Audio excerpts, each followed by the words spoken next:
Let's jump into our first match, Team Liquid versus Team Dragon Knights. And whenever you talk about top teams in North America, Liquid can always be a part of that conversation. Last week, they moved into a tie for third place with a clean win over Team Dignitas, who have also been looking very good. And Liquid aim to keep climbing. Yeah, and Piglet has really stepped up. Last week, he was the league's kill leader, and he looks solid and consistent every week that we've seen him. But Team Liquid, they can't get caught looking past TDK to tomorrow's game of the week against TSM. They have to focus on TDK, which is right in front of them. Right, and Team Dragon Knights' new lineup came in with a flash game, taking that off of then first place Team Dignitas, and taking TSM to our longest game of the split, which a few teams have, and then can't seem to find the reins at the end of it. But hopes for a miracle season have started to fade for TDK now. Yeah, Ninja and Emperor, they came in and they definitely made TDK a much more competitive team. But with all of the good plays, like they were saying on the desk, they also bring a lot of bad plays as well. These players, don't get me wrong, they are mechanically skilled, but they don't always play controlled. They get over-aggressive. This is a move of brilliance, though. Comes in with the Diana third hit, and then the flashback, well calculated there from Ninja.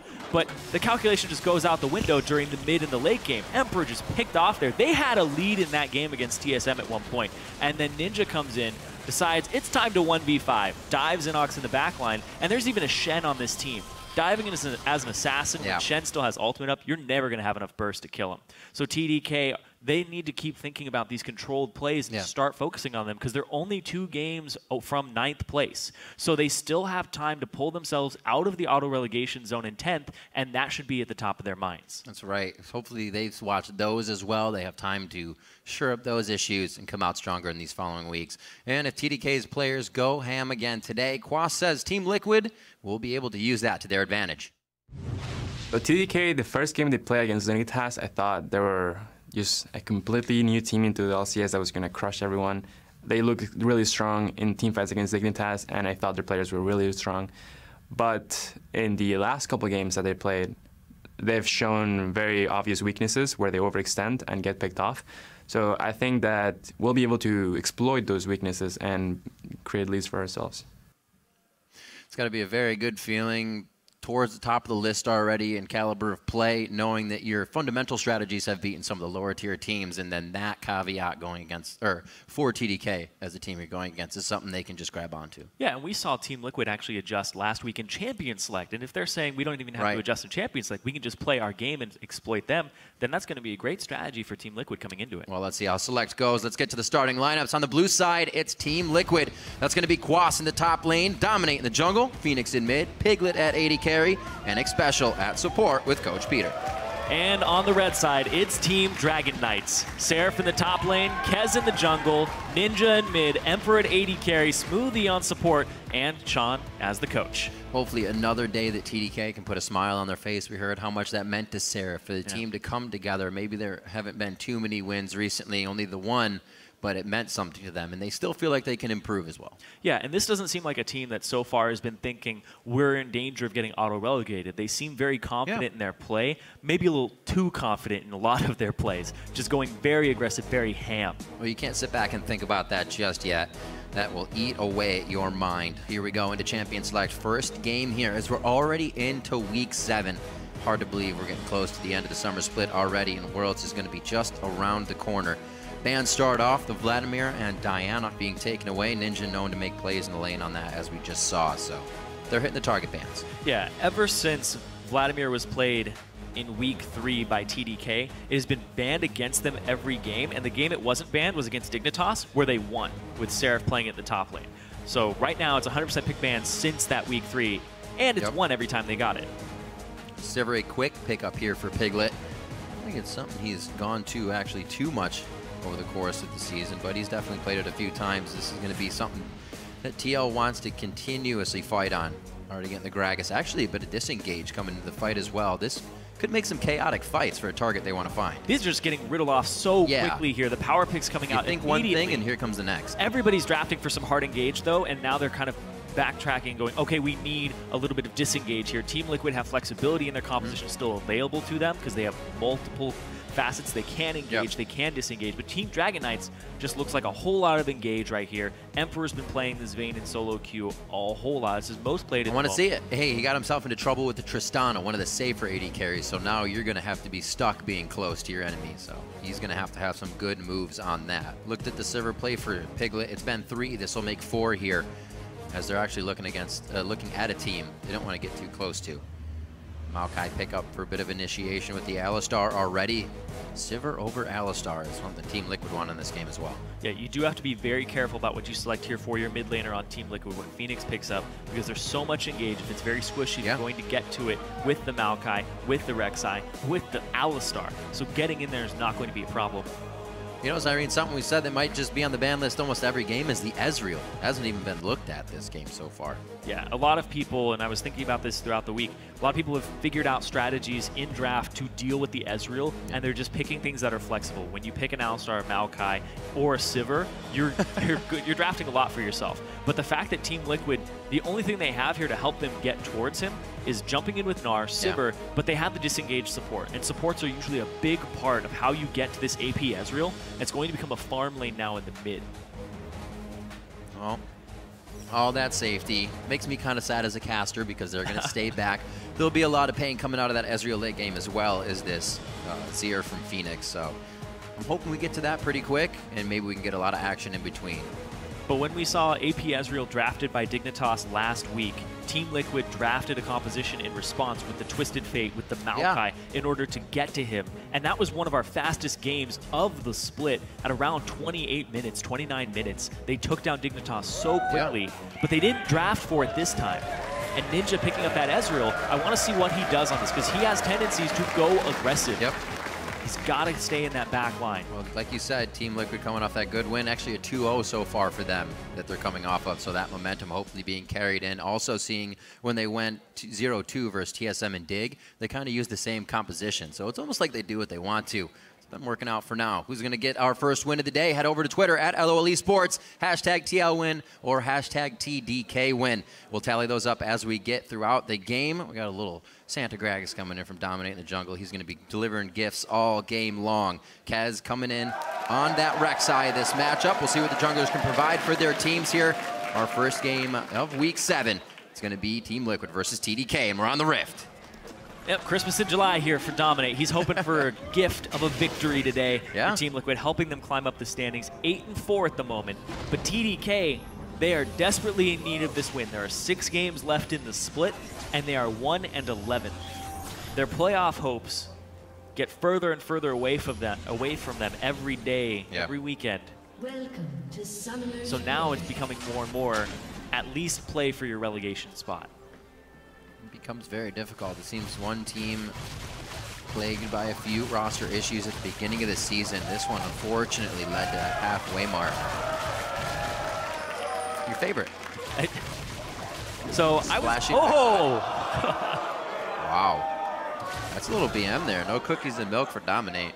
I didn't like it at first, but I fell in love with the skin after a while. Yeah. It's a little strange when you go from regular Rek'Sai to Pool Party. It's a ton more splashes. You have to change your lifestyle. It's cool. Regular to Pool Party. It says it's itself.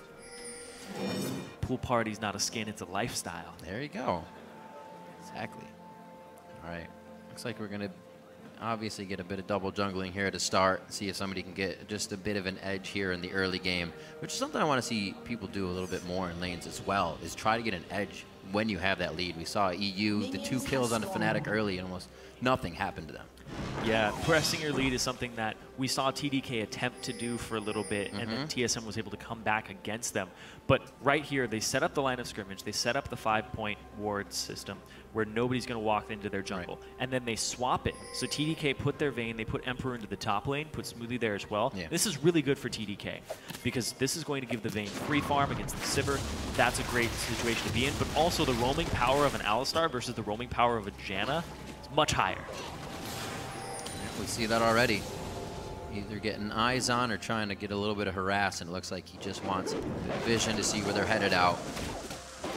They also start rolls together before heading over to that blue. So, like you said, the lane swap. You see Phoenix's Azir stats here have been pretty good throughout this matchup. Ninja was actually able to grab Azir last time these teams matched up, where I should say, their mid laner at the time. I mean, this is his solo quadra kill champion. Right. His favorite champion, and getting a very comfort pick for him. So when you're blind picking against a team composition that already has hard engage, well, I guess he's going to go with Azir here to try and press them off of him at the right time. If he's mechanically skilled enough to do so, he can stop Alistars. It's harder to stop the Maokai, though. If he gets the root off, he goes right under the Emperor's Divide.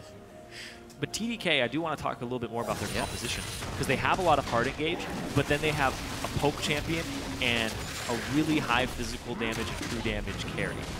When you have this poking champion, you really have to keep your team on a leash and keep them updated. Say, I'm poking, I need to get them down to 50%, 20%, 30% before you don't have we a start Vayne going. that can rocket jump in. Exactly. You're perfectly set. Oh, sometimes you're just really glad that your teammate didn't draft a certain champion. Well, hopefully they can work on it. Good scuttle control coming from Team Liquid already. Haven't seen too much go towards the top side in the way of TDK. They've been hovering this one. This is important, though. They have the ward inside of the lane, so they can see everybody coming down. There's 3 members here. Kez is going to see them with the Tremor Sense, though. He knows how many people are off on the side. Emperor's getting free farm, and they didn't get to cut off the turret, and 3 members of TDK are here, and they're safe because they made it in time.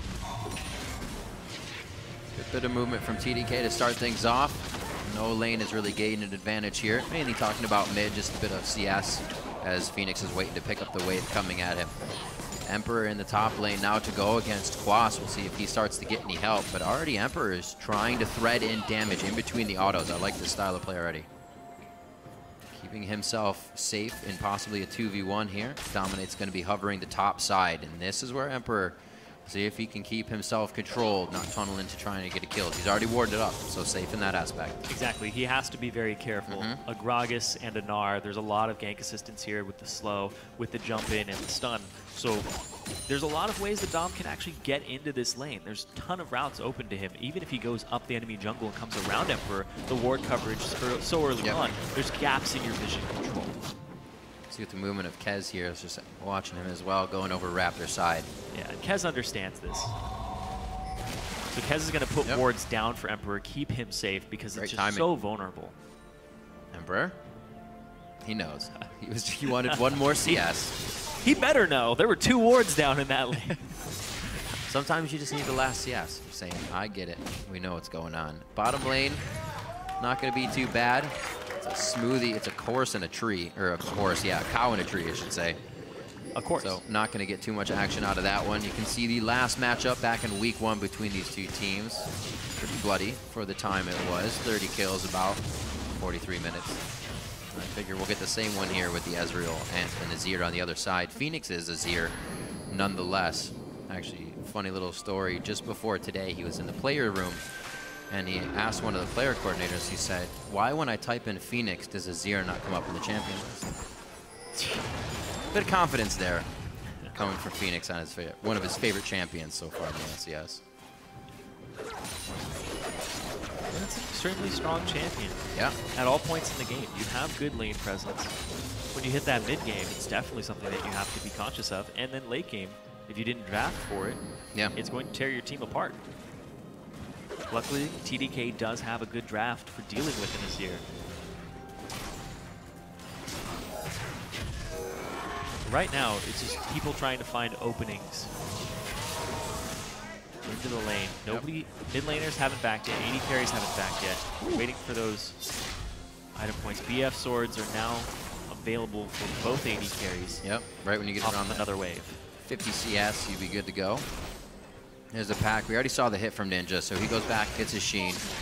We start trading a little better. And continues to use his True Shot Barrage to keep that mid lane pushed. 2v1, keeping things slow here to start it off, but 1,000 gold lead found out by Team Liquid just by moving around. Laying up the ball here in the lanes. Emperor's missing out on some CS, but he's constantly keeping the wave pressed, and he's got all the potions out of Quas. He's continually got the 3 stacks of True Silver Bolts. And he's kind of sacrificing farm for damage.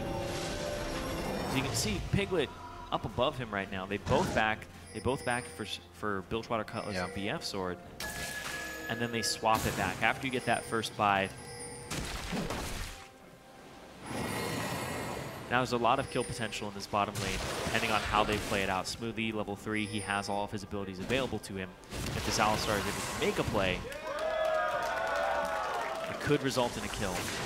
See how they decide to do it. That is a level 3 Smoothie, level 6 Emperor coming in. So he does have that ultimate to use as his advantage. 5 and 5 on the side of Piglet and Special.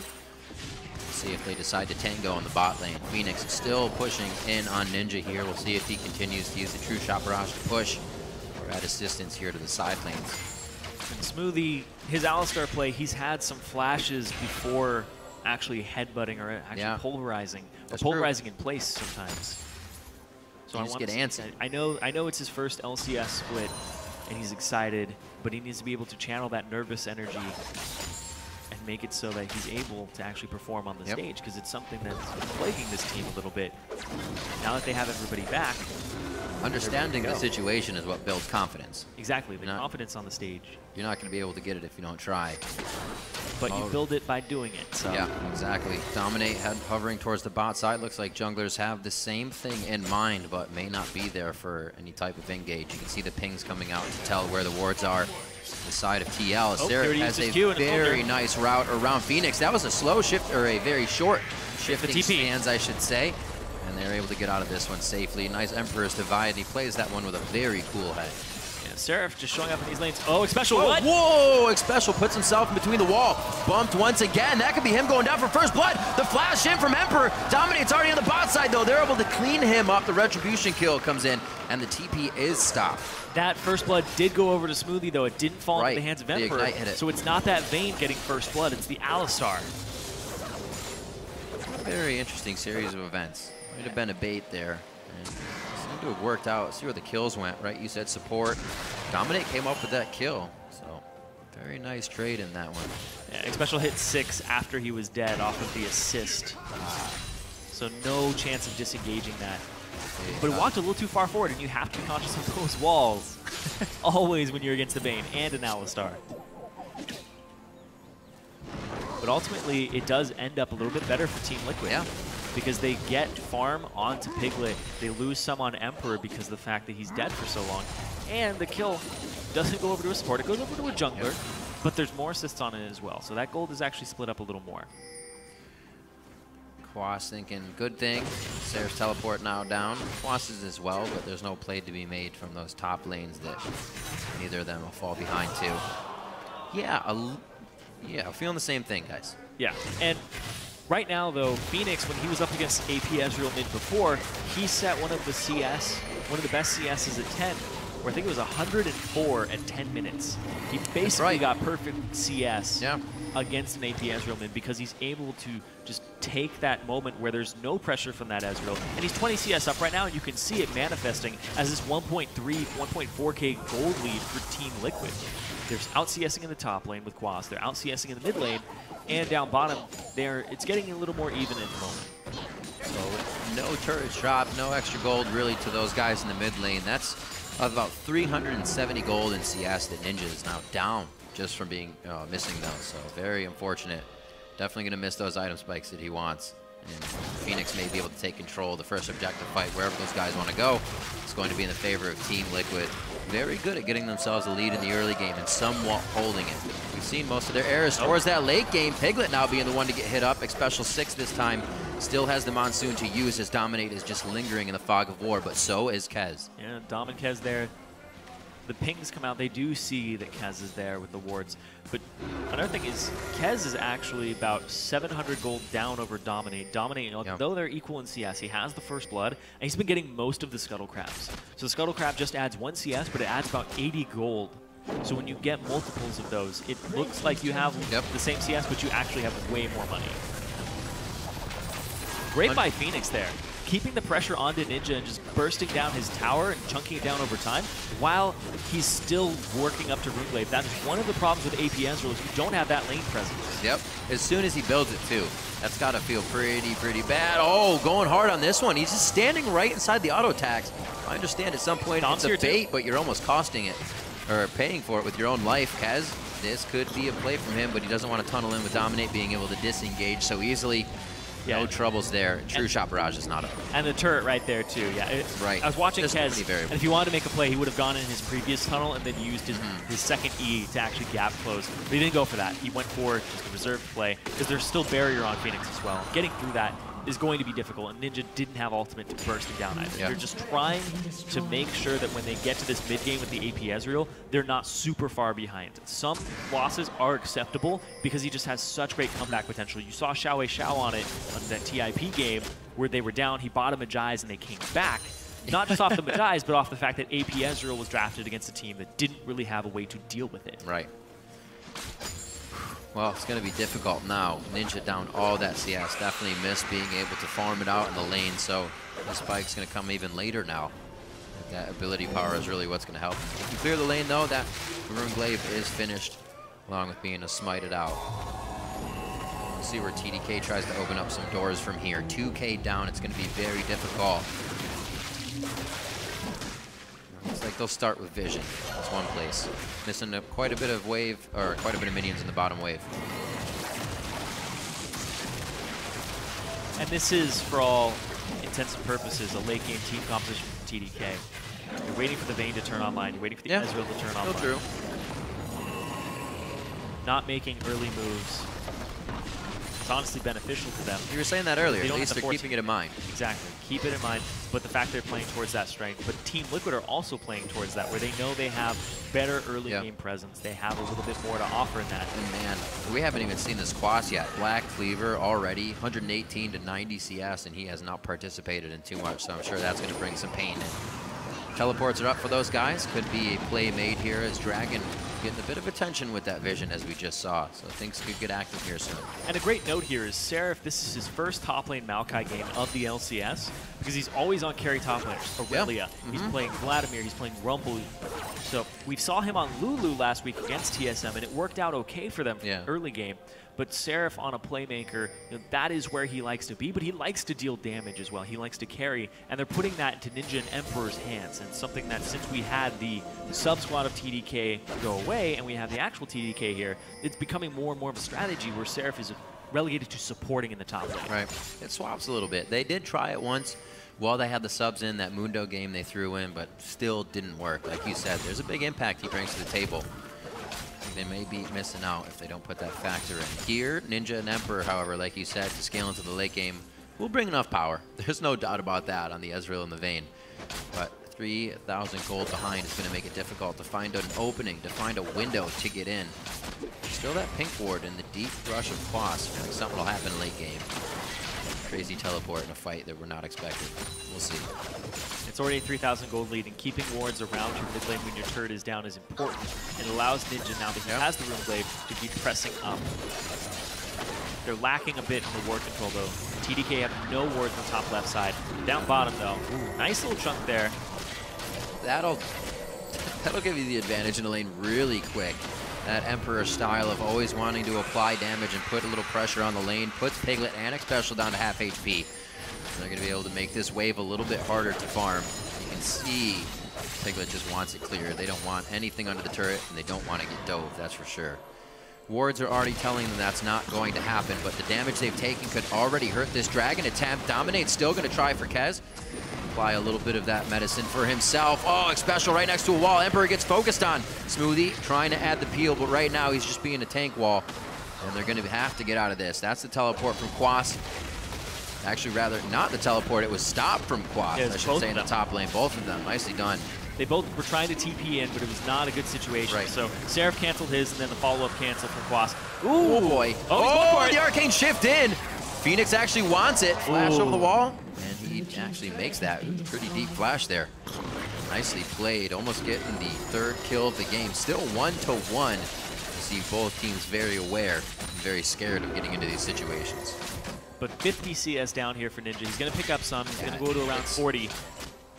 Imagine if he wasn't. That probably would have been a but Phoenix little still bit has more AP. Phoenix still has his flash. Ninja doesn't have his own now. So all in all, that trade back gave Ninja some CS to catch up, but Phoenix with a summoner spell advantage. So honestly, it ended up being a good play by Phoenix, forcing the flash out of the Ezreal, because now he's more catchable if you're going to make a play in the next 5 minutes.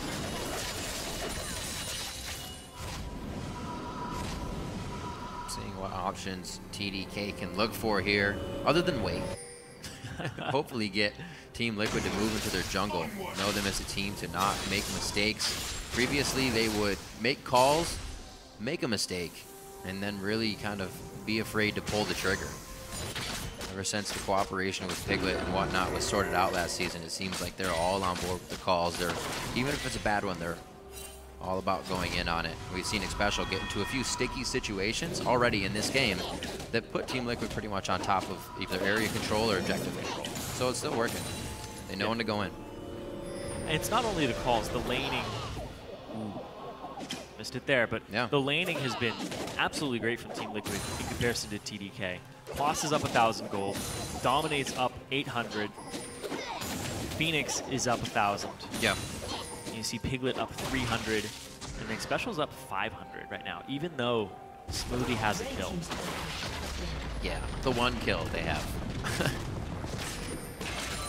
Still the assist over to Emperor. He's been trying to utilize that, put a lot of pressure on the AD bot lane. Top lane will be the third turret to drop. All outer turrets now, without TDK being able to answer, which is going to make it difficult to push on in. Try to get anything back from Team Liquid. It's all about Liquid now, trying to figure out where to poke next, where to get those wards in.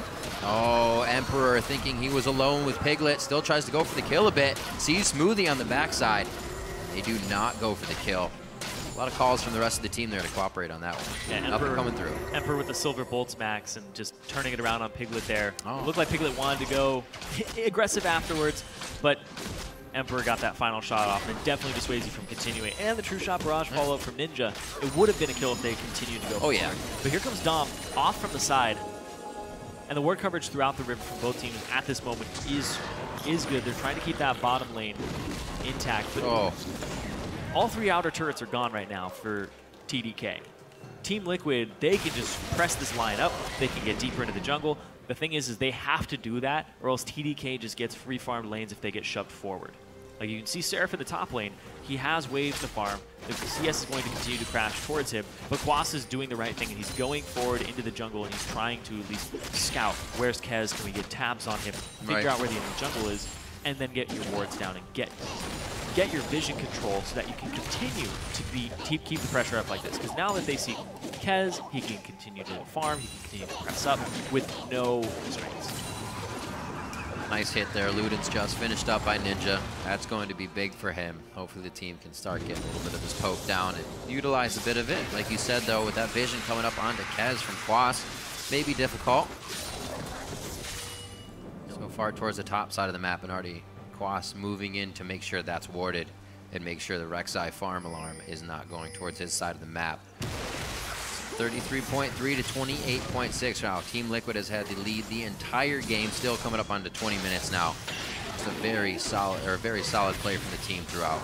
Yeah, and the Luden's Echo completed for Ninja, and the Abyssal Scepter from Phoenix. Yeah. Although it's in Azir and you typically don't always have people in range of your Abyssal Scepter, the MR is great against this composition that essentially has one long-range threat, and that's that APS. Now that he has Luden's Echo, his poke is definitely online, but they're having some stacking of MR here that's definitely going to help. Abyssal Scepter, and it looks like Dominate is on his way towards an MR item. It looks like it's going to be Spirit Visage just with the components, but I wouldn't be surprised if he pivots and goes for an Aegis. Yeah.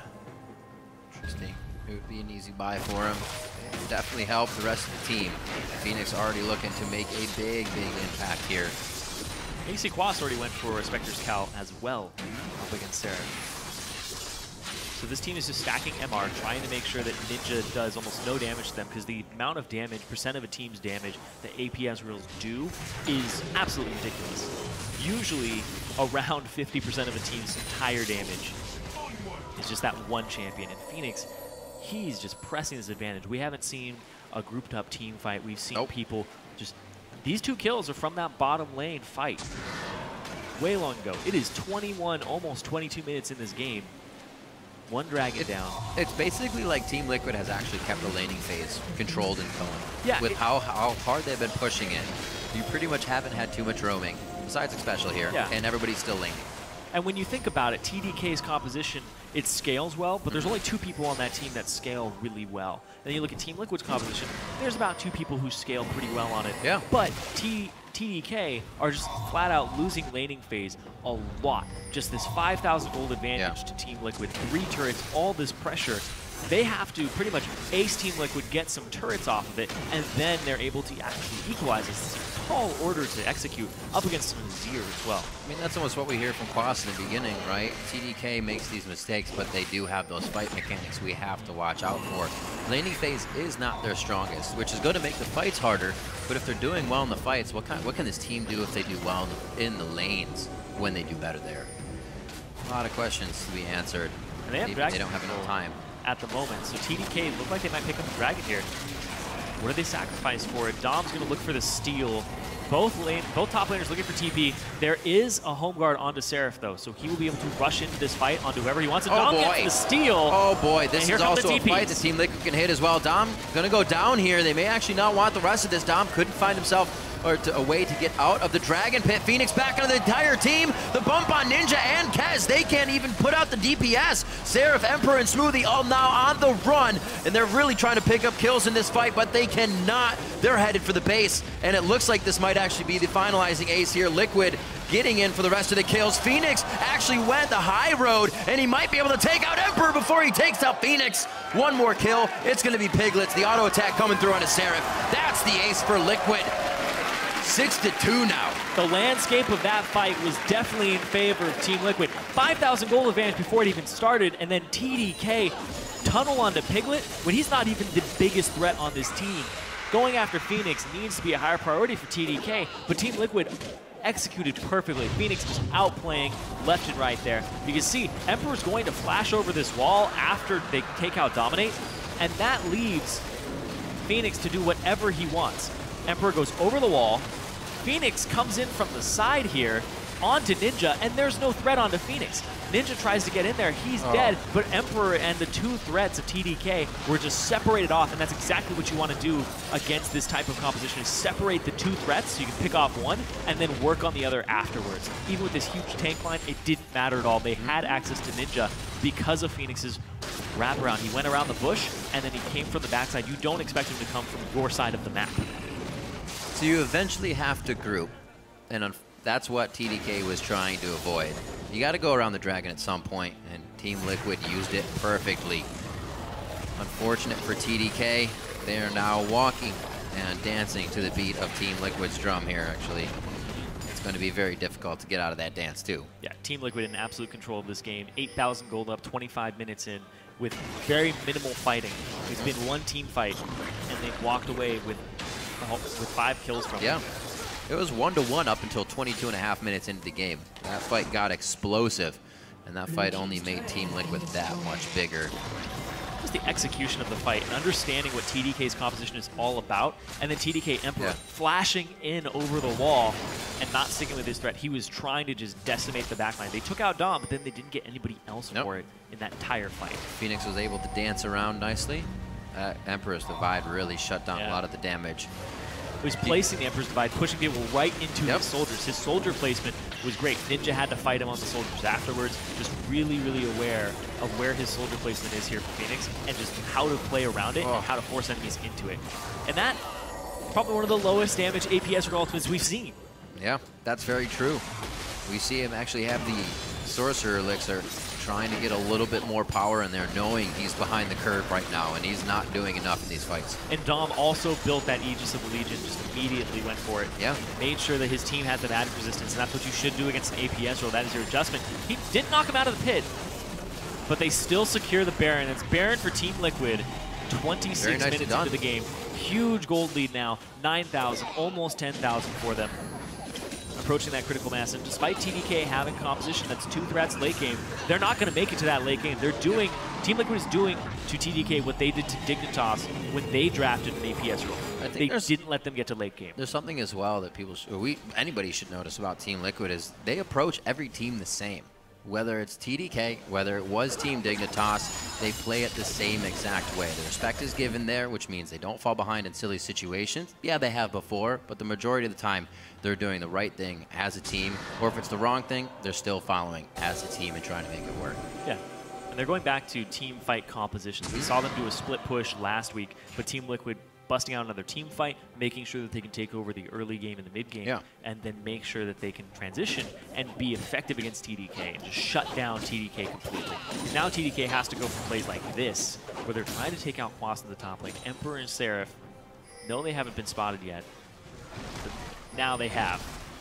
Well, good presence of mind there by Quas. Like, a lot of people I told you that tank ward was going to come up. They cleared a ward.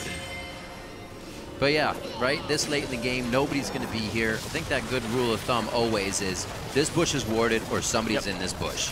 Always. But because of that, they know who's top, and they immediately press the bottom. They get a turret for it. Now it's a 10,000 gold lead, more than 10,000 at this point, 10.7. Very smart play by Quas. Just because of a ward clear, the team actually gets quite a bit out of it. And that's kind of tells you about how big the lead is as well. Little things like that kind of just crumbling for TDK as they try to get advantages that's going against them, unfortunately. Coming up onto 30 minutes, pretty demanding lead here by Team Liquid. Once they actually had, I think, Dig by this time. Yeah, they were in Dig's base, so very slow, methodical about their games. Well, they won that game so quickly, too. Yeah. One team fight by a tier 2, and then they just took the entire base. That's true. I mean, it could happen here. It could. It could definitely happen right here. There's the Ezreal ultimate coming in. It just barely touches Phoenix. Wow, that's not something we've seen very normally from the Ezreal ulties. There's the Monsoon. Oh, bops him back, dominating with a nice explosive cast. We could get a deja vu here of that Dig game. It's only going to be the inhibitor, it seems, on this one. A few too many are up. They still have Ninja to keep the clear going. That's right. They do have Baron. Can Ninja and Emperor do this? Seraph still a bit of a tank line for them. Liquid doing what they can. Looks like they may just go ahead, back off through this one, through the walls, but they want to make sure they're getting out fast so they can get back to the fight. Back by, use this gigantic gold lead, and look at that, dominate, perfect itemization here. When you have an AP Ezreal, lock it for your team. They have a Vayne, Frozen Heart, third item. Just shut down that Vayne as quickly as you can. Don't get armor for yourself. Be selfless as a jungler and help your team out. It's only 2 threats, too, on TDK, and they're both effectively shut down by the build that Dom has gone this game. Also the way that Team Liquid is getting this gold, how it's stacked up amongst everybody. 2 kills along, special with 7 assists.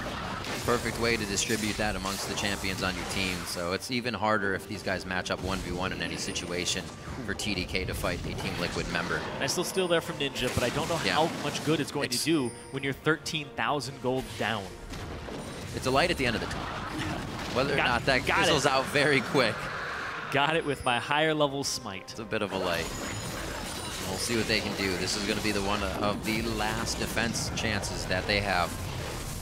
Already Phoenix trying to set up a little bit of an outside base here with his legacy of Shurima turret. Phoenix has just been doing a phenomenal job in this entire split. As a whole, he's been such a huge threat. You can see they're trying to fight here. Dom a little too far forward. Piglet, a little bit of damage onto him, but they disengage nicely. Oh, wow, Smoothie comes in huge. They start to delete Team Liquid. TDK was looking for this fight the entire time. They got a little too confident on the side of Team Liquid, and TDK takes a hold of that advantage. They still have waves to clear. That top wave was huge, and they can do some damage control off of that. Late game team comp might be turning online. Dom a little too far forward. He got punished for that so hard underneath the turret, and then Xpecial walked up for the disengage, but then that put everybody in a perfect position. No reason to be here. Watch how Smoothie plays this fight out. Dom goes forward, takes turret aggro, has to barrel away, but then Kez goes in, and this sucks everybody back in. Get Kez, boom! 4-man knock up there from Smoothie as they take out the other member who wasn't knocked up, and they just clean up the fight after that. Phoenix in. This is how you get that access to that back line. I was talking about it, when you have this hard engage, if you use Smoothie and the Alistar to get to the Phoenix and the Azir, you're going to have a really good team fight there. They got all the threats in one place and well executed there by Smoothie. Those are the types of plays that he should be making on this Alistar. That was a really sweet play. He got headbutt range and then flashed during that to make sure he was already moving forward to the destination that he wanted. Some fast fingers there. We were kind of criticizing him about his pulverized combos earlier. He nailed that one. It came up big for the team. That's the result when you hit a nice one. And the team is definitely getting a little bit of payback for that. Still at 10,000, 11,000 gold here that they're working to get back to themselves. And a little bit of CS has been closed there for Ninja in the mid lane, which is also helping him now to turn online. Hopefully not too little too late as they start to fight back. That minion wave in the top, you can see Seraph right after that fight had to go to it immediately. It was huge and already starting to bash onto the Nexus turret. So they have a lot to worry about still as they get their foot in the door. And TDK, you can see they have a lot of fight in them. This is a team that when absolutely. they see a good fight, they will take that fight.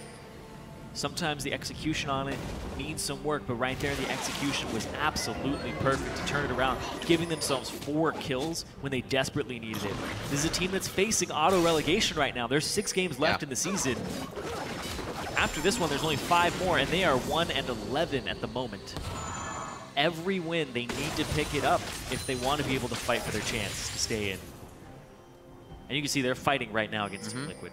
Well, the only instance was Dominate making that mistake that they've been able to come back. It can happen again. We just saw it. He tried to body slam onto Seraph. Really no reason to do that under an inhibitor turret as well. Yeah. So I think a little too... It was aggressive. A little too antsy and aggressive. It was extremely aggressive. They thought that 11,000 gold lead would carry them through the fight pretty much. Exactly. Baron up. Seraph has his TP, so he can clear this wave, no problem, then TP in. But the vision control from TDK, it's hard to get in there. We'll see, though. They got the TP out of them. 50-50. Nothing you really want to give up. Dominate's pretty hurt starting this, but that's perfect. Emperor gets hit up, trying to look for some minions. His camps are clear. He actually has nothing to go back and farm right now, so he's stuck with that amount of HP until they actually get into this fight. They're saying, can we wait for a minion wave? Can I farm this up real quick? Let me get some HP. This is so good by Liquid, though, because they just wait for the top inhibitor to just have minions pressing in. But right now, they're going to try to do this. And yeah, they take it to half HP, they back off, and it's just going to be a dance right now. TDK knows. They're not going to just walk into that fight. With the minion pressure, Team Liquid are able to back here. TDK, I don't think they have anything up their sleeve for the time being. With Dominate staying out, go for Baron. I mean, that would be the perfect time to do it. 50-50 still with Dominate being up, and he is a guy that likes to throw himself into the fire if that's going to happen. Yep. So they don't choose to either. They don't choose to. Quas still has his TP. That's true. This inhibitor a lot of ways to get back. Is completely fine. It's going to defend itself. I think that almost a tell, too. If Quas is in the bottom lane, you know that TP's up. And they're just saying, hey, you know, we're dangling this carrot over Baron. You should go for it. But this gives Team Liquid so much pressure in this game. They're able to split push. This wave will eventually push itself out. Ezreal ultimate comes down to clear it and press it towards Quas, so it takes a little bit longer to get there. But they still have to deal with this top minion wave, shove it out, make sure it can't be backdoored, but also keep tabs on the Baron at all times while Quas is shoving bottom. So TDK, they have an opportunity to start a swift and quick team fight if they can catch the back line before Quas is there with the TP. Then it would be the ideal team fight for TDK. But Team Liquid, they have so many tools and so many ways to actually just take an objective or to force a fight where they get a flank with Quas or Quas to their front line. They have a lot of options here. And look at that. Oh, Emperor! Oh, no! Oh, his flash just came up. Didn't use it. Actually used his heal.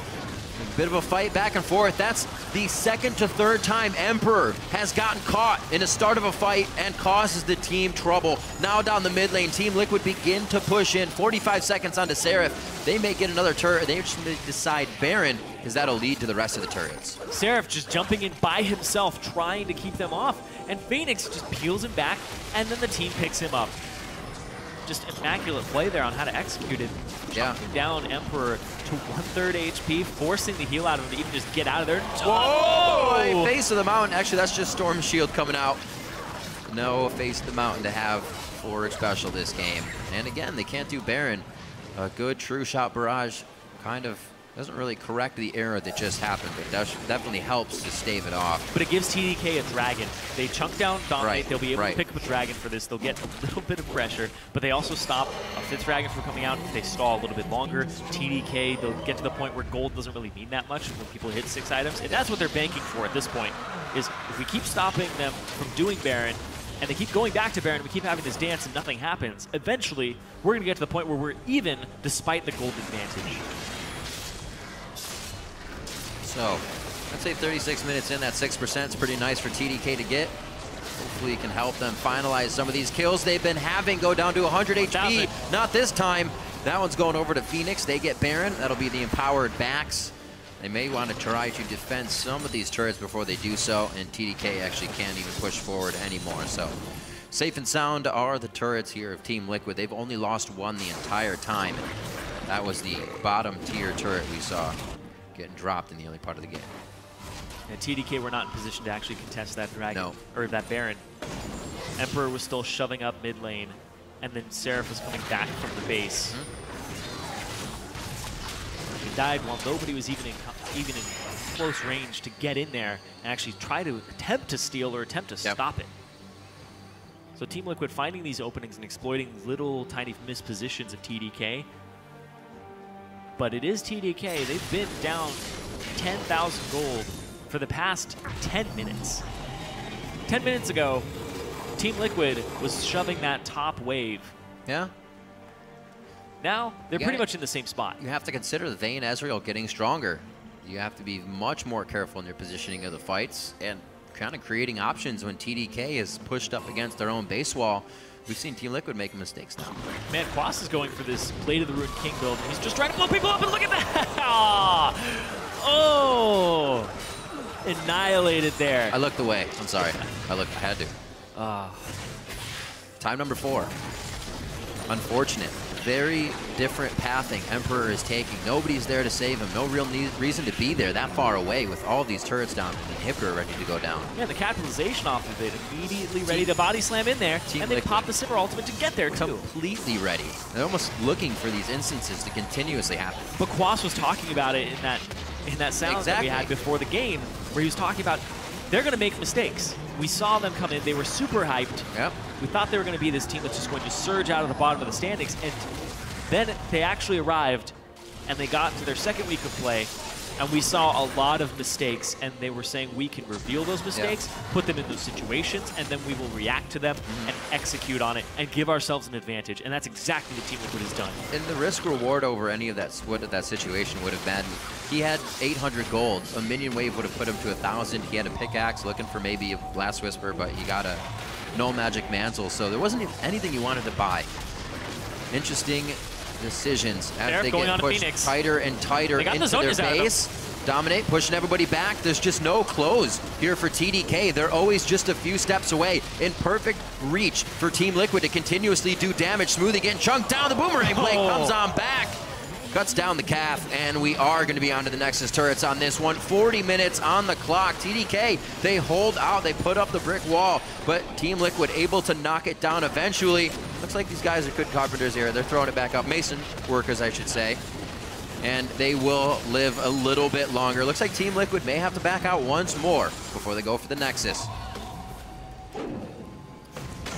Whew. The kite backwards from Team Liquid in that fight was really good. Yeah. The way they're playing this composition, Sivir ultimate to run around in a circle pretty much, use Phoenix to peel, use Dom to peel, Quas can even peel for his team, and Xpecial as well. So they drafted really well to deal with the champions that they had seen from TDK before their final draft. So I absolutely love what they did, because they weren't expecting an AP Ezreal. And AP Ezreal, honestly, probably shouldn't be in this type of team composition, because it's so much engage. You had to poke first and then engage afterwards. Yeah. AP Ezreal's pick for its power exactly. in the situation. Almost kind of baited yourself into it. They didn't really set up the ideal situation. Well, it could always work, as I say that. There's a situation where it works as well, but it definitely, you're right, it seems to fall off a little bit with everybody wanting to go in, and Ezreal's saying, as you said before, guys, I still want to poke. And now they've actually kind of flipped sides, whereas they were remembering to do that before, they're almost forced to engage and make sure these fights are going their way. Sometimes an OP champion is around him like a moth to a flame. A pro player to an OP pick doesn't set up the situation for it, and this is what ends up happening. Because Ninja's having an okay game. His scoreline is one of the best on the team. He brought himself back up, had the chance to. Made sure it happened. A flash body slam that may leave Seraph going down. Dom actually gets taken down by the Essence Flux. Smoothie comes in now. Big shots from Emperor. Those were the crits to come in along with the damage from Ninja to take down Xpecial. And there's a few getting hit out. There's the kite back. Once again, you talked about it before, Zyrene. They continuously pull back. a great amount of disengage and just pushing around, displacing the team of TDK so they can't get the damage they want. The damage is now onto the Nexus for Team Liquid, and 42 minutes on the dot. Team Liquid take down TDK.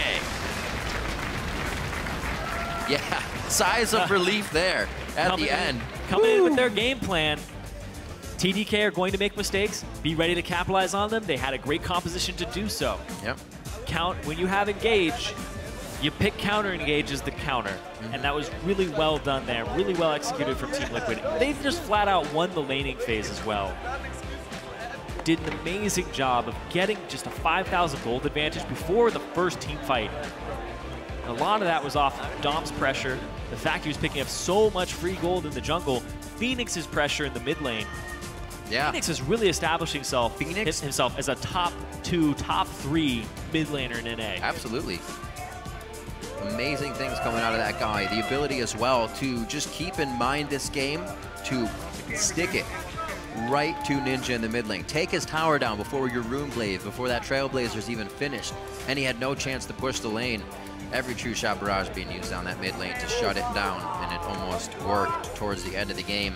Emperor still a few catches there that starting a fight with half HP, yeah, you can heal back up, but the ground gain, the territory that you lose in that situation was just too much. And against a team like Team Liquid, they won't let that area go. They'll continue to move forward. And Team Liquid, they're always in the conversation for being one of the top teams. They move themselves to 9-4. They have the same wins as Gravity and TSM. Yeah. They're just one loss behind those first place positions.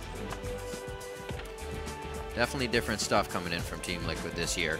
Piglet and Xpecial, a much smoother bottom lane from these guys, even when Xpecial has to go roam this time. Piglet, much more control, much more confidence in his play as well, playing with the team very well. The Sivir pickup, like I said, going to be number 4 for this season, or this split, I should say.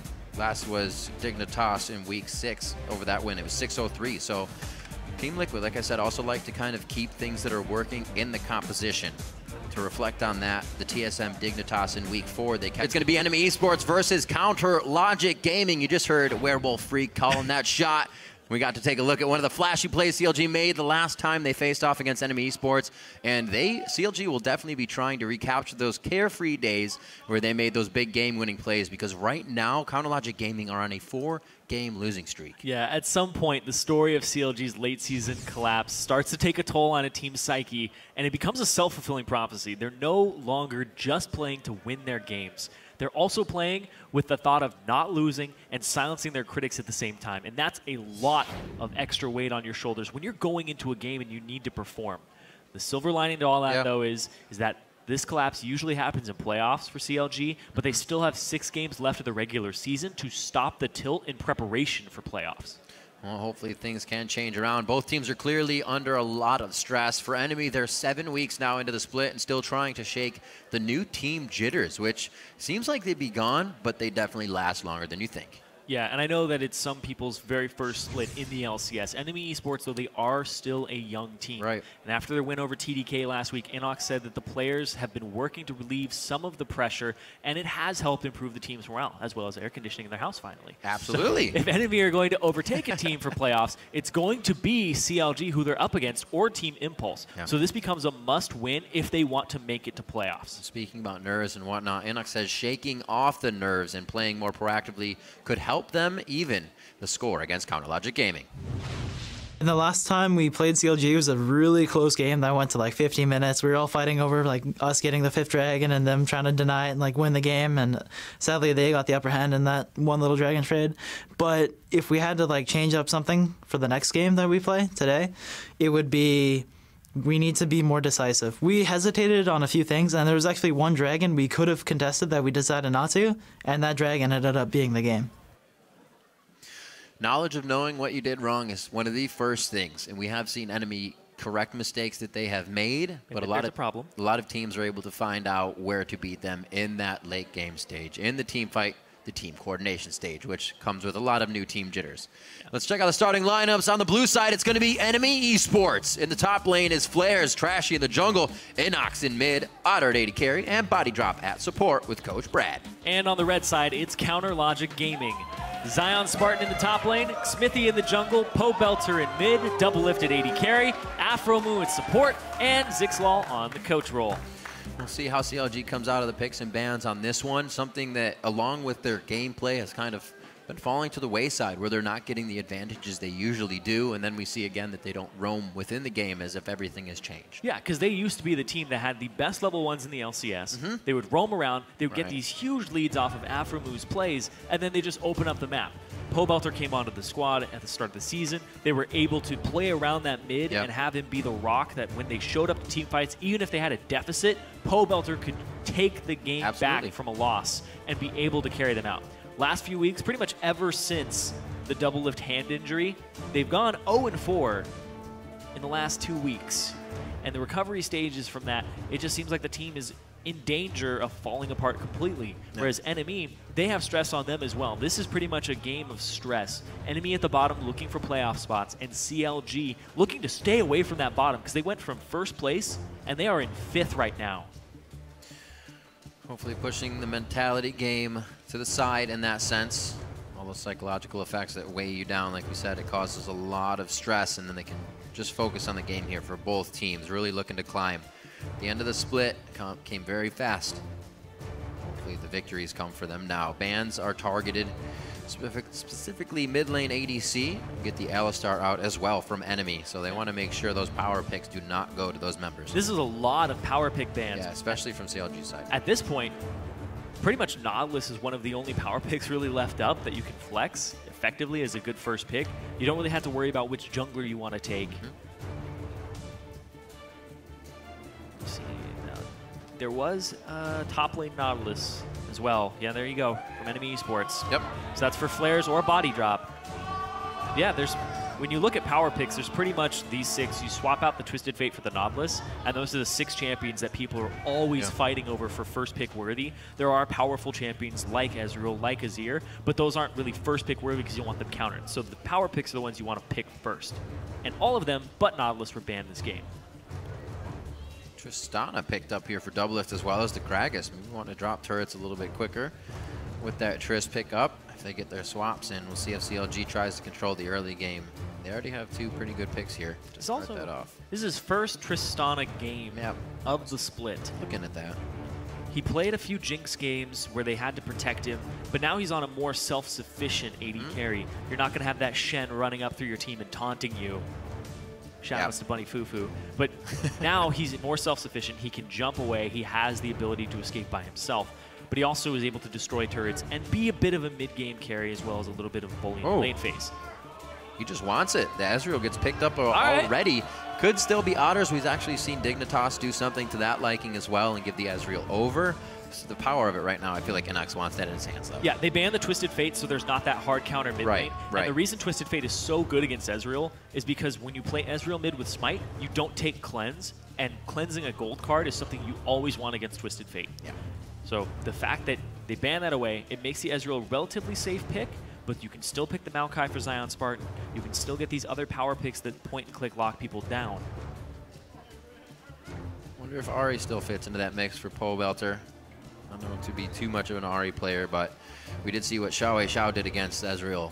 It's actually Inox's Ezreal on that Ahri previously, and he pushed him out of lane, solo killed on it. Could be the Orianna, however, coming in. Also, pretty common pick against Ezreal if you see it around in solo queue. And the Janna also picked up by Aftermoon. Yeah, it's just a really good farm lane. Orianna is one of the best people to shove in early waves, and that's what Ezreal struggles at, is when he doesn't have the Runeglaive, sitting in his turret, last hitting, missing some CS, and if you keep the pressure on him like we saw Phoenix do, you're going to get his turret fairly early, and then you open up the rest of the map to actually just wrap around and get your own turrets on the outside as well. More Janna play as well. You're going to get 2 games in a row here of that after not seeing her for quite some time. Seems to be suiting these Gragas Janna compositions. People are liking it.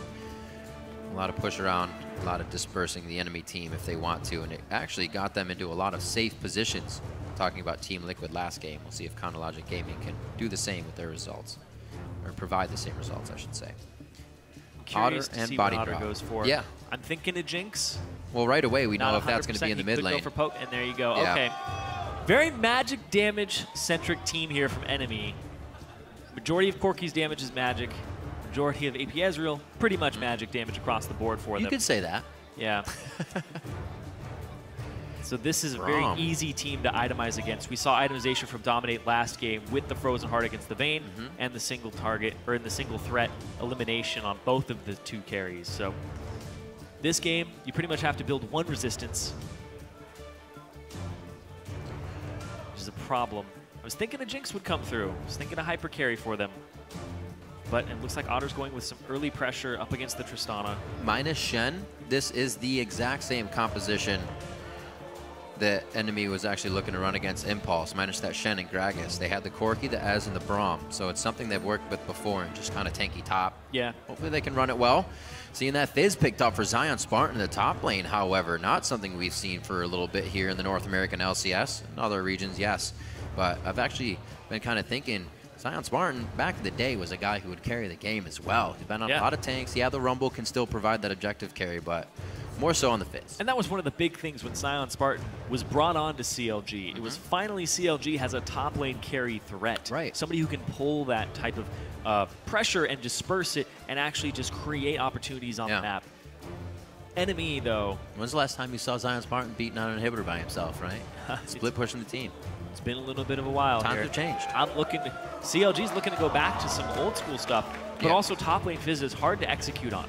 There's a reason we don't see it very often in NA, because everybody's all about these death balls, and it's very important when you have a Fizz to have vision control behind them. TP flank, it's all about the flanks when you have that Fizz. You need backline access, because if he makes it to that Ezreal, he can eliminate that Ezreal very quickly, but he has to be able to execute on that play pattern. Well, we'll see if they have what it takes to get the victory. As we load onto the Rift, send us your vote for this game. Tweet hashtag NME win or hashtag CLG win to @LOL eSports.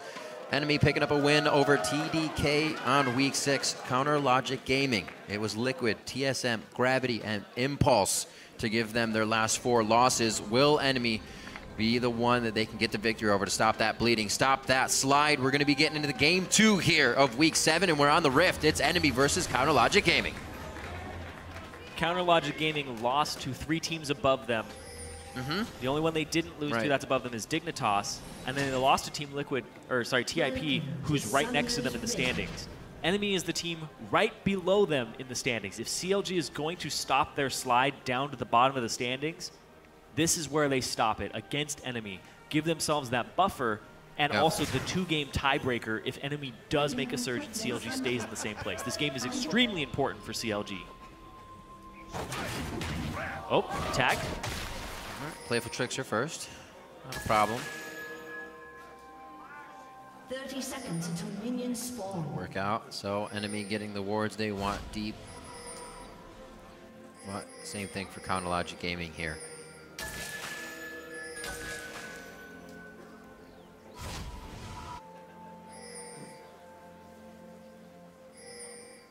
So Ignite for Pole Belter and mid on his Orianna. Feeling pretty confident about that. Usually see an Ori take a defensive spell.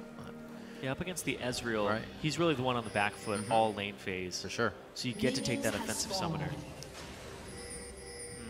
Kill pressure coming from that if they can get some good ganks on, and his flash down. CLG is actually going to hang out in the jungle a little bit longer than usual, kind of mirroring the same thing NME's doing here, looking for at least an early pick, or maybe a late ward to come in. Oh. They saw after move. The jig is up. Floating around out of the fog of war, ruining everything. So Reds for Reds. What would be the optimal move you would like to see here, as I mean, for the junglers? Junglers are pretty much just going to do their routes. It's not a lane swap at all, so you're not going to be seeing those turret dives. So at this point, you farm up the Raptors, you go back to your own jungle and you take some camps there. You get your blue buff, and then you look for an opportunity. Like right now, Trashy, he has different opportunities to him. You can go gank middle if you want. You can go to the enemy jungle and just pick that up. It's completely fine. But he's still not at that level 3 just yet, so it's much harder to execute on. Trashy, the 1 wins 3 loss here on his Rek'Sai stats. Trying to do what he can to put another win in that left column. It was one of his best champions in Challenger as well. People were banning away his Rek'Sai consistently, forcing him onto other champions like Gragas. But what made him so aggressive? Was it his invading? Or just straight up? It was his ganking. Him and Inox had really good synergy in the Challenger series that when he went back for visas at the start of the season, it seems like they never recaptured that. But according to Inox, the team has been looking better, and they have been looking like they're more synergized over time. It's like, from Inox's words, feel like we're coming together a little bit more as well. Hopefully the victories show that in the play today as well. Good shots, a nice block on that Monsoon. That would have been a few more hits onto Otter, which really would have cost a lot of room in the lane. They keep it safe for now, trading a little bit back onto Alpha. But Otter definitely not liking the fact that he lost that HP. He holds onto his potion for now.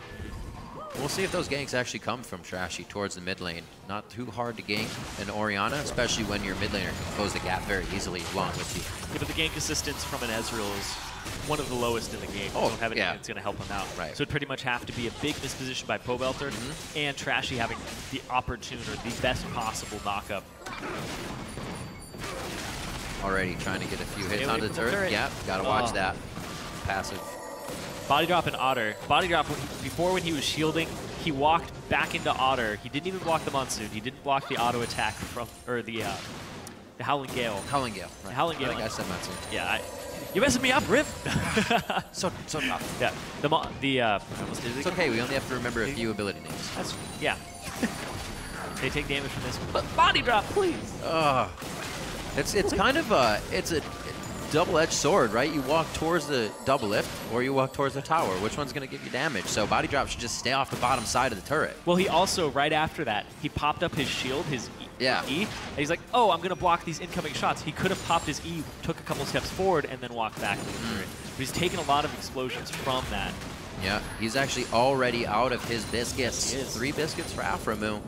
He can still share.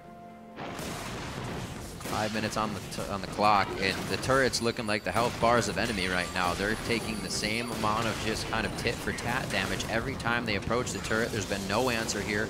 Are you going to make Trashy accountable for something? Brain has to pull his pressure down to the bottom lane. Tristana puts you in a very tricky situation. Yeah. Like you said, the turret becomes this unsafe zone. Body drop usually likes to play to the bottom side of it so that he can hit around the minions and actually get his Qs when there's fights. Circumvent. Good way. But he's not able to do that. So what I'm seeing here is Body Drop's tendencies as a player to hang out on that side of the turret, but they're being abused by Double of just throwing it onto the turret. Because then it doesn't become safety. The explosive charge ends up hurting Body Drop way more than he's hurting the enemy. And you can see that just in potion count here. Looking for the stun, not going to get it. Trash is clear ward though. At least they're trying. They know they're still behind, but they have to put pressure on that lane to even get back into it. Only 6 CS right now. Hopefully that HP being low does not result in a kill for Smithy if he's decided to go to the bottom side of the map. The enemy staying safe. CLG actually trying to push pretty hard here in the early game. Finally got a 2v2 to match up. We'll see a little bit of action. Yeah, and it looked like Trashy wanted to gank that bottom lane, but as soon as you reveal yourself on one side of the map, you get counter-jungled on the other. So goodbye Smithy to take whatever camps he can to deny some experience and some gold from Trashy. Because we saw in the previous game dominate his farm. Getting the scuttles is so important, and there's 500 gold lead for CLG already. And looks like it's going to be a top lane visit here. Flares doesn't have his ward up. All right. There's the level 6. Ooh. Immediate 6s. Flares. Actually, Smithy doesn't want any of that. In mid lane here, Trashy's gone from the bot lane to the mid lane. That could be the gank. Like you said, Zyrene, not that much follow-up, though, and not enough follow-up to get the kill. And Pobelter, good control there. Doesn't blow any summoner spells. Right. He knew it, too. Yeah, doesn't even blow his ultimate.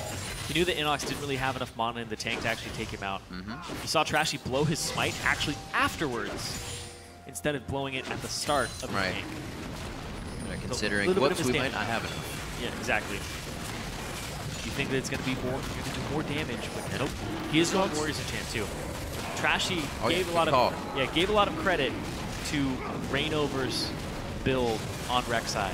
You go into the Warrior Enchant, but sometimes afterwards you go into a Hex Drinker. Oh boy. So you have even more damage. Oh Body drops, he needs to jump out of there. Body drop, somebody get him. All right, teamwork. Nice. For a second, I thought everybody was just going to leave body drop, but he's good to go. Yeah, he had flash as well, so he had ways out of that fight. Didn't want to blow it, though. Conservation of his summoner spells. Oh, glad he did. The team is there to help. You can see previous matchup and stats between these two guys and how their average first dragons go. NME has been one to focus That's Dragon quite a bit. That's a huge explosion radius. Body drop is Yeah. on that caster minion line, and he still took damage from it. Oh, man. Well, That's a dead turret. We figured the turrets would go down pretty quick. 8 minutes for the first one in the bot lane. Zion Spartan actually getting it taken to him in the top lane here by Flares. He gets very, very close. He's in turret. What? Okay. Maybe just thinking Zion Spartan didn't really have enough to go for it. He's got Ignite, though. He has Did he Ignite. not notice that kill pressure? You have to think about the Ignite at all times. All right. So right now, the aggression from Flair is not looking like the best thing. He had his ultimate available, but he didn't have the mana for it at the time. And they're also thinking, this Corki pick may not have been the best pick. It's going to help stack magic damage for the Ezreal, Yeah. but at the same time, it's getting bullied by this Tristana, which I believe was picked before it. So Yeah. you're losing your turret, you're losing your lane, Right. bot lane. 2-on-2. There's no jungle pressure in that bot lane. That was Smithy hasn't been bottom. That was just a flat-out 2-on-2 Yep. slow destruction of the turret. That was a first pick priority. Gragas and the Tristana for double lift. And they're using it immediately, making sure the map is theirs and getting more coverage as soon as they can. Already about a 2,000 gold lead here, pressure just out of that. And just like the gold lead in their favor, the vote as well coming from social media. Looking at 10 minutes here, a few more outer turrets could be dropped and just continue to snowball that CLG lead. Not really a way we've seen them get the early lead in the game. Like we said, it's always Aframu going around. They're trying to get the win out of lane here. See how they transition this into the mid. Trashy looking top, but Flair's just going to shove the wave up. There is a ward. He's about to walk over, so that's going to call Smithy to the top lane. And here comes the support roam, too. Body drop. As soon as your turret goes down, there's really no reason for you to stick around in that lane. So start roaming, start applying pressure off of the back, and then people will be caught off guard, especially in solo queue, where they're just like, why is the support here? Just randomly in the lane. Running around. Actually, no, not even boots for him yet, so you really wouldn't expect that. You're going to see Braum flying through a different lane at this point. Still looking to even build up that sight stone, but he does get a ward towards that top side that actually causes... No! Oh, he dodged it. Those are some skills there. Every time, I fear. Funny story, I actually hadn't seen it since its release, but I remember before, he used to crush the Poro. No! The Poro, I think it may have not had the dodge animation just yet, but he would jump on the Poro and just, you're like, where'd it go? He crushed it! That's pretty sinister. But he's a protector of animals, so it makes way more sense. And a crusher of He's double just being lifts. playful. Trying to crush the double lift. Didn't work. That's a BF sword, however, to a Sheen. I'm not sure they really want to approach that fight at this point anyways. There's the fish once And again. Smithy's here too. Smithy just on the back. Whoop. Bops him back and forth. They say here's one for the other. Slowly going to take Flares down here, and I don't see any movement on the rest of the map. This is just a slow one. They're going to walk it out, hold hands as they go across the beach. And they're going to be able to take him down. Zion Spartan 2-0 now on that Fizz in the top lane, starting to take control. And you were talking about it. When was the last time we saw Zion Spartan really just taking over a game? Right. Absolutely. We're about to see it here. Pobelter, he still has all his summoner spells. Ooh, no knock up there from Trashy either. That's close. Just on the edge. Pobelter having the shield on as well. Could have flashed out in a grave situation. Top lane. We're going to clear the wave. No. Getting them out of there. Inox trying to assist the side lanes now as they start to fall apart a little bit against Counterlogic Gaming's early composition. It seems like picks and bans as well went a lot better for them. I think seeing Inox's pick so early definitely gave them an edge. That was a confident pick. Yeah, it gave you the opportunity. I'm always very hesitant about blue side Ezreal, mid lane Ezreal picks, especially when the other team shows that they have something like a Gragas, displacement, any type of jungler at this point. You're not going really where you want to go.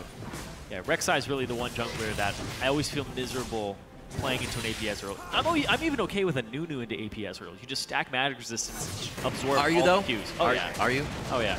I'm totally fine with that. Mark it down. Oh, 2.6, 2.5 thousand. Favor of CLG. Mainly coming out of that top lane for Zion Spartan. A bit of farm here in favor of double lift and mid lane. And Smithy has a bit of CS in his favor that's keeping them on the up and up. Trashy looking down bottom. He walks straight through a pink ward in that brush. They know that Trashy's there. Ezreal ultimate's coming by. It's looking for double lift. Hits him. And he's got to back off. Well, this is by the book here for Enemy. We already saw on their stats they're a team that's grabbed 2 aspects of the Dragon. They're a team that loves Dragons. 30 seconds, already setting up deep wards, maybe trying to get some pressure on this bottom lane, some damage on the champions. I don't know if they're going to get everything they want. A bit on the turret, maybe making CLG back here in the end. Yeah, Dragon's up in 10 seconds. Stick with it, though. Doublelift was able to back. Guys got the move down from Inox. Maybe they'll find this pink ward this time. Dun, dun. All right, there they go.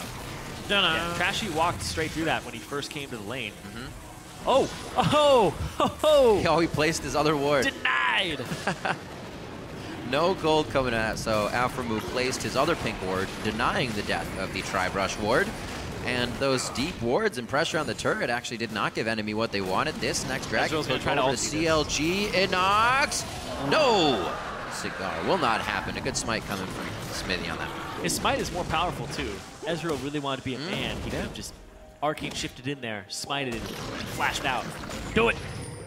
Next time, do it. Happened back in the day. You shift in, smite, flash out. That's how you do it. I'm always distressed when a laner has a bigger smite than me as a jungler. Sounds like a personal issue. It is. I always hate it. That's why I'm so against smite laners. Hey, man. I get to be the peel. I don't get to smite it and get the objective. As a support, I don't feel your pain. I'm sorry. Well, one day supports will be taking smite. I remember challenging smite. People were like, it's so good. It's like an exhaust and an ignite. Support should be taking this. Hey. I was like, oh god, no. Who knows? Don't do it, Riv. Put gold generation on that item and you got yourself another item. 15 minutes off the clock. There is gold generation on it. When you kill a monster, there you go. Get more gold. That's true. You're not a liar. It's going to happen now. Oh, man. So, 2.6 in. Not even getting closed here for the gold lead, but that means CLG also isn't trying to push this gold lead. A Dragon did fall in their favor. It's not going to be any gold. There's some stats for gold. Yeah. But they need to start pressuring the map a little bit. Seems like they would have had these outer turrets a little sooner. Yeah, and you can see Doublelift immediately swapped up to the top lane. This is just a demolition comp here. Doublelift, he's looking for these turrets. Oh, boy. Oh. Whew. Look at him just standing up chunk. in front. He can see where Trashy is. There's no other threat after Body Drop uses that Winter's Bite. And Doublelift correctly knows that what his zone is and continues to deliver to the DPS, tries to get that explosive shot down. Be able to get a little bit more damage on the turret constantly, even if he can't add the stacks. The Trinity Force Fizz looking for kills. He's hunting. Is Pobelter going to be able to cut him off? Oh, he tagged him with the fish! Uh-oh. Chum in the waters. That means he gets the magic resist debuff. Flares That's going to sting a little bit. Depth charge goes out over the wall. Playful Trickster. Yeah, he made it. Oh, he misses the drudge line. No. He's not going to get a cooldown on it. He won't pass go. Do not collect $200. Well, Zion collected $200. Yeah, that's true. He did. Absolutely. Oh, look. Turn him upside down, shaking out the lunch money. Looks like they want to do the same in the top lane. Zion's bar with the TP in, coming from the kill in the bot. Could he get a coast-to-coast double? And he does. Almost a triple, but that's picked up by Smithy. And they're on to that next turret, finally. Still the mid lane. Just Inox and Pobelter hanging out. The way this composition is going to be able to work out on CLG's side, Zion split push. Now he can solo flares. 100%. No problem. Trinity Force, 4 kills up. Not a problem at all. And then everybody else sieges. Disengage from Gragas, wave clear from Orianna, and then you shield the Tristana for even more turret damage. Right. It's ridiculous. I didn't even think this of is the going to go Storm down Shield. in one wave. Didn't even think of the Storm Shield. Great call, Cyrene. AlphaMove just giving huge damage over to Doublelift to take down these turrets. Zion Spartan take down the champions. It seems to be working out quite well for them. See this one more time. Trashy in. Doublelift actually was in a pretty bad spot to start this off, but nobody was able to focus him after that. Well, the Monsoon from AlphaMove made it so they couldn't even follow up on it. And Zion Spartan's TP, you have to be able to call that is an option in this game. You're keeping each other's timers. Flares, he's dead, but he still has to warn, don't make a play across the map. Trashy immediately goes in and tries to make a play. They get a turret for all of this, 3-1 in turrets, but they're still down 5 kills and a lot of gold. They have the AP Ezreal. That's right. That's the good thing here for Enemy. But they're up against a 4-0 Fizz. Oh dear. and the rest of CLG. Oh! Huzzah! So what happens, you throw that shield onto the Tristana, the AD scaling on that ability is crazy. Yeah, that was pretty big. They're going to just keep doing this. Another turret gets dropped down. There's 1, 2, 3 on the outside, which also provides a surge of gold to Counter Logic Gaming. They've probably already gone back and spent most of that after that top lane fight just occurred. A minute and a half on to the Dragon, so we're going to wait a second before we get some more wards out and then start to get the coverage on the side of CLG. 6-0 here as we start off this game. Definitely trying to shut down enemy real early. Triforce being finished up on a Zion Spartan, definitely giving him a lot of confidence here as he just roams around wherever he wants. And a Frozen Heart Rush by Flares. He's just trying to shut down Zion Spartan and double lift.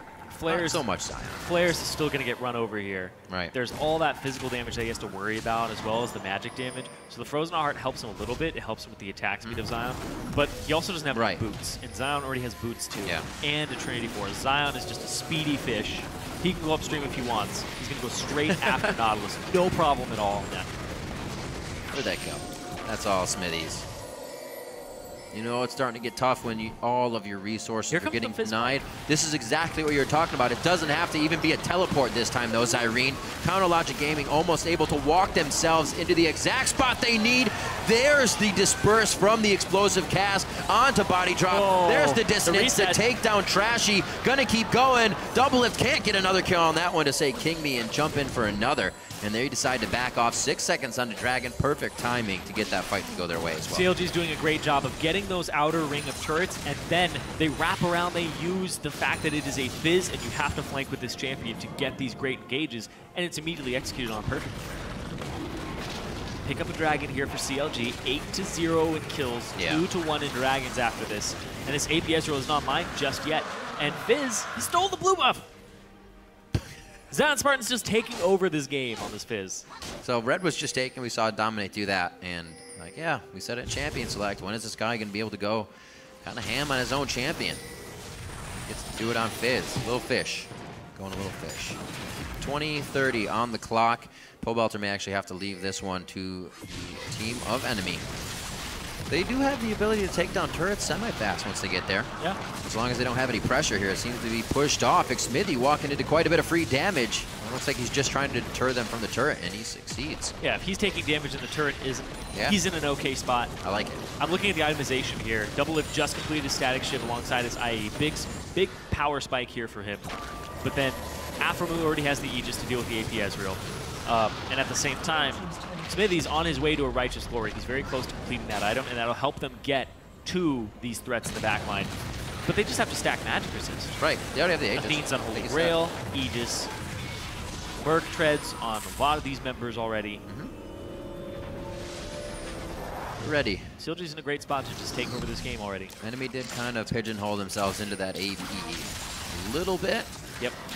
Hopefully they can start applying that power before Counter Logic Gaming gets the resistances required. Already have a surplus of items compared to the core items over on the side of enemy. So CLG is sitting very pretty right now. Nox gonna back, kept up in CS in his lane, still pushed back though as the lanes kind of broke out in the team fights. Hey, you hit your power spikes, get the Baron. 21-minute Baron here. That was pretty close. CLG, you're just gonna try to run over this game. It's 9,000 gold lead. They're tired of losing. They're 0-4 in the last 2 weeks. They went from 1st to 5th. A confidence factor, I think they almost need to run over this game. Yes. Get themselves back in the mindset that they can do things like this in games.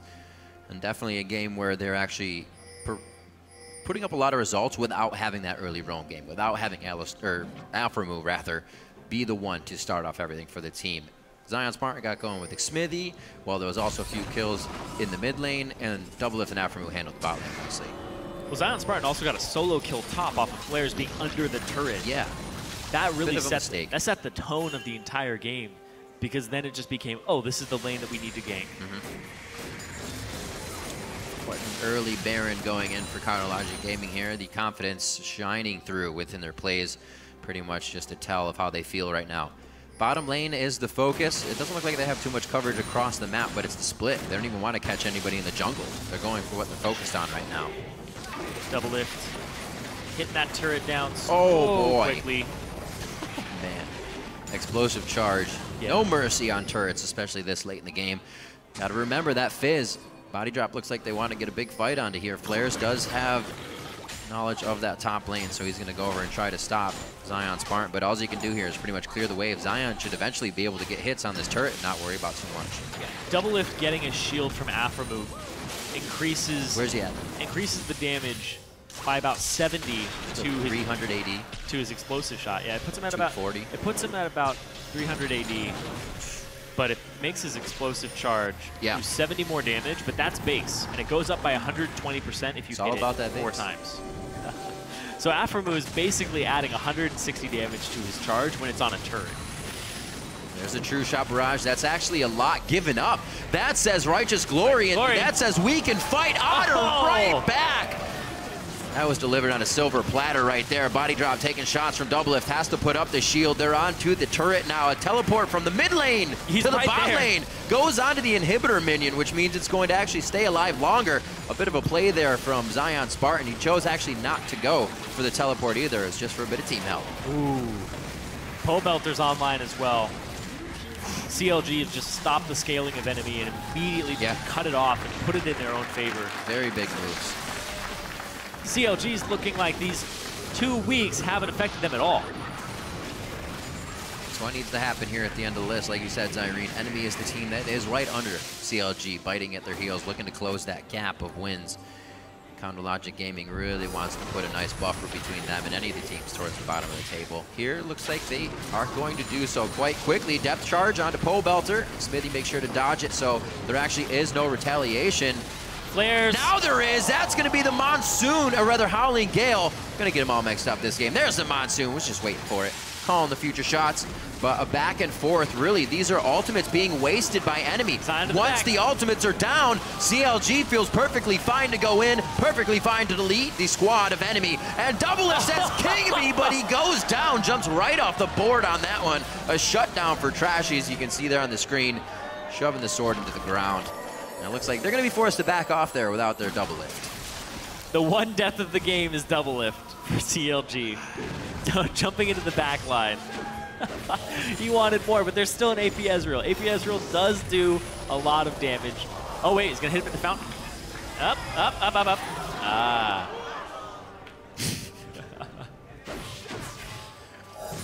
All right, pushing back a little bit. We'll see how this fight started and went. This just looks... Again, they have the pincer. Yeah, both this looks like sides. frustration. The fact that they have so much control. Players knocked in, knocked up, destroyed. And then just the follow-up fight here.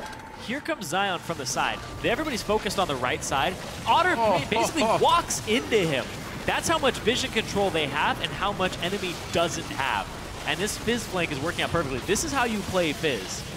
That's not how you play Tristana, though. That's the second or third time that he has come, that Zion Spartan's come from the left side. Right? When you're in that position in the mid lane, it almost feels weird to not have wards on each shoulder, on your left and your right. But the tunneling right now that CLG has put enemy into has just kind of broke those fundamentals, and they're trying to stop the fights, but forgetting to ward, and that helps quite a bit. Exactly, and even when you just look at the inventory items, Trashy doesn't have a sight stone, That's so their true. vision control is going to be suffer. very difficult. But at the same time, Smithy doesn't have one either. But everybody's purchasing wards. They're going back and forth on this.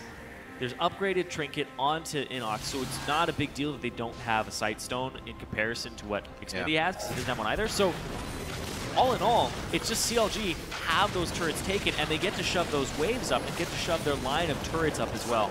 Now, Zion Spartan's going to go top. His teleport is almost up. He has all the tools that he needs, and a Blade of the Ruined King to boot. Banner of command coming from Aframu. Nobody can deal with Zion Spartan right now, and they're just going to keep sieging. The Tristana, the Demolition Squad, the 4-man unit that I talked about, where Fizz is going to be off on the side splitting, that's just going to happen over and over and over again here. Banner of Command did the minion. Got that going. They do. AP is going to be a little tough to take that one down. Still have a bit of attack damage to thread in there, but they can't really do too much. Smited already to try and get it to double smite.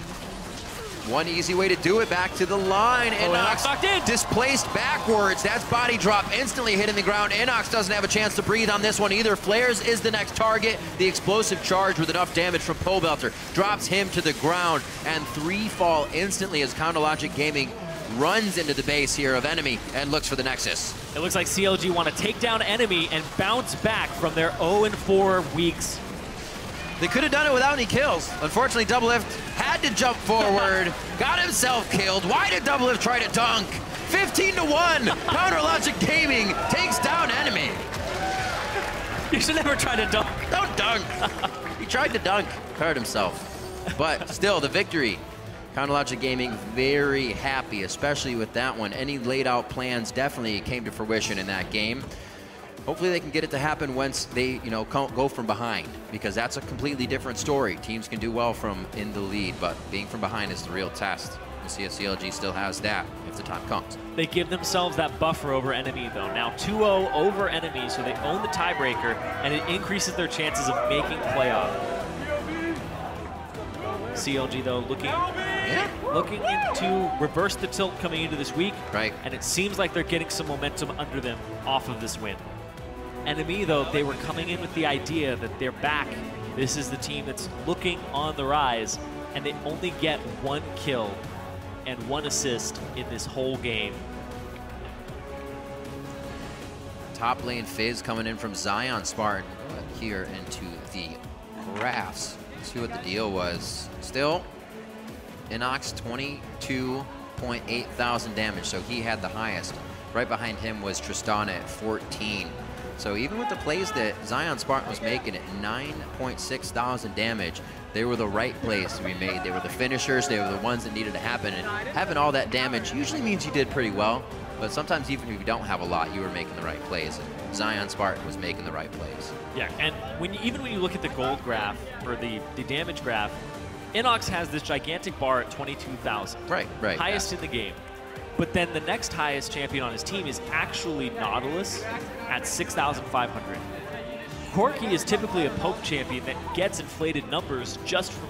Next match, Gravity versus Cloud9 for the boys in blue. They're in uncharted territory here from going 4 splits without a roster change to 2 in the same split. Cloud9 are just trying to stop their free fall. Yeah, I mean, that honeymoon with bringing High back in was cut short. They looked good in the first game against Team Liquid, but that quickly evaporated.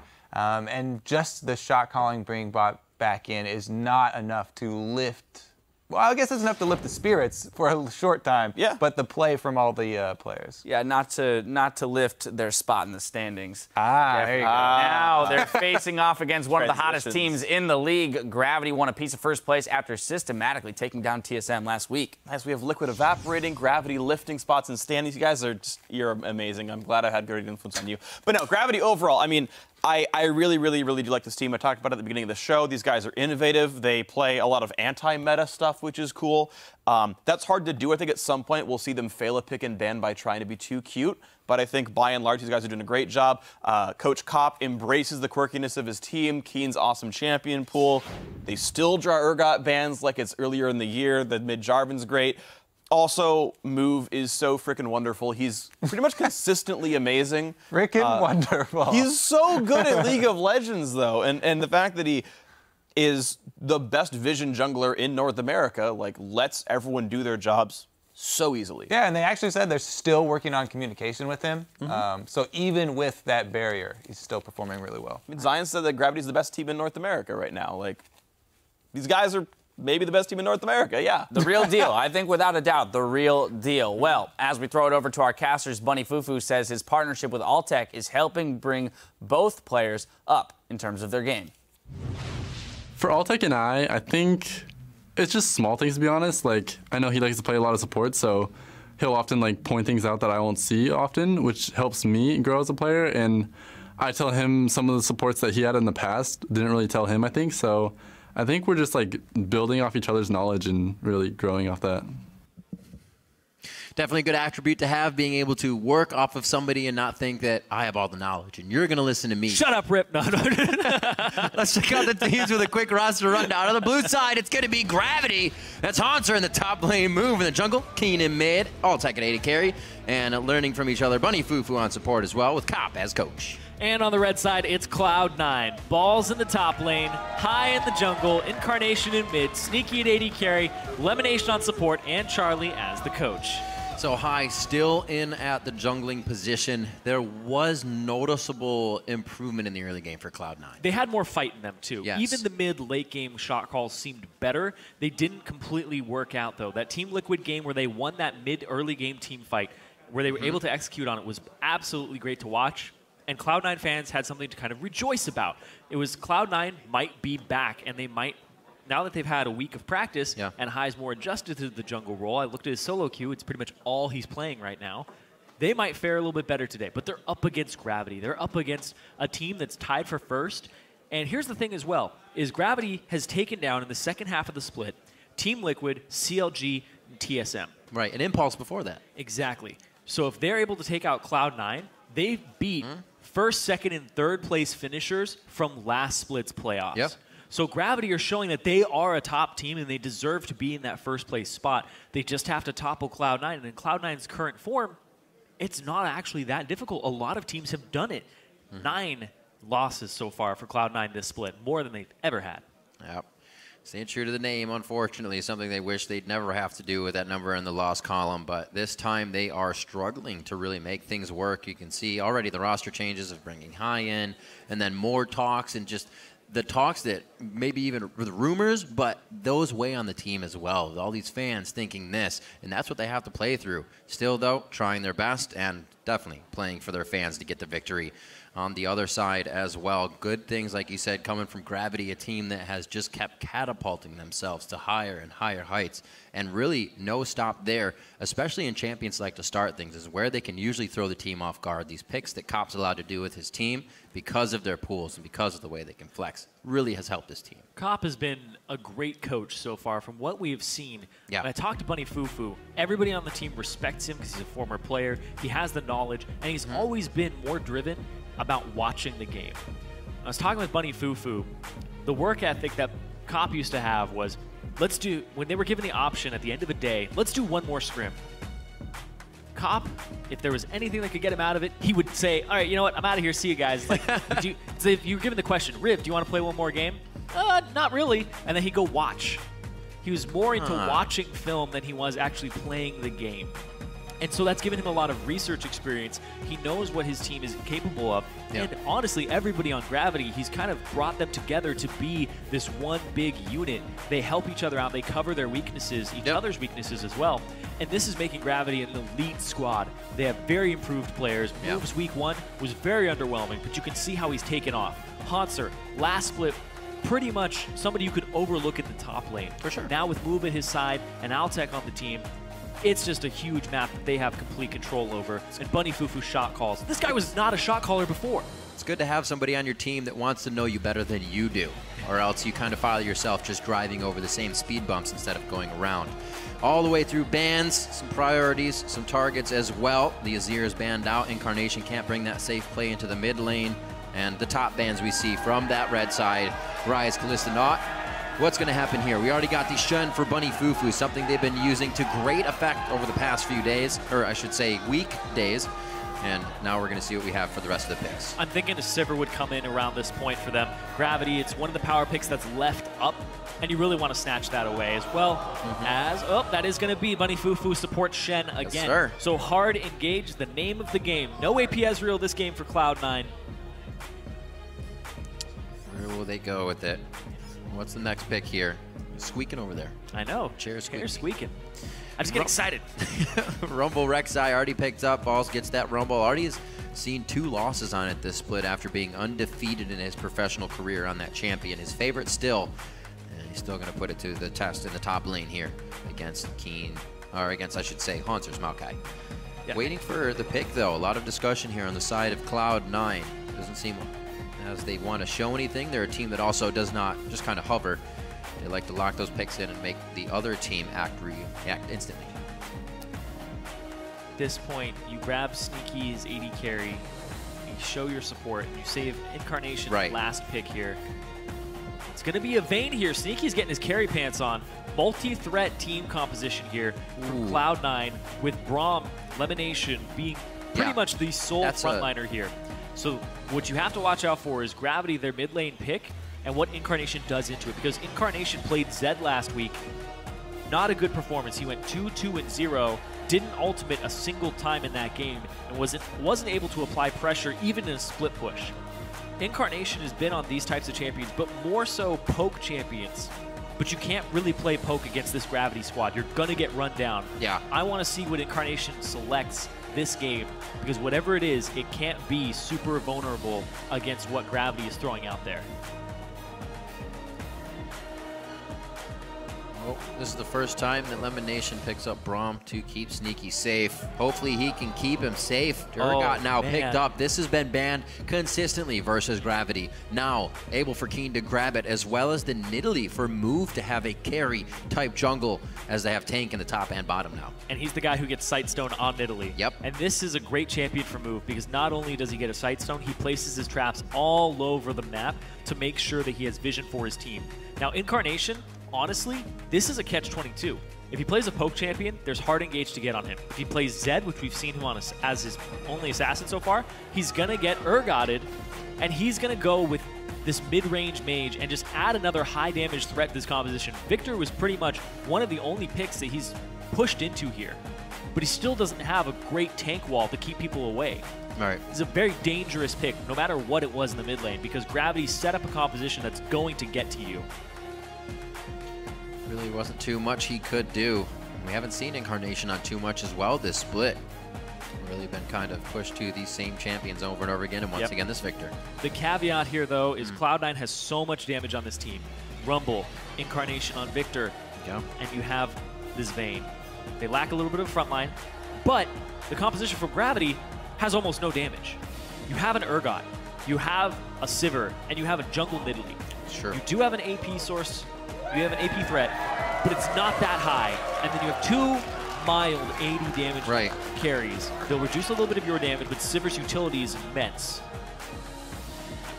It'll come down to execution in these team fights, because they're looking to just run them down, but they're up against a lot of damage. You have to get tanky to deal with this. They do have the means to do so, and with the Maokai, they will reduce a lot of that damage, but killing Cloud9's comp, you can get to them, but you have to be able to blow them up before they blow you up. We'll see what happens. The champs are locked in, so let us know who you think's going to win.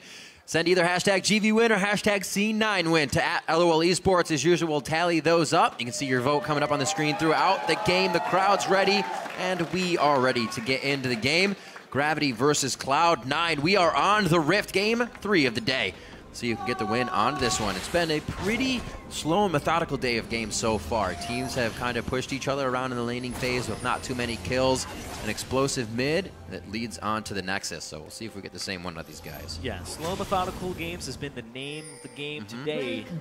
And we've mostly been seeing tiny advantages. Whichever jungler is controlling scuttle crabs, whichever jungler is getting that advantage. And it's high in the jungle versus Move, and Move has been known to get scuttle control with this Nidalee, get vision down, help his team out.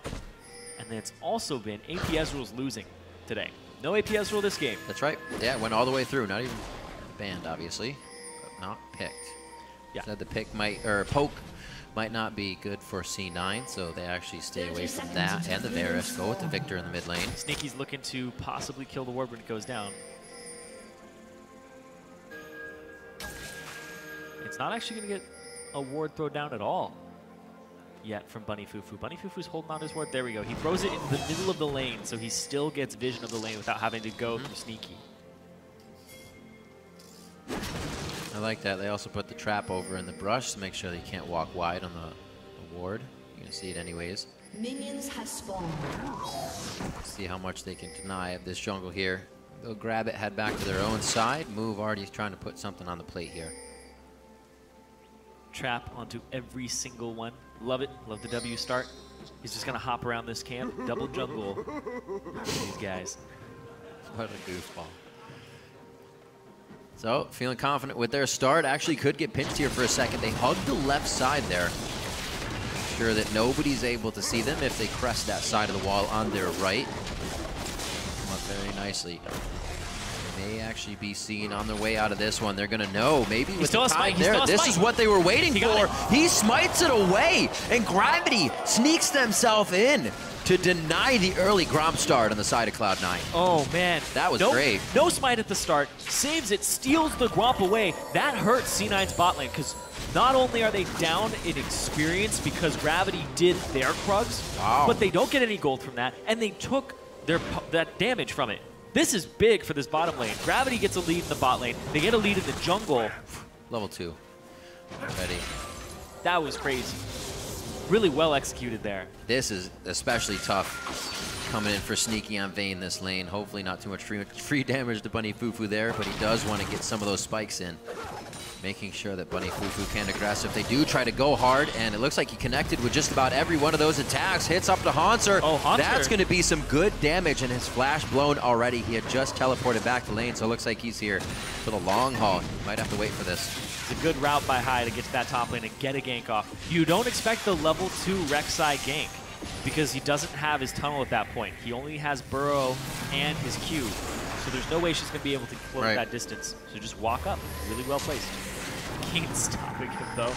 Not too much mana on Keen. He does connect with the Hunter, and that no more hurt High's jungle a little bit. He was going to go over for the Wraiths, or Raptors rather. Haunter pulled back on that one. Keen must have said, we don't want it. Flash is down, so it could have made a dangerous play. High now having to flash move with the right moves as he gets himself towards the top side. Just providing damage all over. A lot of chaos in the beginning here. It looks like Gravity was able to come up with the advantage on that. Yep, Move is already 200 gold up over High, and High's backing right now, so his gold income's very low. He's still stuck at level 2 as a Rek'Sai with no flash. Yeah. Move just gets to walk over the jungle now. And that 200 gold advantage at the top of your screen is pretty much all Move over High. 13-5 in those cams. Yep. Getting himself a second blue buff now. 3 around the map for him is going to be very nice. To start it off for him to be playing the Nidalee as well, this is a perfect way for it to go. And he can start helping the team in every lane that he wants once he starts getting his core item built up. Exactly, and Move needs to have an okay game through the early phase so that he can get to those AP items, because they don't have an AP threat aside from him. Monster will do some damage, but it's really on Move's shoulders. See a pretty high kill game back in week 2 in favor of Gravity here. Still composition that can do that. They just got to get in the right spot. Like you said, not too much damage to start off here, so they got to make sure the fights are the right ones. Yeah, you have to poke ahead of time, and C9 doesn't really have a composition that can start these fights off in a hard engage sense. You'll have elimination attempt to start them. Balls can throw out the equalizer, but he usually wants to use it reactively in a fight when people have already grouped up down a choke point. This team on C9 has really good choke point control as well. So if C9 are able to take fights in the jungle in the mid-late game, and they're able to contest objectives, they'll be in a good spot. But look at this. Oh, Urgot's also on the side. Oh, wow. Move going very hard for this flash. Keen flashes in. The Hunter actually does not hit. He may have a bit of chance to get away, but no. Bunny Fufu already made the move from bot lane. Doesn't even have to use Ignite, but he does also miss the assist on that. That kill only goes to Move as a solo. High was just trying to get into the jungle. He's trying to just scout around and attempted to do the Raptors, but Move was right there and punished him. Wow, Move flashed forward pretty aggressively on that before even landing a mark. Yeah, they knew knowing Keen was coming in. Yeah, exactly, they knew Keen was coming in, but also they knew High didn't have his flash from earlier, and he had just used his tunnel to get away. That's true. So at that point, might as well go for the kill. Really big profit there. Well, I think this is now known by the lanes here. Definitely have to play it safe on the side of Cloud9, and that's already not happening in the mid lane, unfortunately. They're not going to be getting any jungle pressure from High, so this is going to hurt only more. Actually, you didn't notice this as well, but Keen, he did flash, but he didn't even get an assist. He didn't. No, yeah, there was no assist on that. It was just a solo kill by Move. 6.5 minutes in. The level advantage in the bot lane hasn't given them too much. 44-41 CS, haven't been able to pressure more than just kind of trading damage back and forth. Elimination doing a good job at keeping things safe in the bot lane and sneaking in his positioning. It'll be interesting to see how far Sneaking can get with this Vayne and if he can really bring the game back in for Cloud9. Not too far out of reach just yet. but Move looks like he could be a big problem here if he keeps this up. Yeah, and this is an extremely tall order for a Vayne. You have to get through a Maokai, an Urgot, and a Shen. Shen's still going to reduce your damage when he taunts you, and you have a Sivir to help all these champions get to you. There's a lot of lockup, but dispersing your very limited damage on Gravity up against Rumble, Victor, Vayne is the hard part here. Also dispersing your crowd control effectively, because if everybody jumps on one target, you're taking everybody else's damage. High, just about half the CS Move as he continues to control, break back his jungle. Yeah, Balls wants to get this one pushed in, push back out. Monster trying to stop it from getting to the wave, at least so he can farm up these minions, and he shouldn't be that bad off if he can get to this back wave with that Vengeful Maelstrom. Nicely farmed. Oh, missed one. I'd say that's pretty good. Move again, very aggressive here. No answer from anybody else on the side of Cloud9. He's gonna keep going. Even without the vision to really be doing this, he feels that he still has the escape if necessary. And they're going straight now for another resource. A few wards, but not very many deep ones. Still dangerous. And Elimination can't come in here. If he comes in here, he's just gonna get destroyed. Claiming the blue buff off of the poke. It's only a one-threat comp in terms of AP from Gravity. Yeah. But Move is just having a great game so far. Shut down on high at the start, that one kill, the first blood, and now he's just turning that into even more of an advantage for his team. And this makes it so much harder for Cloud9 too.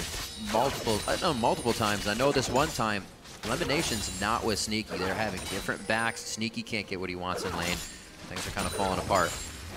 He's keeping his CS up though, so credit to Sneaky for making this situation work for himself. Dragon, however, going to go over to Gravity. A little bit of a lead. Altac taking some big damage. Spell shields the Winter's Bite. That's going to stop the slow. And concussive blows from coming in too much. He stays alive. Bunny Fufu as well there to help now. Bunny Fufu level 5, not 6 yet. 6 could be very, very helpful here to save Keen. Unfortunately, it cannot happen. Incarnation able to come up with a kill. Tied at 1-1 now. Yep, they knew that Keen didn't have his flash available. His barrier was up, but he wasn't able to use it. And they just stun him, knock him up, and it's great execution there. Great timing, too, because Move looked like he was about to jump in. Yep. And that evens up the goal, too. From all the moves that Move has been making, they're able to capitalize on it. And High is level 7. He's actually got a level lead over Move slightly. Knows what the moves need to be made. Saying move way too much is I know. Such a necessary word though. When somebody has that name, you just realize making how the right much you say it. Making the right choices this game. Doing very well. And that's something that we talked about before is High has that ability to provide that to the team. And Medio said it as well when they had High on the team. It didn't feel like we were behind when we were behind because High knew what to do. And he does. Brings himself back. He's only about 10 CS now as opposed to 15, 16 CS down and trying to make plays already. They're going to see the back from Move, but no, they're going to see the aggression as well. So High is here ready for the counter game. He doesn't have flash. He used it for the mid lane game. Actually, Move might have seen him there as he came out, but still just not worried about the situation. Bunny Fufu, after laying down some very deep wards, you can see lined all the way across the inside of the jungle there with a few moves. We know him for very good ward placing and clearing stats. Move will keep that up this game. Now I can't tell if you're saying moves or move. Ooh. Just good moves. All these choices that should be called moves. Moves, move. I'm gonna write down move right here in front of me so I don't say it anymore. Here we go. Try to not say it unless it's his name. 11 minutes on the clock. Move making his way into the jungle. Oh! I got it. Hot Smooth damn. moves. Smooth moves. Failed already. He's going to get Scuttle control as well, and just really nice play so far. The Sight Stone's out onto Bunny Fufu, but as well as Lemon Nation, but you can see how effective that's been for Lemon. He hasn't been able to put it, watch him, he just got it, and I looked down. Mid lane though, both junglers look for this. Keen flash. Incarnation just got that kill. They want to soak that money back up. He actually may get out of this. No! The hit from Keen finally lands, taking out Incarnation. The fight is well onto Balls. He teleports right into the fight. Those teleports happened at the same time, and the crowd control was coming from Haunter. That was known. Balls couldn't even put out his ultimate. The reaction there, and Hanser been stepping up this season hugely. He's right on time with Without his a doubt. Even though Balls has hit his item spikes of the double magic penetration build, it doesn't matter. He's not able to get his ultimate out, and they end up getting this mid lane turret for it. Great aggression there. And Move is just a guy who understands economics in League of Legends. He understands jungle economics too. When he gets that romp on the side, he's able to take it, and he's like, let's go middle. Because now it's time to make an aggressive play, and Hanser's ready to TP in. Keen is ready to flash in. And just great. And we're back on the jungle economics point. When he gets the Gromp, he's able to deny that, and it's almost like 100 gold swing in your favor, which equates to 100 gold they wouldn't have had. So counter jungling is very effective in his hands. I'm actually going to check his gold right now. He is 1,300 gold above high. It's 2 kills. They're the same in assists, but the fact that he's getting these very important parts of CS, the part that he's getting are Scuttle Crabs, Big Gromp, so there's only adding 1 to his score box, but still, he got up so much gold. One of those as well was solo onto high. He was able to find that and get the kill, so he's providing for the team as well without any of their assistance. Keen had to come out of lane, but he was a little short to the party, so we'll put that on him for missing out. He's got 700 gold from kills, but the fact he's up 1,300 means that he's got 600 gold just created. If this game was 100% even at this time, they would still be up 600 gold because of it. The one thing happened that Cloud9 didn't want to happen, and that's that Move actually got an early kill. Fortunately, High knew what to do with it so far, but he has been able to extend that kill to other lanes before High could kind of patch up that instance of what fell behind. Again, denying the blue buff one time after another. They just keep getting the resources. That goes over to Keen. Incarnation won't have too much trouble clearing the mid wave. It is going to be tough if Keen can start locking on those hunters. A little bit of movement here from Balls. He's trying to get the Scuttle Crab, keep himself in that money game as well. It's 110 to 112 in that top lane, so not too bad. Ward's getting set up around Dragon to start the vision here. 30 seconds before that spawns. See if we get some spear pokes in to make it a little easier.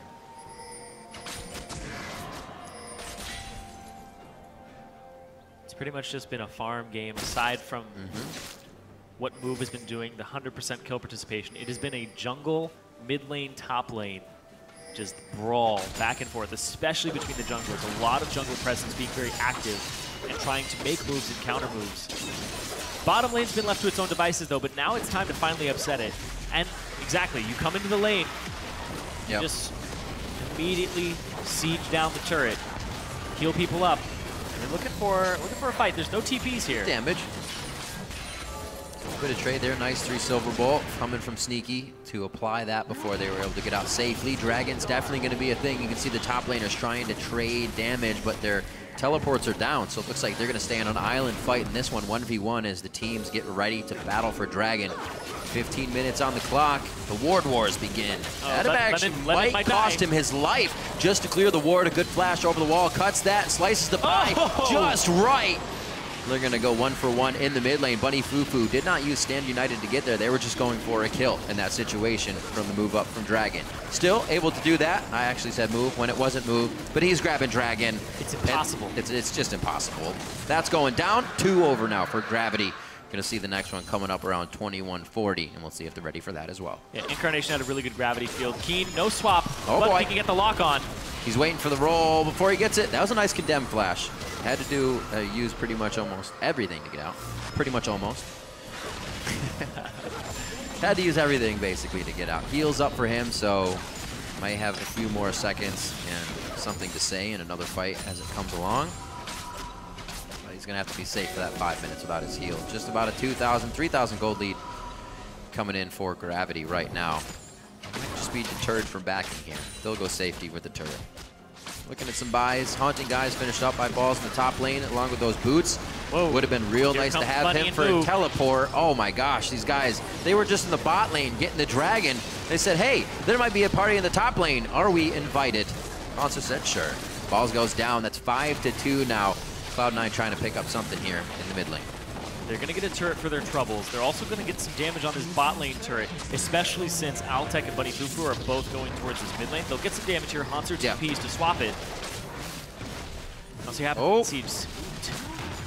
That's all right. 2 shots. They know the flash is down, though, because he used it up top to get on the balls. And now they're just going to rotate down. They're high coming as well with Incarnation. You rotate down to this bottom lane, but you still have pressure on your top lane. Balls might have to use his ultimate to clear that wave up there, depending on what happens. Bunny Fufu can still traverse the map with his ultimate. This is going to be towards mid, though. Yep. Now pushing this, the wave not there just yet, but they are going to have to react very fast. Ball's actually waiting. He looks like he's afraid to see if people are actually going to come around the turret and route him in there. But he doesn't have the vision, and he knows at least 3 people, possibly 4 with Keen, are hanging out here. Well, he's right. He is right. It's a smart move by Balls there, actually, to keep himself alive. Yeah. See what they decide to do. So mid wasn't really able to be taken down. And they're just going to hang out. I think this is where Cloud9 is still on the same level, and they know. They're like, they're in the jungle, ready to kill us. Back up. Yeah, nothing's going to come of that. A little too much of nobody being on the map there. Gives it away. You can see Lemon is just checking with his cues. He's trying to make sure, are they in there? Are they still in there? Because you don't know if they've backed or not yet. Bunny, though. Oh, no. He's going to get the knockout. Oh, after so long of trying to set up a gank. They get ganked themselves on the way out. Bunny Fufu, the caboose of the exit crew, and he gets taken down immediately.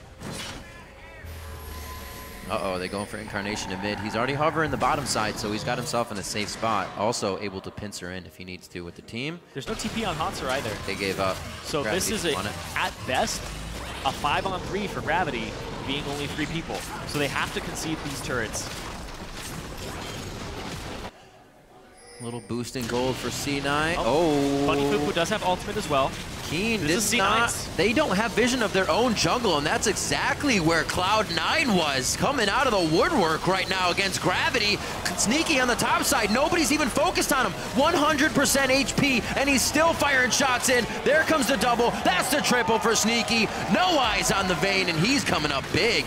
More kills coming in for him. Actually, only got the double. There was an assist before, but it looks like he could get the triple. Are they going to follow? They do not. High's trying to actually cut him off on the top side. You will have the chase coming in. Oh,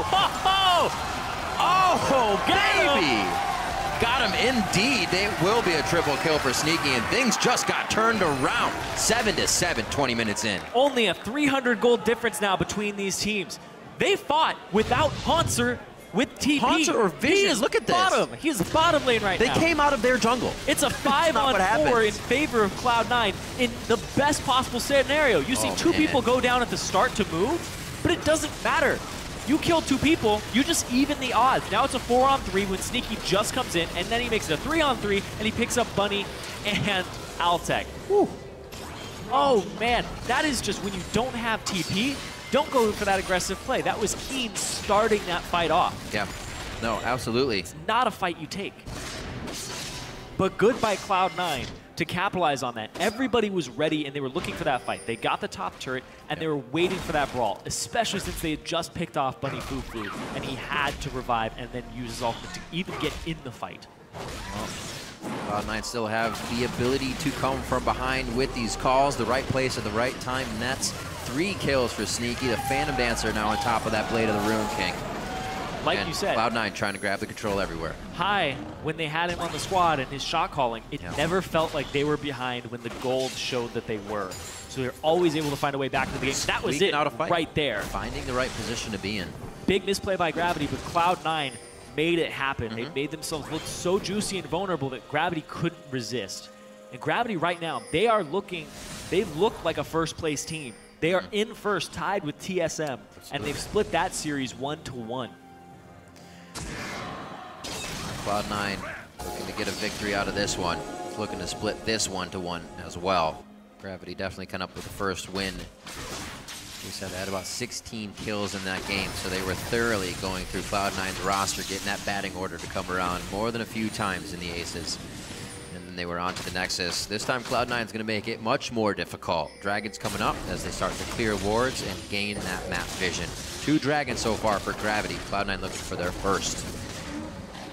It looks like they have it uncontested as well. Moves already on the top side. That signals that they don't want any bit of this. Actually going to kind of put pieces in place for something else to work for some time from now. Wards towards the top.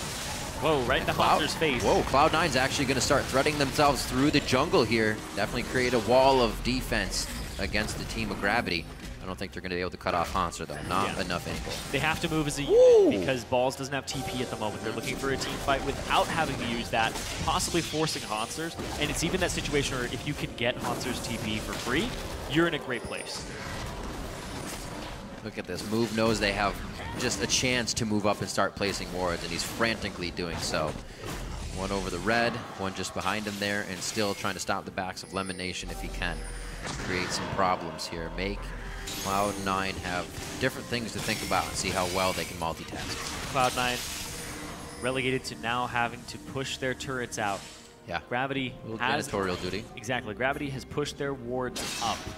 So they have complete vision control of the jungle, of the river, and they're able to rotate between these lanes. They have the TP, they have the Shen ultimate. Keen is by himself, though, alongside Haunter, and they're just trying to have a 3-man unit go back and forth.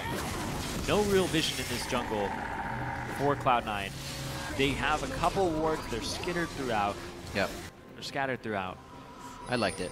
It's a good word. Skitter, scatter. We'll put it in the caster dictionary as a word. Oh my god. It'll count someday. One day. Looking at this, it is its own word, but I just didn't use it correctly.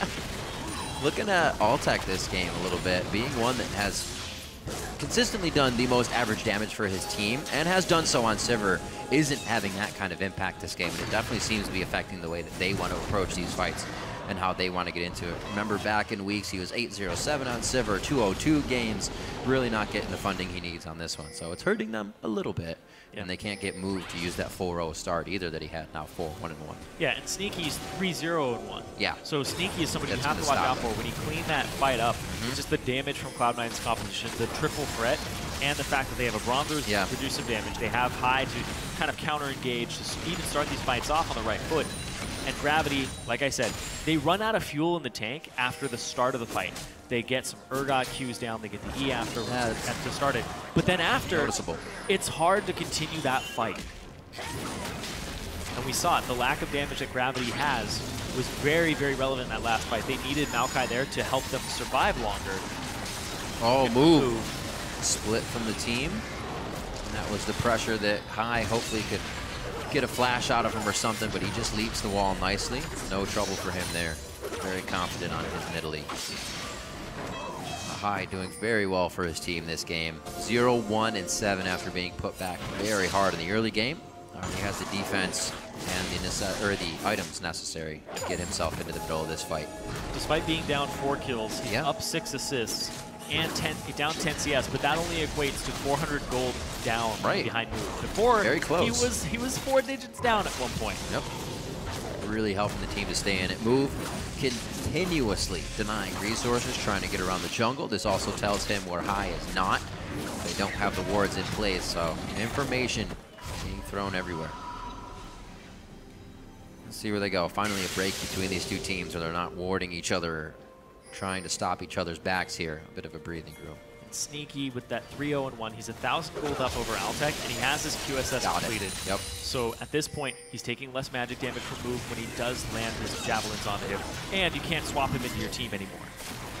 I haven't touched on it too much, but Keen is at 665, a 750, so he's very close to getting that fully stacked tier, being able to transform himself. Looks like they're poised and ready to get another fight going here. Both teams jockeying kind of for position in middle as the wards creep up towards that Baron side. Dragon is going to be in 2 minutes. Might see that actually get soloed out here if they have the time to do so. There's no wards on the bottom side of the map at all for Cloud9. They can't see Dragon hit, but at the same time, there's only one ward in the area that Gravity has around Baron. They have one right on Baron. A good fight here would really help C9. Starting to get their waves pushed in the top lane. Baron as well. Very, very big for the position that they've been in. Start getting some turrets back in their favor. Any team would really benefit the same off of Baron. They've kind of evened each other out here as we reach 27 minutes into the game. I love how it's a siege situation and Move just says, hold on guys, I gotta go get their blue buff. He's just ready to come back and start sieging and poking more. Look at, they're trading sides of the map too. Yeah, how exactly. Nice. It's just jungle economics for him. He's going and just maxing how much gold he can get. Oh my god, they're just You're walking by them. No! Why would, no, this is what you just gave up. They trade sides of the map. Cloud9 still taking some significant damage, but like you said, after Gravity starts it, they might fizzle out, but they have the positioning to continue. The fuse is still lit. They could explode on the final members. There's one, a double kill for Move, looking for a triple, but it's gonna be Haunter that picks that one up, and Gravity walks blindly into a 5v5 fight and comes out on top. So tanky. The Gravity squad just able to last through it. And big part, Sneaky got chunked out so quickly, and then even though he went for Altec, Altec took very minimal damage, and he also got a Shen shield. The Rumble ultimate placement there from Balls only hit Keen. Could have been a much better ultimate there from Balls to actually win them that fight. Definitely get a replay onto that one. I want to see that again. Turret going down in the mid lane. Gravity, like I said, whoever was about to win that fight, it seemed pretty even with the way the waves were pushing top wave in favor of C9, mid in favor of Gravity as they drop tier 2. We'll see this again. This equalizer goes back. Altec dips down right then, and it only hits Keen. It seems like you could lay that sideways. Exactly, and Move is off on the side here too. Comes into the fight. Sneaky's down right now, and then it's just clean up from there. You have Haunter in the fight. Move just keeps skittering about. Nobody is on him, and they pick them up. Incarnation's damage was also negated that fight. The Maokai being in there is the Vengeful Maelstrom.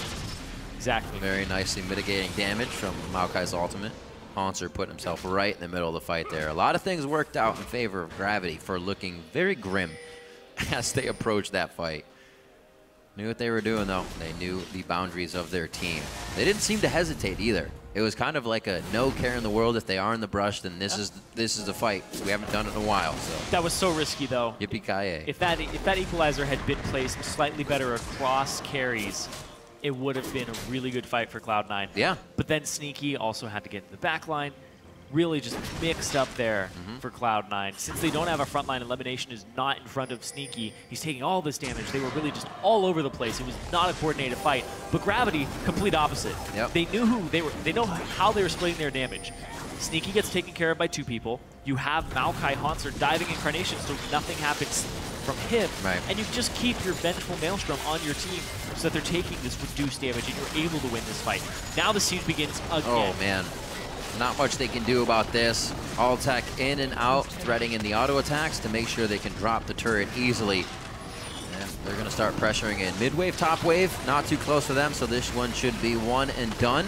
See them get out unless they get a very nice fight against Cloud9, but that's what C9 is trying to avoid here. Keep everybody alive in the base, where the base will be no more. Spears are missing.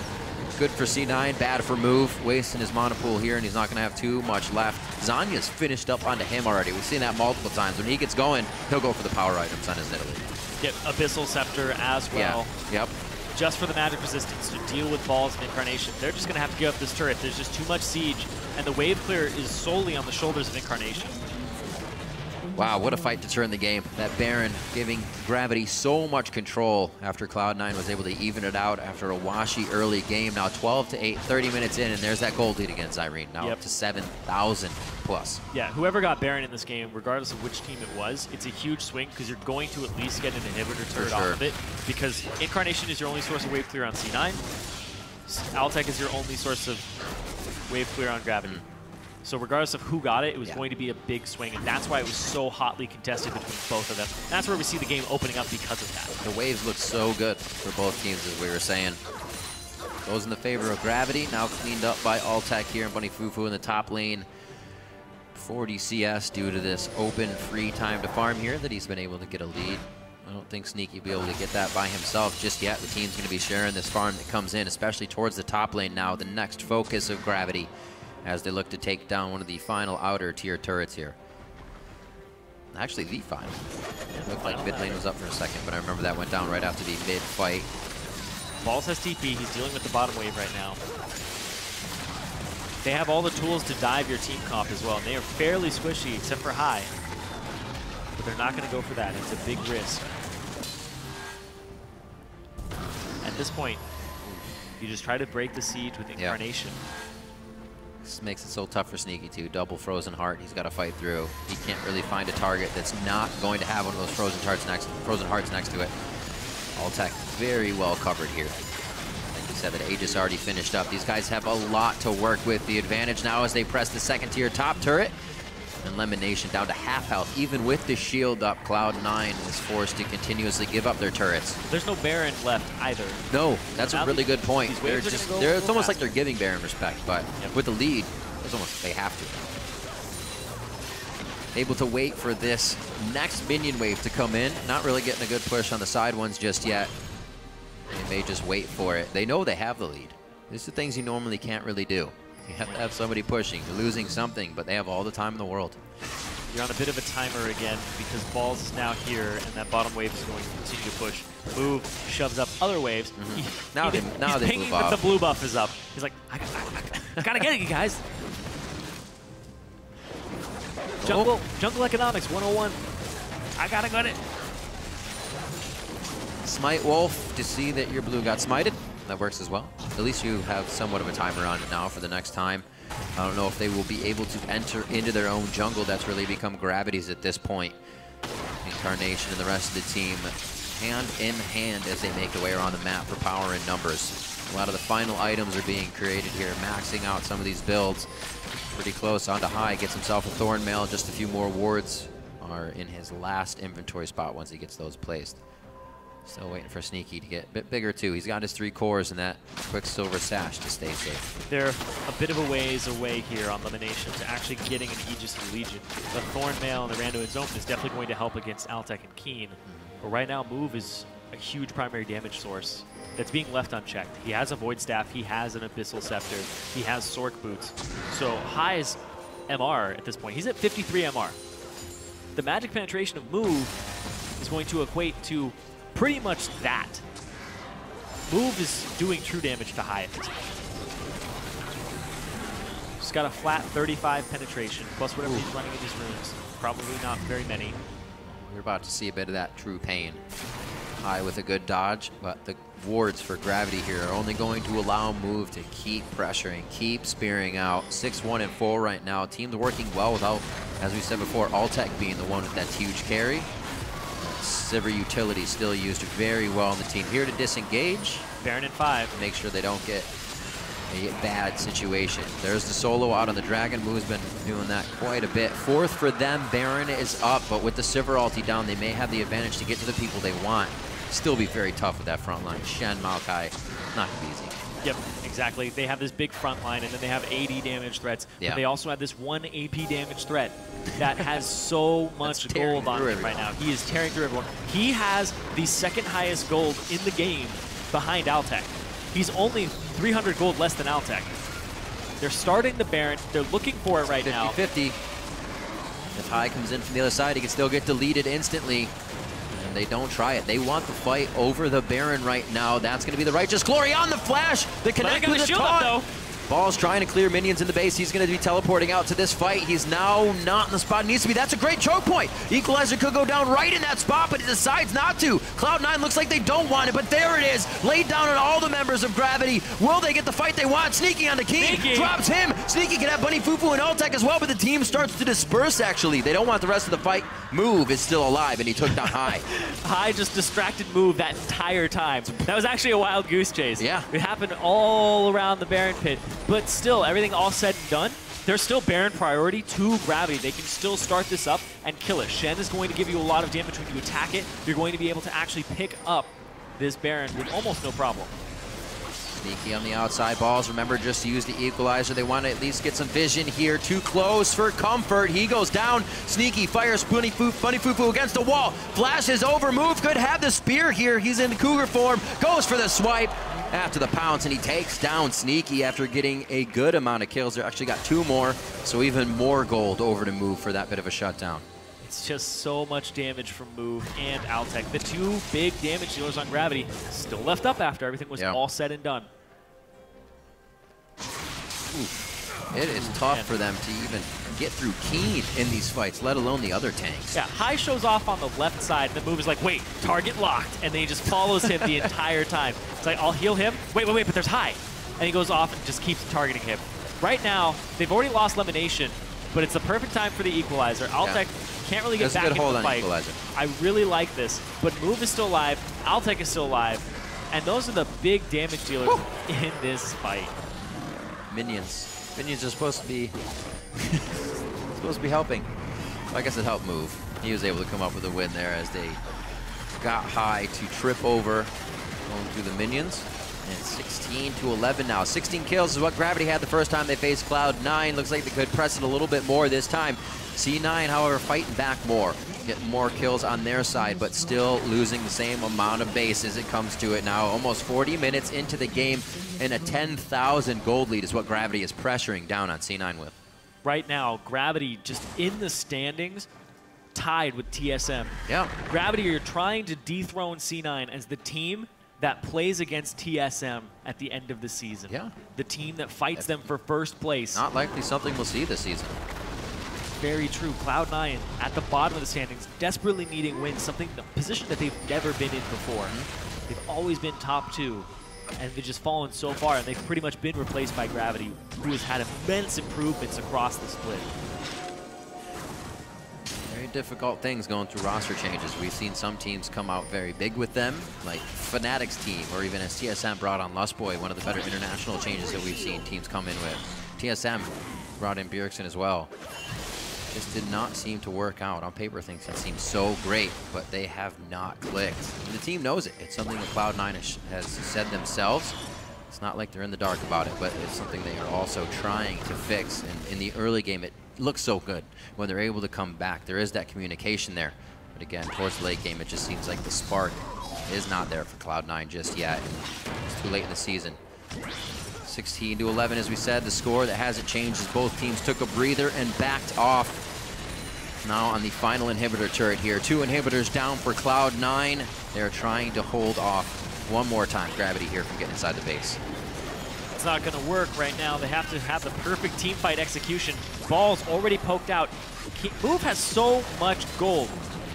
He's 300 behind Altec. Yeah. Still highest gold in the game.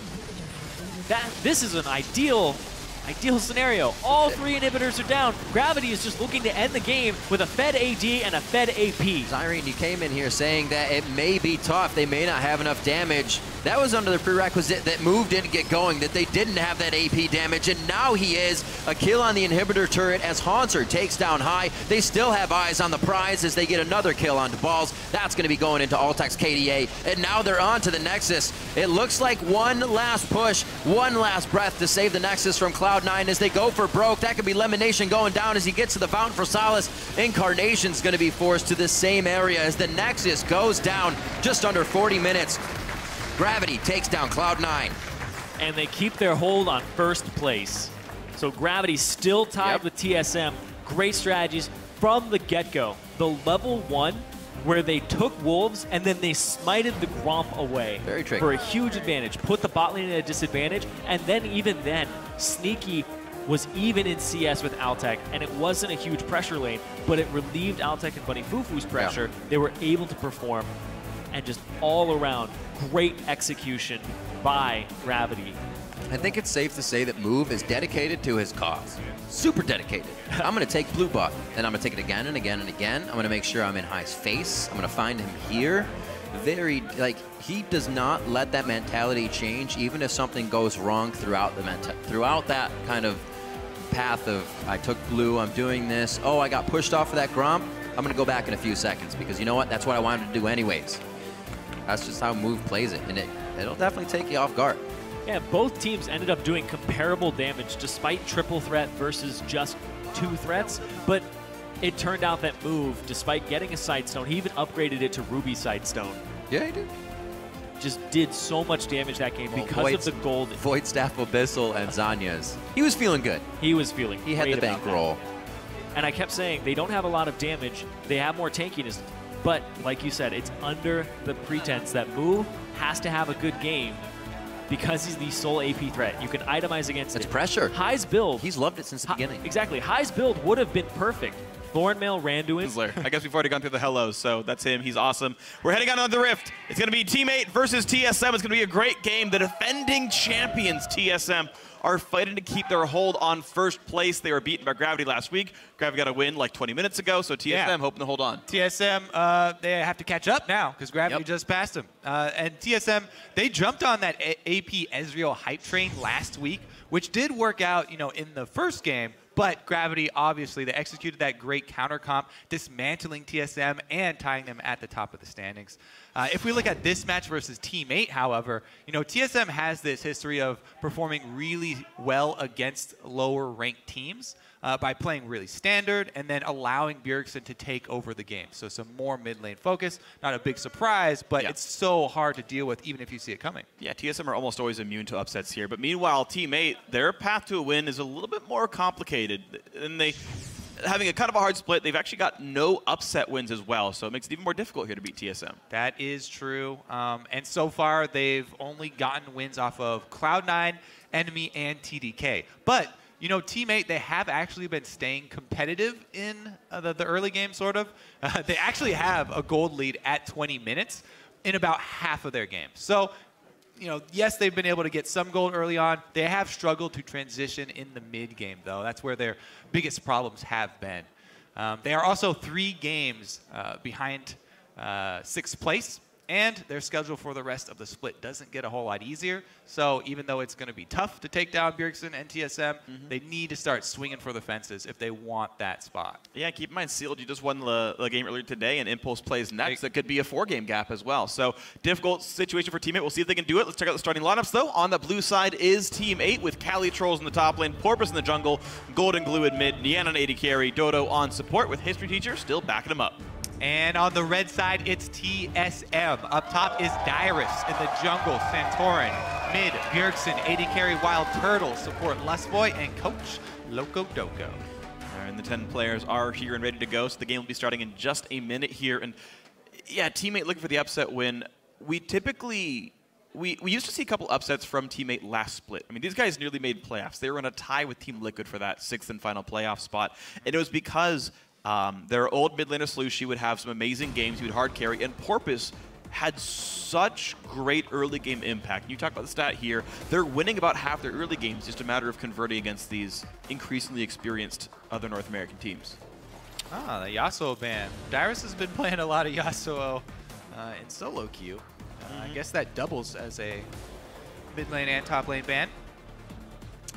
It's interesting. Dyrus, I think, tweeted or something to the effect of like Nara stopped getting picked, and he's like, damn, all that Yasuo practice went to waste. As though it was like a specific counter pick. So. Yeah, it's definitely a hard blind pick champion. Nara banned anyway, so Teammate, bans you don't see all that often aside from the Sivir. Yeah. You can see the 9 and the 3%. Yasuo bans pretty much exclusively used on Impulse. Yeah. So far in the North American LCS. We've seen it used to great effect. Split pushing power, of course, definitely scary. And we'll see Ryze and Fizz gone away so far. Top lane bans away from Cali Trolls, and they'll bring Alistar away from Dodo. Yes, Alistar, the ridiculously strong frontline support champion. Great for making plays in lane swaps, which Teammate like to do anyway. So don't want to let them have Alistar. Nian gonna grab that Kalista though, and that actually may give him the confidence to go 2 versus 2.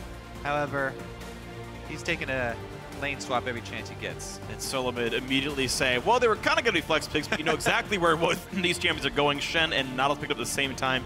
Big tanks for TSM. This feels just like the old style. Big front line for Dyrus and Lustboy. It's such a great answer already to Kalista also. She has such a hard time dealing with tanks in general, but a Shen Nautilus, not only do you have point and click knockup, but Shen's going to have an assisted dive there as well. Yeah. I actually really want to see Teammate play a ranged support here just to trigger the W more often. Get a bigger knockback on your ultimate as well. Yeah, and mostly just, I just feel like you're already going to do so little damage on a Hurricane build. Like, just getting the % health damage out reliably from your support and having Dodo really smack people around could really be helpful in actual team fights. It's definitely a part of Kalista's kit that you overlook when you get to the team fight phase. Yeah. Not just for the laning phase. there's a range support. That's semi-counts there for Thresh. I definitely really like Kalista Thresh lanes. It's one of the better ones for sure. Gragas comes through for Porpoise, so all the junglers on the table chooses this one. Seems common to go for that. Teammate are saving all their solo lanes for last, though. Hey, she's back. She is back. All right. Well, they actually lock in sisters. Yeah. Well, I don't know if they're officially sisters. No? No, I mean, they have a shared dark and mysterious past, but you talk about tanks and clicking on people. Is Caitlyn her sister? I don't think they're sisters. She has no sister? Or at least not officially. No! Like, I've heard there's... They might be half sisters. All right, we'll leave it. We'll leave it shrouded. What's the word for fanon? Fan cannon is a term used. So as far as fanon is concerned, I think Jinx and Vi are sisters, but I don't think it's officially confirmed or anything. Either way, 2 point-and-click R stuns to put onto Kalista. I mean, good luck being the end in this game. Yeah. And Jinx is just sitting in the back line with a bunch of tanks in front of her. Yeah. So talked about the point-and-click already when matching up against Kalista. Let's double it. Vi is definitely one of the most difficult to deal with. Here's a question, though. Do you guys want Bard or Heimerdinger more? I want the AP Nasus mid. Yeah, okay. I mean, they're... Bjergsen already has Smite on the Summoners. Is this an Ezreal team? I think it's an Ezreal team. I mean, Teammate have mediocre engage. Well, I mean, Teammate have a really solid team comp right now. Yeah, yeah. There are no holes, really, with this Teammate squad. You know, they also have now the Azir wall. Wow, yes, you know, Vi's going to get back there, but they can try and close the gates on everyone else. Porpoise also with another disengage tool. So Teammate have a lot of versatility here with this squad. Yep. All right, there's the AP Ezreal lock-in, so we'll get a little bit more of that Runeglaive Ezreal. Yeah. Curious as to where the Shen and Nautilus end up, as they can both be swapped for top and support. This is the most common has been Nautilus top and Shen as support, just because the Nautilus lane and top lane is oppressive. There's always a chance that, by the way, Calitrolls plays AP Gragas top. Yeah. We can go back to those days and Porpoise can play Jungle Maokai. I doubt it. I don't feel like Porpoise is... I feel like the biggest sticker there is not that, you know, Cali wouldn't want to play Gragas again, but Porpoise on Maokai. I mean, that was the initial goal. I mean, we're down to the last 2 seconds. If they don't swap it, really... Okay.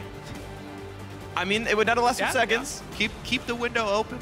It is top lane Nautilus. It is top lane Maokai. It's support Shen. It's jungle Gragas. These are the situations we are in. So TSM, their only magic damage dealer really is this AP mid Ezreal for Bjergsen.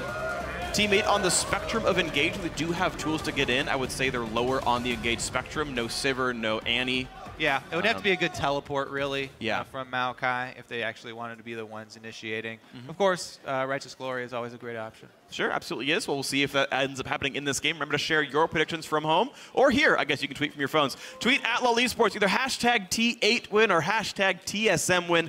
Let us know who you think is going to win this one. TSM, I assume, heavy favorites in the online fan vote so far, but you never know. If the game starts going awkwardly, you can always change your heart and vote with the winners. All right. Fans, we got it for TSM as well. And we're getting ourselves into our 4th game of the day. I am quickly becoming a big fan of the Shen support, by the way, as well. There were so many good cross-map plays from Bunny Fufu, even just in the last game. Yeah. He was able to turn so many ganks as well as fights around because you really can't account for a global presence out of the bottom lane. I mean, Jinx, Rocket, and Shen ultimate as well, both coming in. I mean, they could actually take the kills and save your life. Don't forget Ezreal ults global as well. Like TSM could literally gank any lane with all 5 members. True, very true. And it would just take Santorin walking there. Then everyone can show up to the fight. So it's going to make teammates' life maybe very difficult. TSM spot the mid, and they notice that they invade actually with all 5. Fnatic could learn a lesson. They're a little bit spread out. And the thing about everybody always invading is that towards defensively placed. So that's why we saw Gravity being able to start off on the enemy side of the map last game. Because there are no defensive ward lines for most teams in these setups where everyone tries to go get those lane swap wards. Wow, look at this. He's going to be able to... Yent's still sticking in there. Wow, you know what's weird is TSM actually could have collapsed on that jungle. They saw Golden Glue in the mid lane. Now, Bjergsen didn't leave a ward down behind, but Golden Blue didn't leave mid, and they knew TSM was warding topside because of the trinkets they put down. You can spot some of those. So this TSM trio circumvented the Tribush ward as well. Yeah, you're They right. haven't been spotted yet. Vi did, though. And it's just a jungler. You go wherever you want. It's true. Yeah, the other lanes are not called. That's actually true. So Santorin, they know Santorin's starting topside. That's the only information gleaned by the Team 8 wards here. Team 8 themselves starting bottom side, which cross-elimination is understood by the TSM wards. So jungle starts know nothing else. So even though Nien and Dodo finally want to take a 2 versus 2 setup here and try and flex the power of the Kalista Thresh, they're going to be late, and they were not able to start a camp because of the lack of information. So they're getting up there. Turtle and Lustboy will already be able to shove the wave. They'll also have the experienced lead. Yeah, they're going to be 2 minions down getting in the lane. They've just joined the lane right here, but it will be a meaningful lead for the TSM duo. They'll hit every meaningful level first. Golden Glue versus Bjergsen in the mid lane. Again, we normally expect the mid laner that is not Ezreal to win that lane, so Golden Glue should be set up for success here if he doesn't get killed by Santorin. All right, so Dyrus Look is at that. also opting to stick with the double jungle with Santorin, and meanwhile, Kali has teleported into lane, so he's getting the quick lane experience and lane money, shoving the wave all the way into the turret. See how many of those minions actually die to the turret on the bottom side, because there's already 2 waves down. There are reinforcements on the way. Turret hasn't been able to take too many shots at it. Okay. Dyrus does arrive in time. Dyrus will have the TP top lane soon, though. Even though teammate did get their duo lane up there late, GSM want to dodge that lane matchup so badly, they're willing to sacrifice even more time on the other side of the map. And look, teammate are already trying to call the re-swap here as Nien recalls after shoving the wave. So they're constantly going to keep trying swapping back and forth, shove the wave in as quickly as possible, and get to the other side of the map. Both teleports were used in that exchange, though. And it is going to end up with at least Nien down bottom. Dodo's going to lag behind a bit, having visited the Wraith camp to get that deep ward. See if it pays off later. Dyrus gonna switch back again. Can't catch me. Swap, swap, swap, swap. This is the 3rd time. And already Jinx is back up in the top lane here of the recall. Yeah, they're trying to make plays. Santorin and Lustboy running across the map as fast as they possibly can. All right, so interesting game of chase here. I actually, if they can keep up the swapping back and forth like this, TSM will be able to eke out a lead here and get to that level 6 first. Then it's going to be really problematic for Team 8 as they try and swap lanes, because we mentioned how many globals TSM are bringing to the party. That's true, yeah. As of right now, though, they've been able to secure 2 versus 1 for the entire early game here. And it looks like Team 8 have given up on trying to find the 2 versus 2. That's a good thing for TSM, and also just with all the dancing around it, it basically inflates the jungle and mid lane XP and gold pool because they haven't been running around the map. So this game is more about Golden Glue versus Bjergsen and Porpoise versus Santorin than it otherwise would have been, as they have a bigger share of the gold. Bjergsen as well on the APS build, just trying to farm, make it through the early game, try and get to the Moonglaive. Team 8 going to take Dragon, as consolation prize for having their duo lane bottom, as well as plenty of deep wards in the blue side jungle. Let's see if they can catch Santorin here. Now, did he use his Q to start that Grommet, I think? Yeah, Q's down for 5 seconds here. He has the smite just up in time, but Hook and a body slam. Ignite is on. Santorin gives up first blood. What a great invade. Nien gets the kill. And those deep wards inside the blue jungle here of TSM pay off huge. Oh, just the tip gonna miss there. All right, well, this lane is still going to be partially frozen, though. Calitros has to play really far up to get any gold. This seems overly aggressive. I'm not sure why he went for that flame chopper. It's forced to be flashed over. That was not worth 2 CS. Well, let's see if Lustboy is able to land a taunt here and make him pay for it. No flash here for Kali. And it looks like they will just send him back to the 1 versus 2 scenario. It's going to be really difficult because that lane's not going to unfreeze by itself. They would have to call Porpoise to come unfreeze the lane for him. Yeah. And shove it into the turret. Porpoise looks like he is not making his way up to that side of the map. So they're abandoning top side of the map here. Wow. This is Gen level 4 right now, so couldn't make the cross-map play yet. We may see Lustboy recall in that brush and try and get down to the bottom side. No, otherwise, not that big of a deal because they're just trading lanes. But they're not exactly trading the farm, though. Teammate are going to go for a 4-man push on the bot side here. Santorin doesn't sniff it out just yet. Dyrus is staying mid lane as well, so there's going to be no one here to defend the 4-man push. Teammates say, you'll freeze 3 waves off us, we'll take a turret down, and here comes all 4. Doesn't look like TSM are switching gears quite yet to push, so they may just be satisfied to stick with that freeze. They've seen the shove appear already. Yep. Dyrus and Santorin have headed to that side of the map, so they could easily try and answer. And, you know, freeze scenario has been avoided by Team 8. Just go over to the other side of the map and try to make a play to force TSM's hand. It looks like TSM have made the same move. They've gone into the jungle, they've taxed all the waves away, the team has pushed right back down, so Teammate break the freeze by just giving a parallel circumstance to TSM, and these turrets are going to be taking a lot of damage. Yeah, Lustboy wanted to stay up there with Turtle in that top side, and they're going to lag behind and leave their mid exposed. Big collapse here, though. Teammate actually making a lot of really smart choices the first 8 minutes. They were the first to sniff out the turret push. They found a collapse in the mid lane. Of course, Bjergsen lives, but mid lane turret's going to die. This is huge. Nearly as well. Punishing the AP Ezreal before he's even able to get the Trailblazer smite. 0 AoE on this champion. So easy to just transition over to mid there and get, you know, a lot of work done on 2 turrets, but they haven't been able to clean up either. And TSM go full steam ahead. All right, enough pressure to keep them afraid. Good flame chombers. TSM, though, still knocked that top lane tier 2 down to about half. All said and done, though, Teammate tied the turrets. Mid lane's very low as well, and they're getting a bit of farm. The gold ends up being in Team 8's favor, all said and done.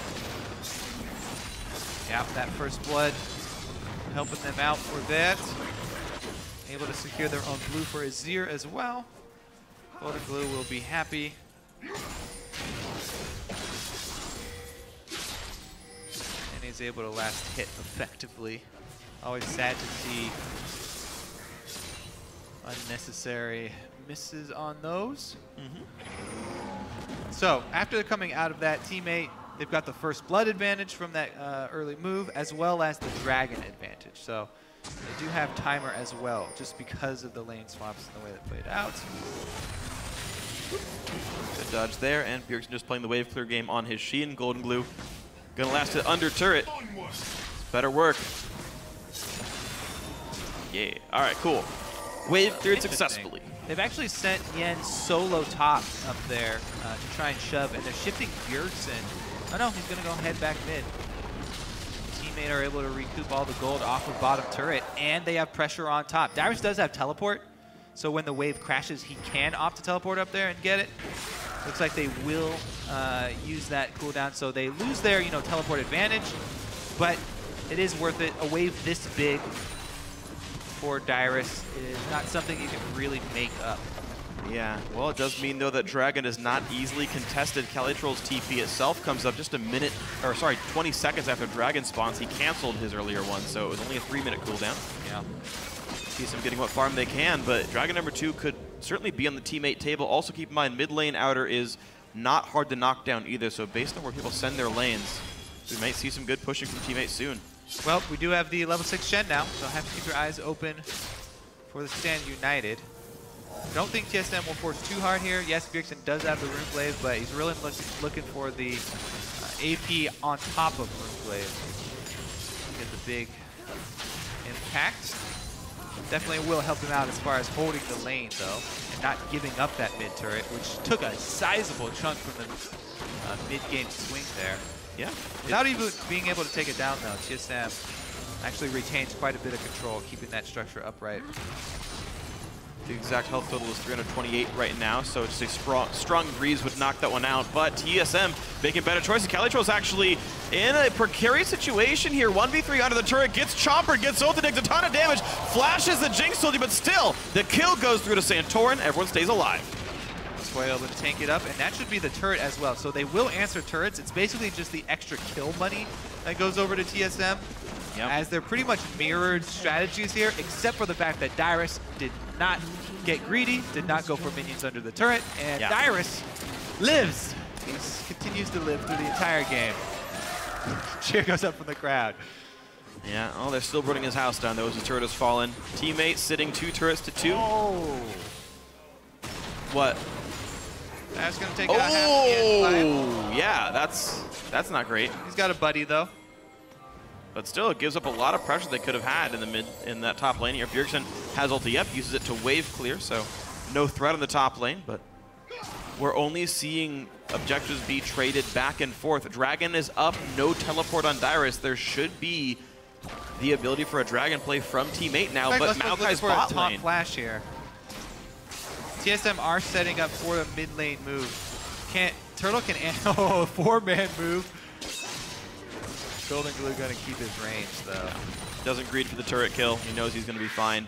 Plays the backside. TSM, they actually are pulling Dyrus down the map right now. He shoves one wave top and says, yeah, Dragon's in the field. Let's go ahead and contest for this one. TSM feeling good about that. Yeah, they really want to use their combo right now. They've got the Nautilus by Shen combo that will be able to nullify either Nien or Golden Glue because, you know, obviously Golden Glue hasn't been able to make his Zonias yet, and Nien is still just sitting on BF. Yeah. See, though, they are going to group up here. Bjergsen's a little bit far away, so they won't be able to land any poke beforehand. Result. That's going to be the only poke they get. 3 doesn't help on the Dragon. CLG at half. This is maybe a bit of a risk. In comes the fight. No Ezreal here, but the battle begins. They get the Dyrus Dragon. low, All right. though. Goes easily to teammate. TSM, Dyrus forced to flash away. The contest does nothing. That just seems sloppy. I think it was, yeah, mistiming there by Bjergsen. Without Ezreal there, there's nothing that TSM can do beforehand. They need him around to at least land some poke, you know, while they're trying to set up for Dragon. A bit of damage done. All right, so Bjergsen recalled just for Sorcerer's Shoes, and that was kind of the reason they had no 5 people around. The contest doesn't mean much. It's a big wave top that Malcolm's going to easily grab as well, so Calitro's able to respond to the top lane pressure easily as well. Yeah, it is hard to get the exact timer for Dragon if you don't have vision of it. Yes, you can, you know, see the update. You can see the buff on the enemy when they get them. But tracking that early game, you can lose a few seconds. Yeah, true. If you don't have vision, and obviously they didn't have vision during that, you know, lane swap where a teammate got it. So maybe TSM not quite on point with the timers there, and that was the recall mistiming there. All right, here we are back again with the mid lane being pressured. Teleport up for Calitrolls. He is to the top side. And we'll see how the farm ends up going. Just a small 200 to 300 gold lead for teammate. They're actually holding very nicely with TSM in the early to mid game. Also 2 Dragons to 0 definitely matters a bit. And we'll see if it gets pressured much more here. Junglers trading farm closely. Top laners have identical builds. Ooh. Yeah.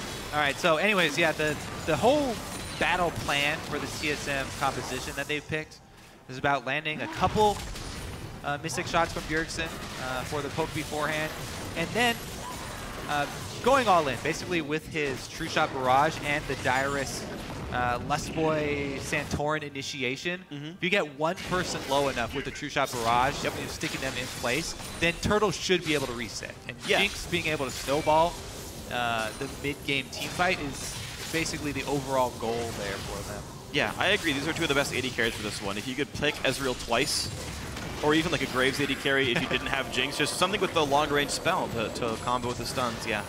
Definitely like this. We'll see if TSM can play that aggressive style while still having the backup poke that they need. Mid lane's getting lower and lower. Mid lane outer for TSM is basically dead. One hit'll do it. All the summoners are up, save for Calitrolls' flash, and the same for Dyrus. So all the tools are up, all the gold is equal, the map is symmetrical. It's how these guys play it out. Dyrus trying to catch up on experience, at least. He's got a lane freeze to deal with. Show himself, yeah.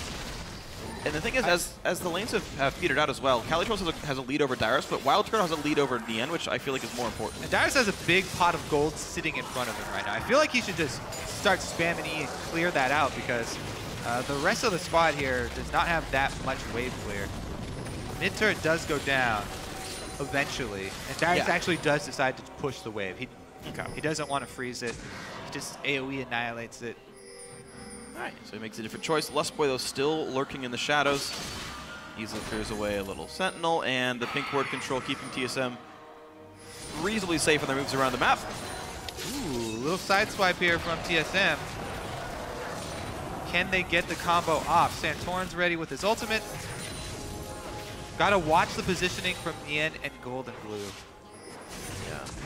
And it's tricky, too. You mentioned the somewhat bad wave clear of TSM. Your penalty isn't up. Hold on. Hook, no play made for Dyrus. If it was support, Nautilus, maybe they go for that one, but no attempt here.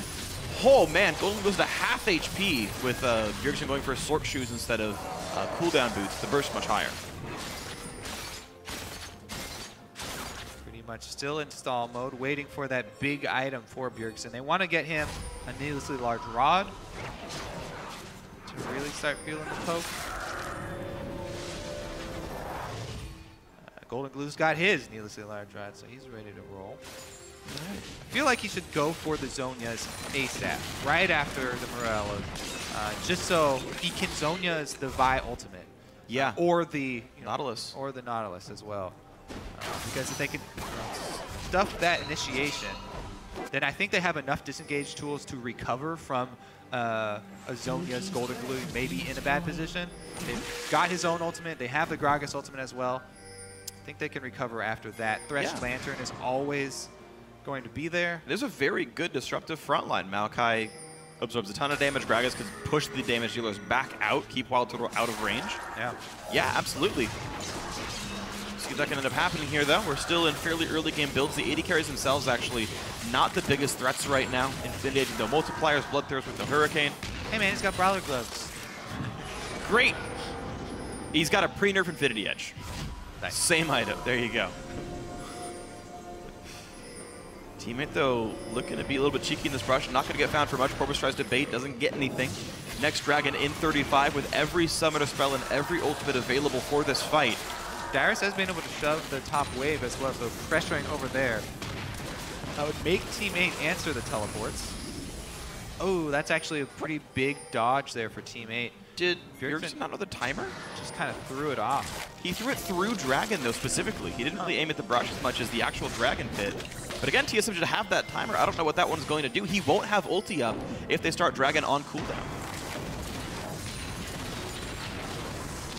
Here. Oh, they're going to try and take position on mid. Dodo goes through the danger zone. Real danger. Not going to be the kill just yet, but only 1,000 health left on him, and a lot of time for Wild Turtle Bjergsen to knock down mid. The out-rotation by TSM, very well played. There were no rotations there, and they were both standing in middle. And they were standing still. Nobody's moving at all. All right. TSM felt the force of gravity going down mid. Teammate was sitting by Dragon and just got like, we're on the wrong side of this turret. Pure zoning, and Teammate give up their mid lane positioning because of the Dragon spawn.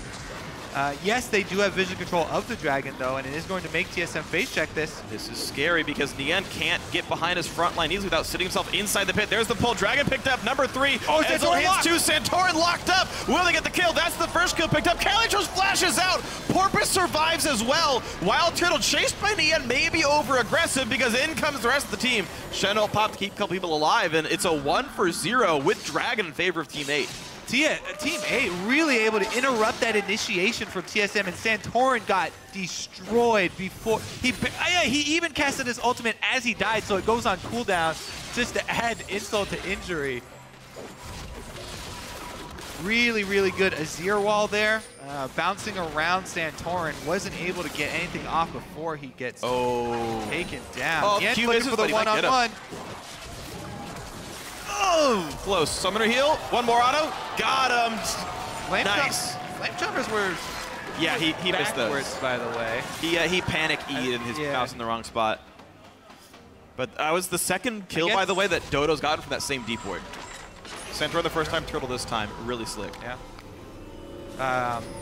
I guess most dashes are on E. Yeah. So when you play Jinx, you should know you don't have one. If he had a dash. All right, so let's look at that initiation. Look at that wall. Bounces back Dyrus and Santorin. And Santorin can't get anything off here before he goes down. Plus, Porpoise is able to get off the Gragas ultimate, and Team 8 disengaged. Having Bjergsen use the ultimate way before as well without it landing, there was no way they could clean up the exit kill, even with the low health members of Team 8 after that fight. They come away. Successful Dragon stacking so far here for Team 8. And the vision control around that area of the map should be the way that they're looking to win this game. Keep drawing TSM out into the open. All right, Les Boy, how good are your dashes over the wall? Pretty good. He's going to be fine. All is well here. Now, keep in mind, the gold is the same, though. TSM have done such a better job of getting farm. 30 minion lead for Wild Turtle, 20 minion lead. Oh, Dyrus. Dyrus goes in way too hard, though. Down to 800 health on him. Explosive cast. Soldiers almost in range, but not quite. Teammate get away. Oh, a hook on a Bjergsen. They're going to go for it. The flank catches. The slow is on, but is there enough damage afterwards? It looks like no. Wow, that was so smart for Santorin to actually cut off the Maokai. Cali Trolls was trying to circle around and grab Bjergsen after the Flay slow, but Santorin was able to use the Vault Breaker right there to knock him backwards, make sure that he was not in range for the Twisted Advance. So risky. There comes the spells. Dodo dodged it, but they're very low on health now. The TP in from Dyrus is back to full health. Teammate have to run away. Now, thankfully for teammate, Lustboy's already low. All right, everybody's low after that. We'll call it done here. Gonna recall. They actually don't even clear out all the pink wards here. TSM have control around the Baron area. 3 pink wards from Team 8 stand. And everyone who was injured got to heal back up here, so Golden Glue safe to keep farming. Actually, looking back, it is Lesboy who takes the initiative to taunt Cali Trolls and keep Bjergsen safe there. Both of them had the same idea. TSM were able to recover from that hook from Dodo. Yeah, Lustboy is definitely an amazing player. I feel like he's, as odd as it sounds, actually slightly underrated as a player, even though he's already a well-regarded support. I just keep seeing really, really massive plays from him as a player. I think he's the unsung hero of TSM. Everyone talks about Bjergsen all the time, and his key for Turtle can be better, but... See, that... yeah. That is what they're looking to capitalize on. You land that, and then you go for the Nautilus and Divide, locking down that single target. You get Jinx or Reset. But not able to close the distance this time around. And Team 8 now are the ones who have to try and fight back for vision control. TSM have started clearing out Baron. Now looking for a flame. Turtle not with the team though, so he's gonna, they will finally find the one behind red camp here as Turtle walks through and leaves it standing.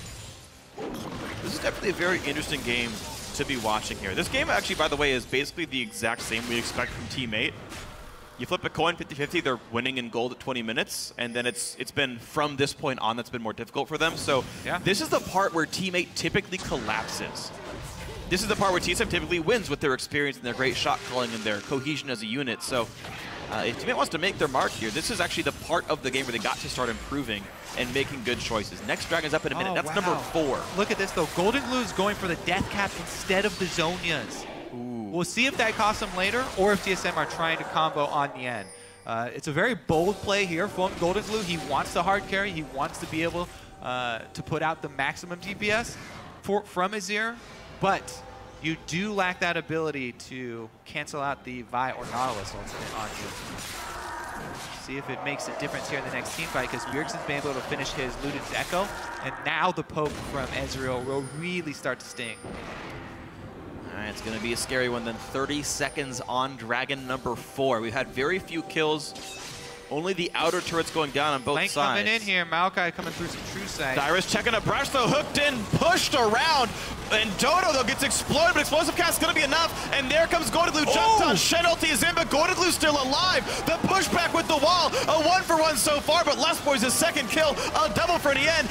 In comes Cali Trolls, he catches Wild Turtle, who has nowhere to go. He's gotta get real lucky on crits, he won't do so. A kill for Golden Glue, 6-2. They kite away from Bjergsen, Dragon's theirs. And Golden Glue lives even without the Zonias. He was able to pull it off. Well played right there. Nice Azir ultimate. Dragon number 4. The number 5 is coming very, very quickly here.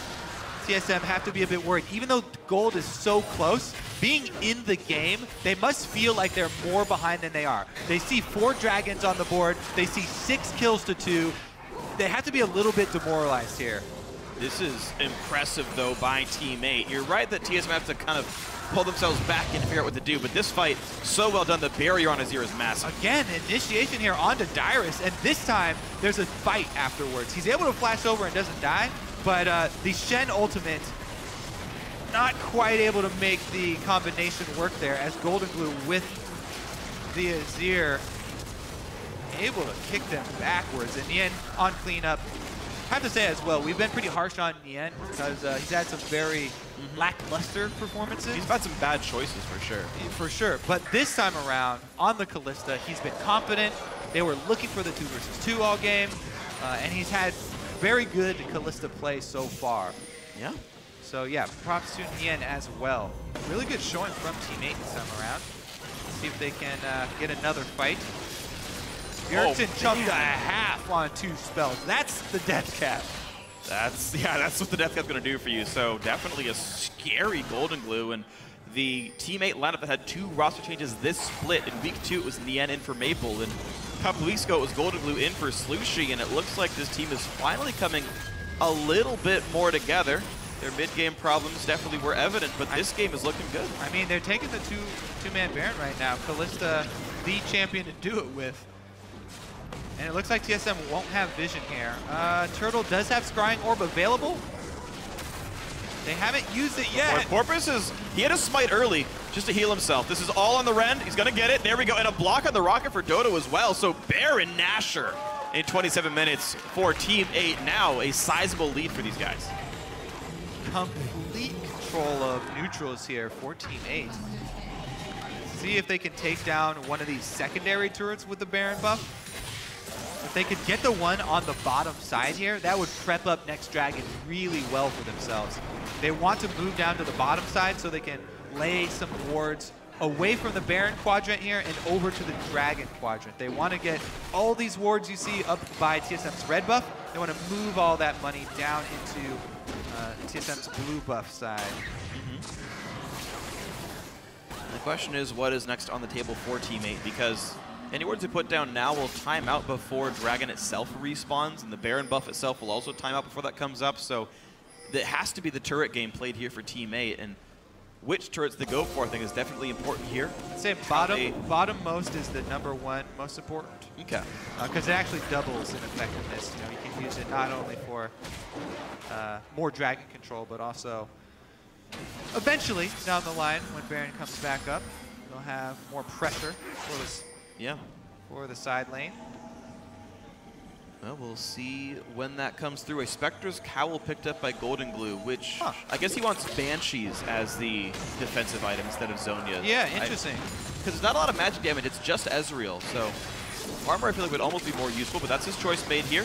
Bottom lane tier 2 under fire. Ezreal comes by, they catch Nien! A big wombo combo, he stays alive just barely, and it's actually the backline surviving. They're getting kills now. Dyer's gonna be the second one to die after Left Boy has already been killed. A 2 for 0 with the turret. Dodo stays alive barely. All right, Righteous Glory, they're going in again and going. Oh! Gets the Mystic shot in the face. Barrier was up. He's out. Spectre's Cowl was enough. It certainly was not. Bjergsen with a savior. Whoa, yeah. All right, that's Void Staff being done for you.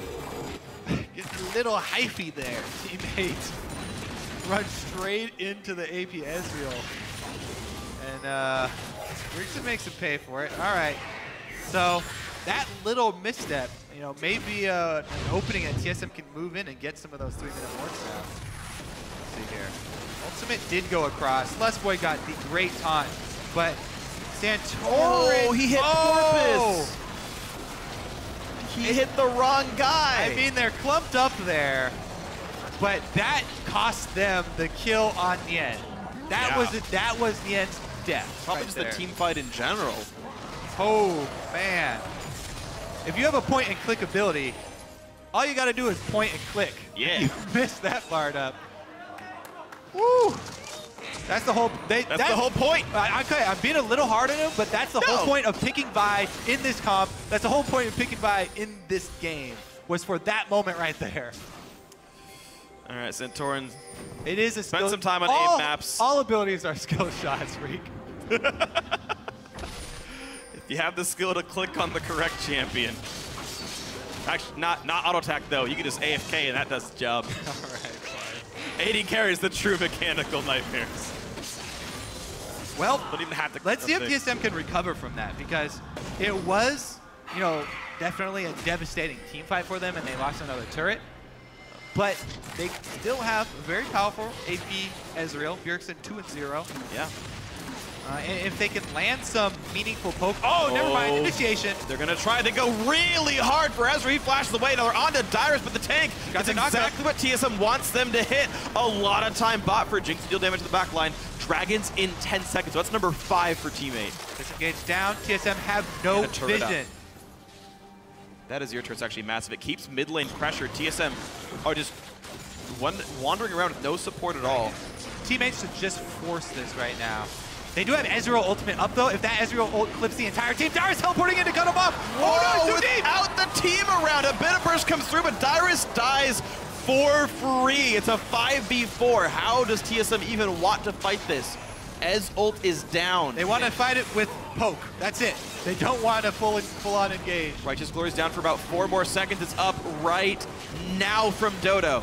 His teammate want to go in. They're still afraid of the poke. The end is life stealing.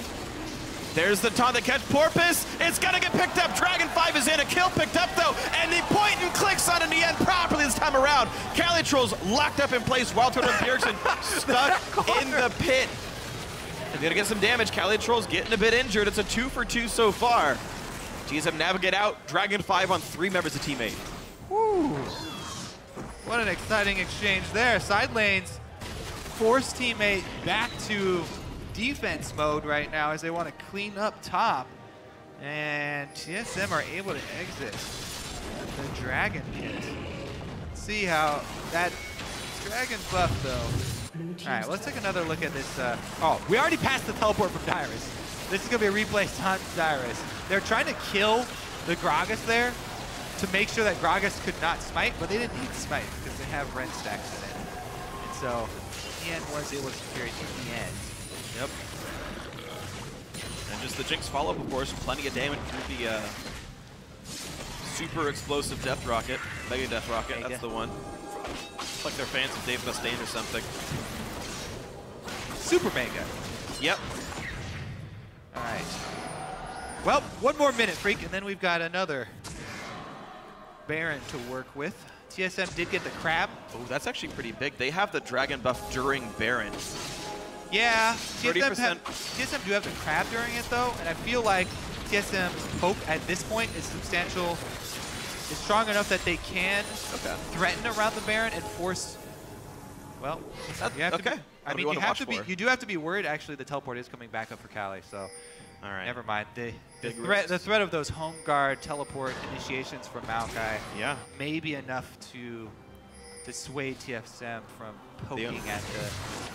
TSM only needs 30 seconds after Baron respawns for Dragon 5 to time out. Now, it is worth keeping in mind, TSM will disengage. No, they're going to go in for Lustboy, who flashes him back into the team. Cali Trolls going to pop the ulti and tank up what he can. A Lantern's in if he wants out, but they're just rooting him up forever. Mid lane has dropped down, though a turret was killed, but Maokai fell as well. 5 turrets with Baron up. I need to see that replay. Did they knock him up for long enough that he couldn't click it, or did Dodo leash that Lantern? I don't think it lasted the full duration. Like it lasted close enough. Okay. And someone body blocked that, I'm guessing, for part of it as well. But TSM 5v4 for 25 seconds. They go right up the mid lane. Teammate don't seem like they can really fight this right now. Lustboy has ulti to rejoin his team. Well, they're circling around. They're trying to defend it here. Azir in place. They should be able to do it. Plenty of wardens for TSM to try and clear out around Baron, though. Dragon number 5 going to drop off here. And it looks like TSM have been able to weather the storm with a kill. Flashing Cali into the rest of the team, and the teammate not really willing to commit into the jungle fight. We're told Nautilus hooked him while he was taking the Lantern, so he grabbed it and it got canceled. He did grab it. So Dyrus making the hard skill. She had to time it against the Lantern getting grabbed. But teammate right away on the beat of Cali respawning. TP's in. They go for Baron. There's the first smite. Ren stacks going in. He's got a lot of damage. Baron number 2 should go to teammate. And wow, Golden Glue single-handedly zones out TSM. Fantasy owners wish you had teammate right now, because 2 Barons and 5 Dragons in the same game. A lot of points here. Fantasy owners and gamblers. All right, so this is it. He's going to flash him in. Everybody's surrounded. Teammate don't really have vision in there, so that's why they don't want to go. There it is. He takes the Lantern and gets hooked out of it. Great timing there from Dyrus. A lot to be picked up, though. Look at this. They're going in right now. 6th turret of the game knocked down. Baron buff squarely on all 5. Ezreal ulti down for a bit, but Jinx has some good wave clear. And teammate do not really threaten backline dives, but they can still poke. His turret's still losing health.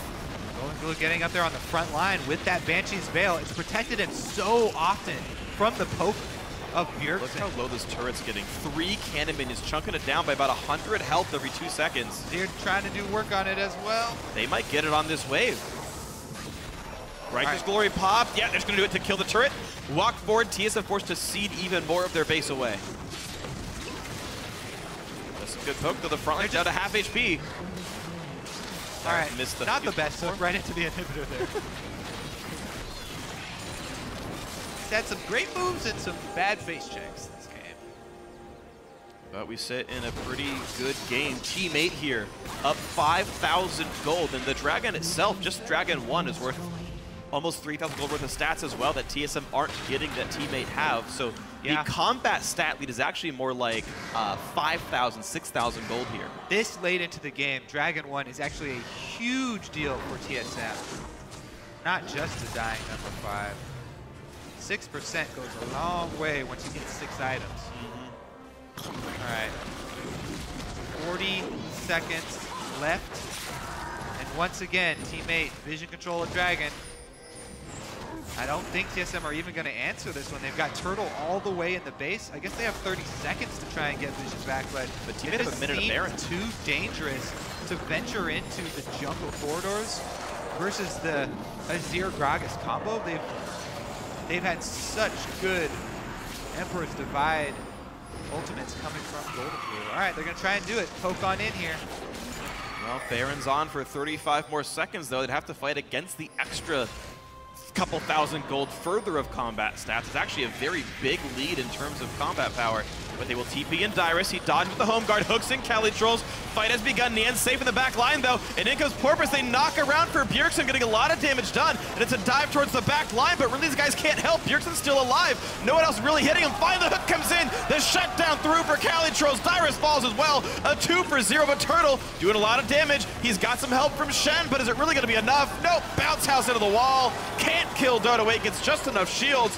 A 3 for 0. Santorin forced to recall, and Teammate have control right now. Yeah, they can get mid lane as well as Dragon. I think they're going for the game. 5. They're going top for the Nexus. All right, it looks like 30 seconds here left on everybody. Only Santorin and Lustboy probably can't pull this one off. Just no damage from these guys. It's 2 tanks who have been held down. Golden Glue's got so much damage. He can annihilate these turrets. All right, looking for the sub 40-minute win. Teammate with their first upset of the summer split.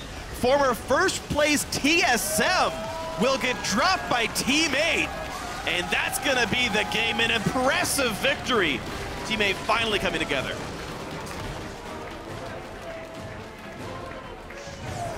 Seven, 1, and 6 in the end. 100% kill participation.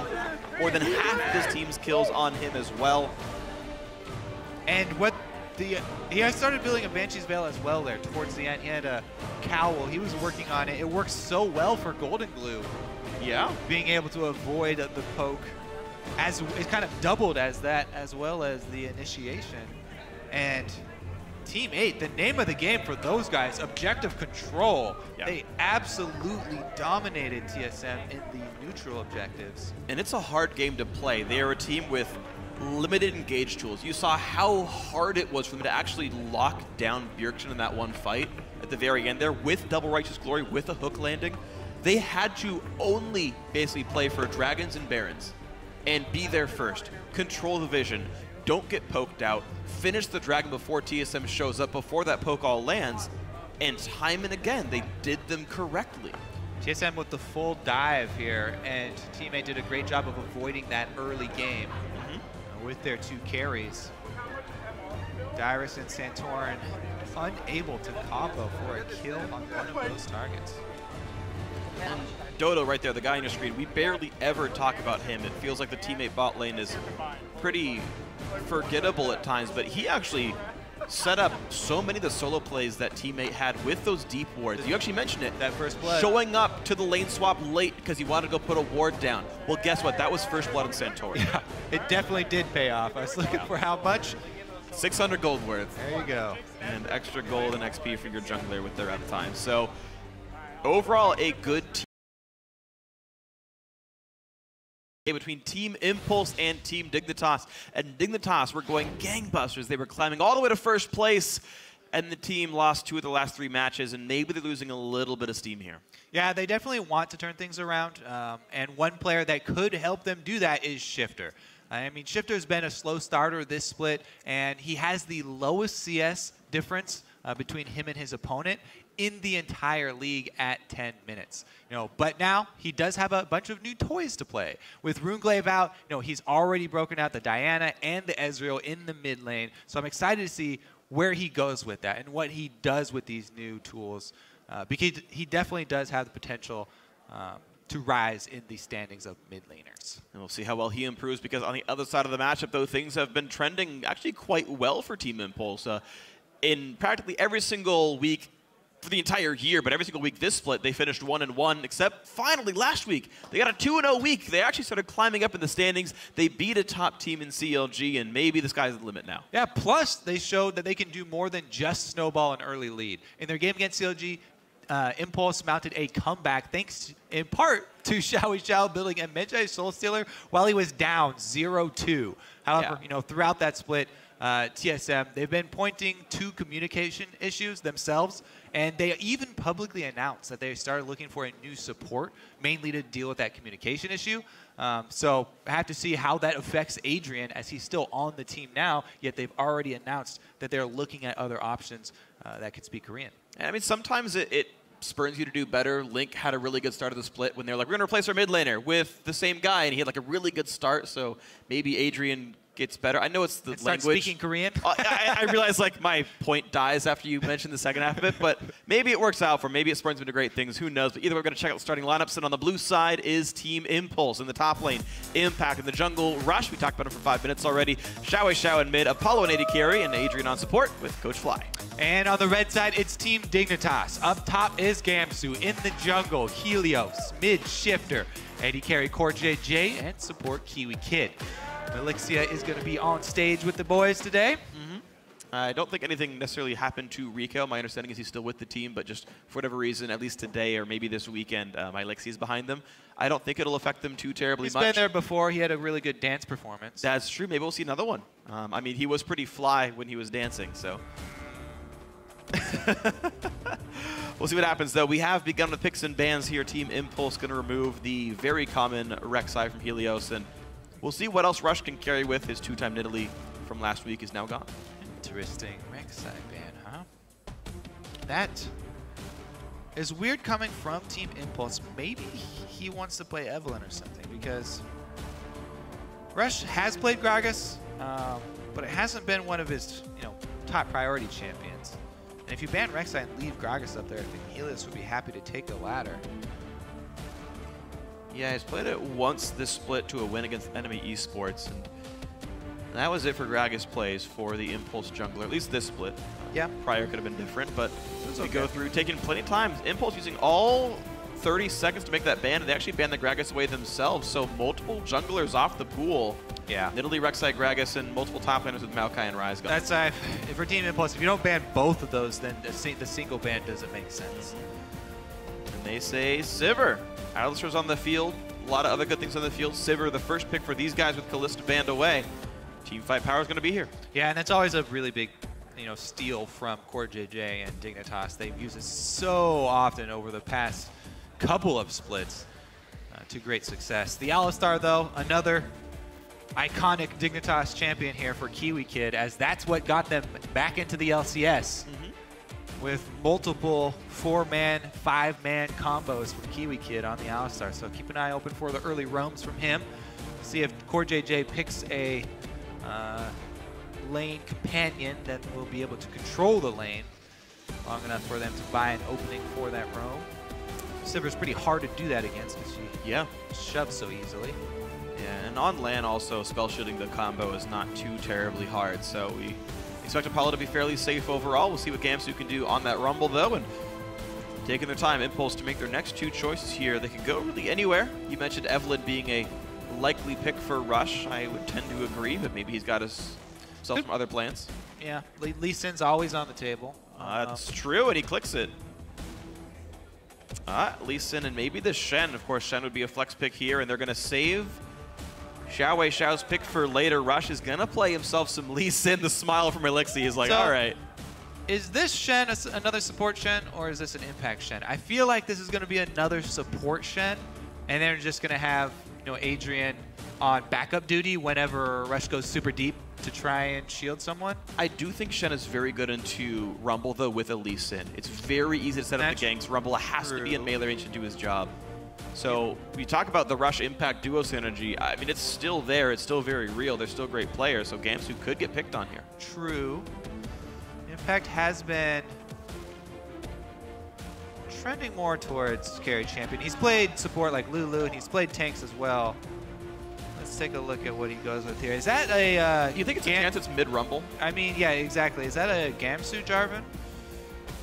We'll see. You always got to be afraid. I mean, Alistair really can only play support right now. His laning is pretty weak. His jungling is non-existent. So it's definitely still a flex possibility here. Yeah. A shifter could follow in Keen Shoes and take that Rumble mid.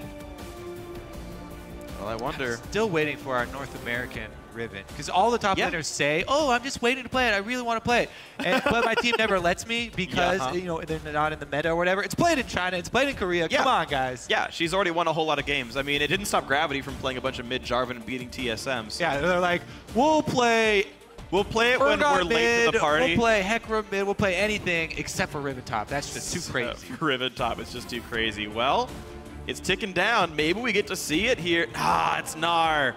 All right, support Shen it is. Mid lane Twisted Fate for Xiao.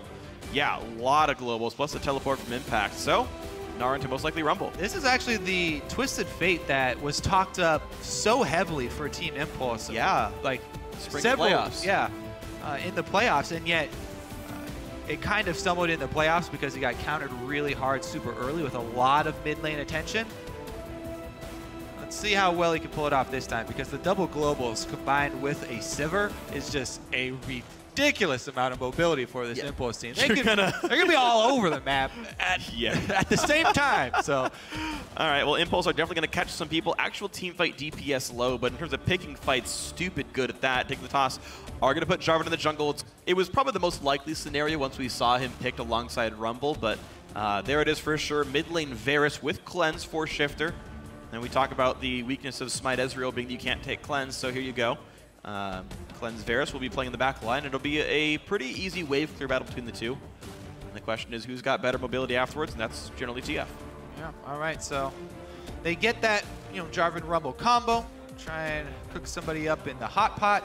And they've got plenty of poke. They diversified their poke. They got the AD from Varus and AP from Corki. So well-rounded squad here from Dignitas, and it's basically going to be up to Impulse. Can they catch them across the map?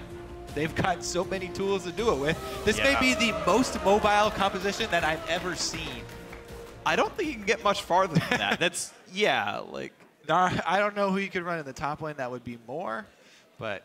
You're pretty much going to be crushing everyone. Rek'Sai in the jungle. If that Lee Sin was Rek'Sai, then you think actually you'd consider Rek'Sai more mobile? Because like ward hopping and stuff. Yeah, just because of the ultimate. Okay, all right, I'll give you that one. Either way, guys, we're going to be checking in on the fan vote once we're in the game to see how you guys think this match will go. So tweet at LOL Esports with the hashtag TIPWin or hashtag DIGWin if you think Team Impulse or Team Dignitas will win this one. We are here with Dank Memes in our 5th game of the day. Impulse only 2 games ahead right now of Team 8 for the playoff spot. Team Dignitas only 2 games behind first. Yeah, this game is really crucial for Team Impulse.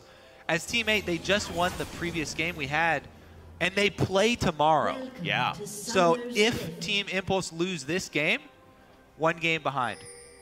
Yeah, if they lose tomorrow, 1 game behind that 6th place spot, and that would be kicking them out of playoffs. Exactly. They'd be 1-1 in the head-to-head, so it would just be Team 8 finding 1 more win to get that playoff spot that they desire. So Impulse can keep them at arm's bay by just winning a couple more games. We only have 6 to 5 games left for every team in the North American LCS here. Winding down towards the end of the summer split, the playoffs on the road to Worlds. Dignitas would sure like to be one of those teams again. Yeah, Dignitas know that Impulse are somewhere in the jungle. They don't have eyes on them currently, but they're looking to surround them. Even though they know they're in here, it's very dangerous to go for this. All All right, who's going to be the one guy to split off? Apollo? Oh. He knows he shouldn't do it. He knows he shouldn't do it. Pulverize, flashes away, Ignite is on Apollo. Somebody still has heal.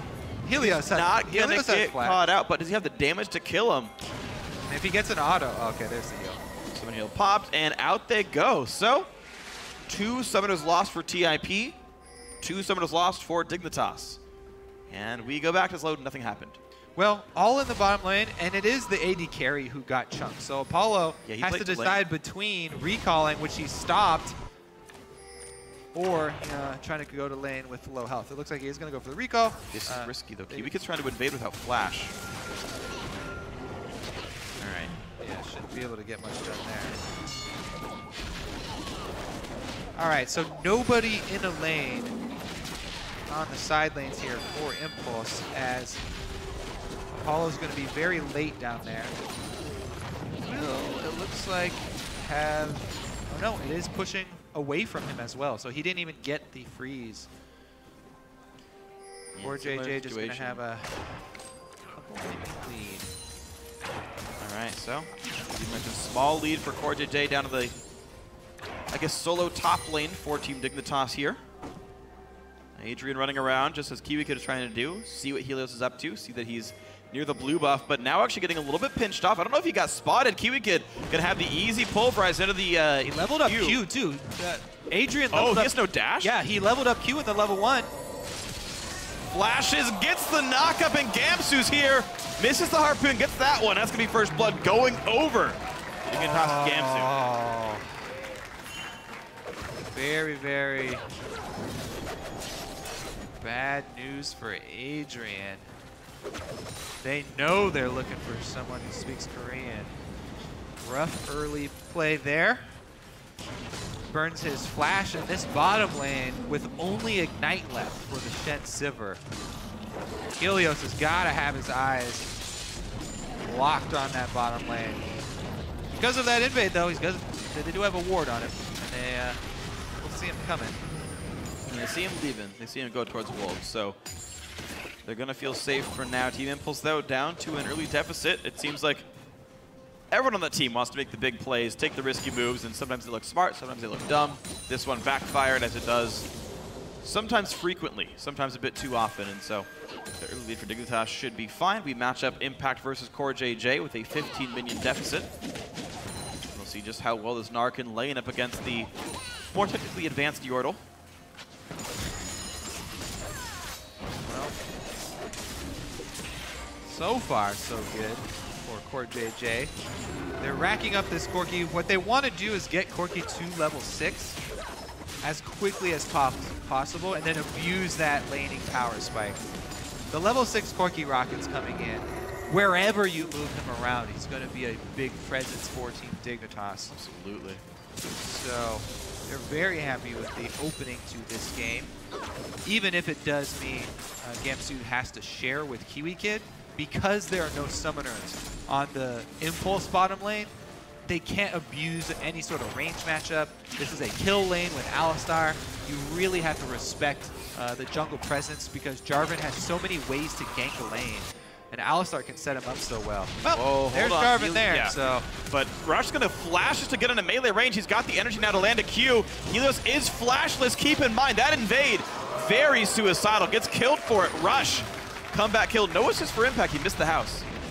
All right, so Helios there gonna make Adrian feel a little bit better about himself. Invade kill for invade kill. As Rush is able to find an early kill. That could be very bad for Dignitas. It refreshes his red buff timer, I believe, so Rush will be able to boost scary for a long time. Well, plus he's boosted to level 5. Level 5 Lee Sin versus a Jarvan in the jungle is just murder. So if Rush can sniff out Helios, then he will absolutely destroy him, and he doesn't have flash either, so. Yeah, I take it back. No red buff on Rush, though. Helios is going to have to play a lot more cautiously with any sort of ganks he does throw out. Very true. Maybe that makes this bottom lane for Impulse feel a bit more secure with themselves. Yeah, they are playing a bit pushed up right now. Still no flash on Apollo, but all of Kiwi Kid's summoners are available, so a disparity here, and a flash pulverize pretty hard to spell shield. Or pulverize flash even harder. Sure, yeah. You have to see him like slam the ground in the brush, and good luck with that one. I love it when people do the cut off the animations with flash. Yeah. Try and do it whenever I remember, but it's just counterintuitive because I've been playing without doing that for so long. Sure, yeah. And I mean, you talk about how you're supposed to, I guess, do Vi Q flashes and whatnot. We have to finish casting Q. There we go, Xiao Xiao. Lands the gold card, chases on. House won't land. CoreJJ just walks away cleanly, burning a flash. Yep, solo lane. Corki got everything that he wanted, though. He got level 6 out of the solo lane. So CoreJJ not too sad about having to go back after that gank now. And the first ultimate from Xiao Xiao on Twisted Fate gets them only the flash off of champion with a built-in dash anyway. And it allows actually Shifter to have a bit of a lane lead here. Was able to recall back for Tyrion Longsword a while ago, holding a small CS advantage over Xiao Xiao in the meantime. There we go, nice spell shield in time. Apollo gonna stay okay, but Kiwi Kid in a trade with Adrian loses half his health. Spam the heal, start chugging potions. Take a look. It looks like they just sent CoreJJ back up to the top. Oh, he's got 6. Can't find the combo, though. Kiwi could have stunned him under the turret, so nice try, but yeah, no game. They gave it away here because Xiao Xiao was also roaming down from the mid lane. So sometimes you don't want to overcommit resources there, and you know the mid laner just moving actually gives away Rush's gank. I believe, yeah, they just placed that ward. Yeah. Okay. Ironically, the team with multiple languages is failing at nonverbal communication. The body language giving them away. Unfortunate here, but the laning phase so far is petering out to be about equal. Dignitas, actually their kill was worth twice as much because it was an assisted first blood, and that's exactly what the 300 gold is. So the laning phase itself, as far as minion farm is concerned, is basically identical. Advantages are mirrored elsewhere. Top lane is almost the same, 80 carries close by. And we have ourselves a close game, but both these junglers also known for their early pressure and not so much their late game impact as much. We'll see if they can find anything more to do here in the early game. We're going to see Cinderhulk versus a completed Warrior Enchant for Rush's Lee Sin. Yeah, that burst damage coming from Rush is going to be something we have to respect. Xiao Xiao has gone with the cooldown reduction boost, by the way, which has steadily been gaining popularity. Yeah, not just seems standard on him now. Yeah, not just the Twisted Fate either. Let's see though if his second ultimate will be more consequence than the first. It's already back up. Well, he's got 2 minutes without Corki Flash. True. Could try and go back to Corki. The bottom lane seems really, really difficult to go for, and they're roaming up right now anyway. Ooh, just out of range. Xiao Xiao not forced to burn any summoners. If that had landed, though, I think he would have died. Nice try for Chip. He could have R-flashed there, by the way. True. And that actually likely would have landed. Tell him how it is. Yeah, it's pretty much always worth it to go for the ability flash move as well, because at worst, they flash after your ability connects. So not only do you trade flashes, but you get the effect of your ability landing, which is the root a big damage, maybe a root, maybe a slow, and oftentimes you'll even be able to secure the kill plus their flash. So, all right, well, Rush don't be looking aggressive, jumps the wall, gets caught up by the pink ward he was on, and Dignitas run away. But keep in mind, their jungler and mid laner are coming. This could be a 3v4 shortly with Xiao Xiao showing up late. Rush is now cut off on both sides. His W is still down. Spell shield good, but the pulverize still comes through. Apollo down to half HP already. TP comes in from Impact, and the kickback knocks down Gamsu. What a great kill picked up. Xiao Xiao's in, stuns Kiwi Kid, but not the best target, of course. Impact still is too tired to be Mega Gnar, but the chain CC will lock down Kiwi Kid. He's going to try to flash over the wall. He gets away for a second, but still goes down to Impact at 2-0. That's that 5 members of Impulse can appear anywhere on the map factor that we talked about in Champion Select. That's what their whole team comp is built around, is that type of play. You could tell when Rush did not immediately try and run away. He just kind of hung around up on top of the ledge. They're not looking to run away. They're trying to bait you in and suck down as many members as they can. There goes the Dragon on top of it for Impulse. So Dragon plus turret plus the kills. and the globals pay off. And that's exactly why top laners bring teleport. Corki couldn't show up in this fight. He's running up there with heal. Exactly. Kiwi Kid does get the combo, and they get the equalizer, but just too many players on Team Impulse. Rush goes in, the kickback with his flash, take down the turret, and enables them to continue the charge here, grab the extra kill. All right, so beautiful stuff here in Team Impulse, now sitting on a nice, sizable lead here. The Dragon down, all of the Dignitas lane assignments have started to falter a little bit. And Apollo is happy to run top lane, and he can start knocking some turrets down. Plenty of gold on him. BF Sword Pickaxe is all the turret killing power you need on an AD carry. Remember, because Shen was bottom lane, they didn't even have to use the Shen ultimate in that last play either, so they still have another global to use. Rare miss there from Rush. Yeah, narrow sidestep as well, slightly by Kiwi Kid. I believe that was thrown through Fog of War. Got vision on it. This one lands. Psh. What happened to taking the Q, Rush? Take the risky play. Make it look cool. Well, he looks like he's going to go try and help Xiao Xiao. Xiao Xiao looks like he needs it too. 3 members converging on him. Will they hit the ultimate this time? Yep, there's the R-Flash. Shuttle comes in, but here comes Helios. Goodbye. Kill comes through, but Rush has arrived. Rush is going to kill Shifter, and now Dignitas are stuck on the wrong side of this one. The team is coming down to pin them off. Kiwi Kid's leading the charge, though. He's taking a lot of damage on the exit. He has ultimate, but a big combo to the back line. Apollo gets exploded. Kill goes to Helios. Gamsu arrives as well, and Dignitas ready to turn things around. 2 for 0 so far in this Xiao trade. Xiao has ultimate. Once he gets back up, he would have to like buy home guards or something to get back out there on in time. But got Alacrity boots. Whoa, he's already upgraded them. Okay, so he's got flat move speed upgrade instead of distortion on a flash ghost. All right. Yeah, he's going. He really fast. They really talk about mobility for this. 418 move speed. I have to say though, the distortion for a double, flash ghost there's so much value in that. But I guess he values the move speed all the time as opposed to having a ghost for it. So, oh wow, okay, Kiwi Kid not in the best of spots right now. Very low on health, stunned up, taunted. He's pretty low. Somebody he'll buys a bit more time. A big pulverize, a lot of AoE. Core JJ casts an equalizer himself, and now Gamsu in a really bad spot. Flamespitter Zombie taking a whole lot of damage. The re-engage by Helios shut down to Core JJ, traded back by Xiao Xiao, who has arrived with the ulti and the ghost. Look at that, more kills still again for Team Impulse. And Shifter was trying to walk up. There's no way you can match Impulse in cross-match plays when they draft a team like this. And Shifter walking up halfway from the mid lane.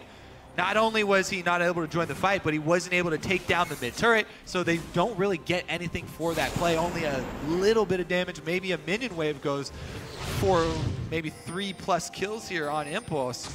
That ward there, Rush actually played that pretty well. Poker face as he walked up straight to the minion line and then dashed over to Kiwi Kid, not giving away that he had a ward and vision on him.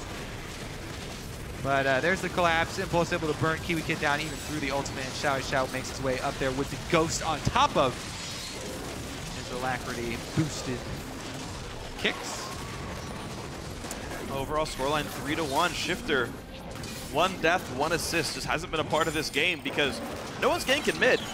They're just leaving mid and going somewhere else. And Xiao Xiao has been a part of more than half of his team's kills. All right, so try and keep. Dignitas really have their work cut out for them as far as timers for this game. They got to keep track of a lot of summoners, as well as global teleports. 2 global teleports. Shen's is back up. Don't know if they're aware of this or not. Impulse are, and that's about it. Especially with the frequency with which Impulse start fights. This is really creepy. Hard to keep track of what was used. Helios is flashless. EQR up. The whole team is in for the invade. Yeah, it looks like they're going to be okay. But here's the teleports coming in. Core JJ already at half. Equalizer hits on the 2. Core JJ goes down to Rush. That's Adrian also helping out with the Stand United. So far, Impulse are alive. A double kill for Rush. 1 traded back finally, but Helios is the 3rd kill. A triple for Rush, but he's going to kick him back. He's 1 hit away from dead. Shifter takes him down. A double kill for the Varus. Worth it. And here's the backline pressure. A kill for Apollo. Kiwi Kid has flash, but he's so low on health, he's not going to survive this one. A double kill for Apollo. Another big fight for Impulse. Yeah, Core JJ with the nosedive into the back of the red buff pit. Impulse able to clean up in their own jungle. Woo! They finally had 5 people there. Shifter from the mid lane only had to walk 1 screen down, but the single arrow wasn't able to turn the tides there. Didn't keep track of his ultimate. I think it was still down. Who's? Shifter? Maybe it was used in that fight. Nah, Verisol has such a low cooldown it's up every fight. It must have been used on something. I didn't see it myself, but... Two spread out. That fight was drawn out over the entire red buff jungle. Let's see if we can spot it here. All right. So they got 4 people surrounded. Shifter's on his way. He's pretty late. Corjay is dead by the time he gets here, actually. So 1 arrow through. There's the ultimate. They do secure the kill on Adrian with it. But that means that Gamsu is left 1 versus 4 and taken down. This is one of those plays that Rush talks about where he's looking to take the chance there. And with his kick, he sacrifices his own life, but he secures 2 more kills for the team. Yeah, really slick stuff. And a good chase down. So Team Impulse sitting on a 6-kill lead. They're up 3 turrets as well. Dignitas have really no objectives to speak of here. It's already a 6,000 gold lead 17 minutes in. That is a very massive advantage to have. Yeah, and that was the last of the outer turrets that went down after that fight. So now the map is completely wide open for Impulse to make plays anywhere they want to. It's so difficult now for Team Dignitas to come back because they can't venture out onto Summoner's Rift without going as 5. Well, they're under siege right now, so they have a pretty clear indicator of where to go right now. And Impulse were already there as 5. That bot lane tier 2 is down to about 1/3 health. And they can switch back up to mid. Show's already pushed that one in. Dignitas getting absolutely outmaneuvered throughout this map. Mid lane's untouched. They didn't know where to go. They went bot lane. It's not bot lane, it's mid lane.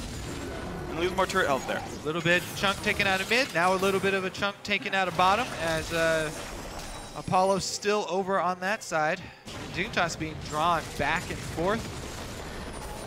They're able to starve them of vision for the entire map as well. The last ward expires from Team Dignitas that was on Team Impulse side of the map. And now they are completely dark. The only way they can make a play is with rushing 5 members down a lane and hoping that Team Impulse played the team fight poorly.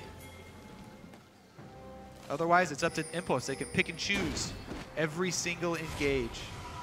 Yeah, that's what the comp is built for. It's, again, the persistent damage not that high. Like an equal gold team fight would probably be just fine for Team Dignitas with double marksman and a rumble, but Impulse off a big gold lead and the ability to pick fights all the time. Nothing really Dignitas can do easily here.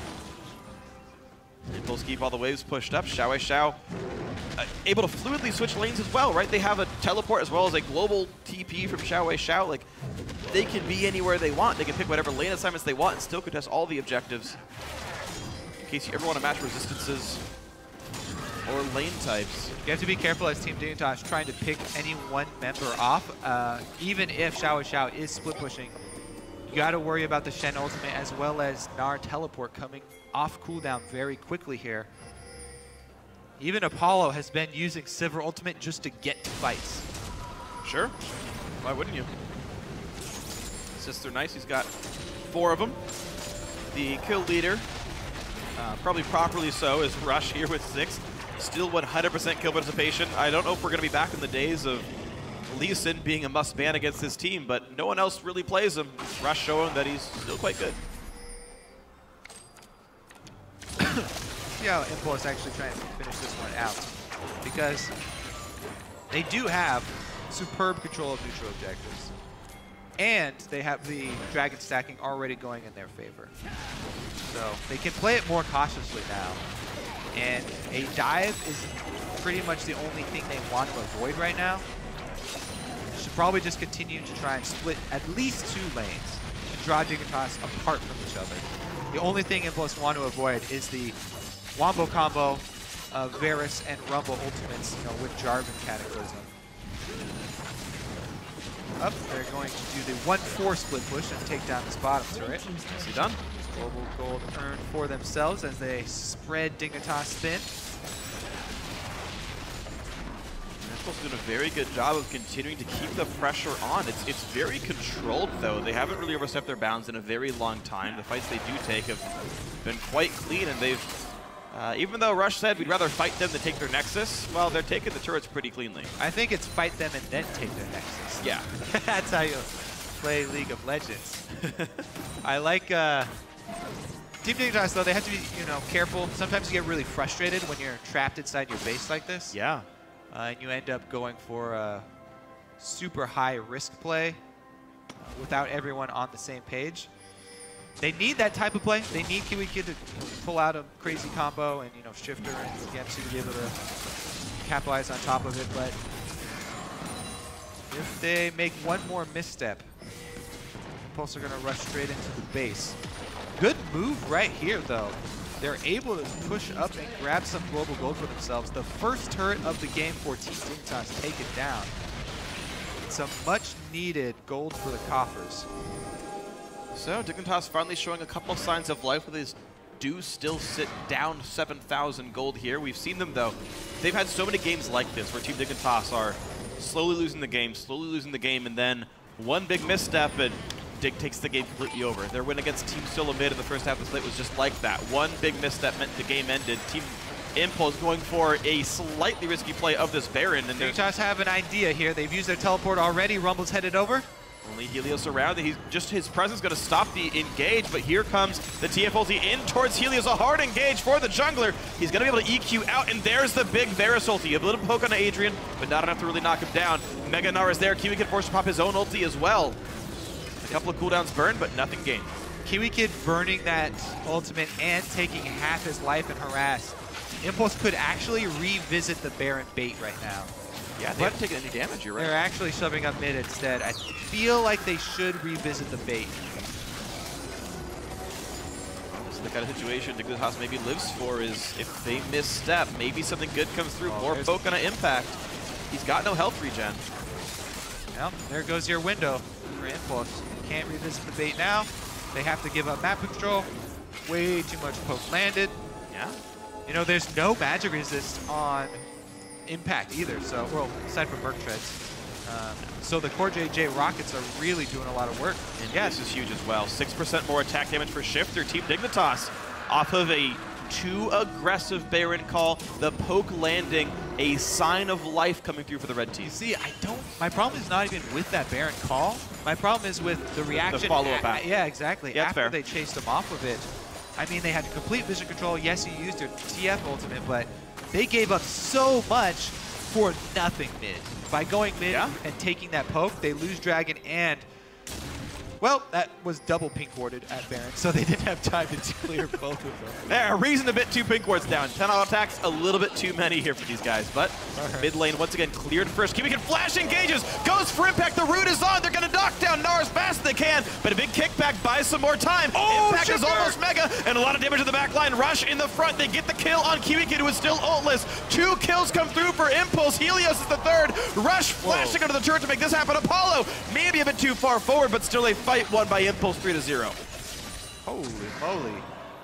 They took out the minions really quick in mid lane as well.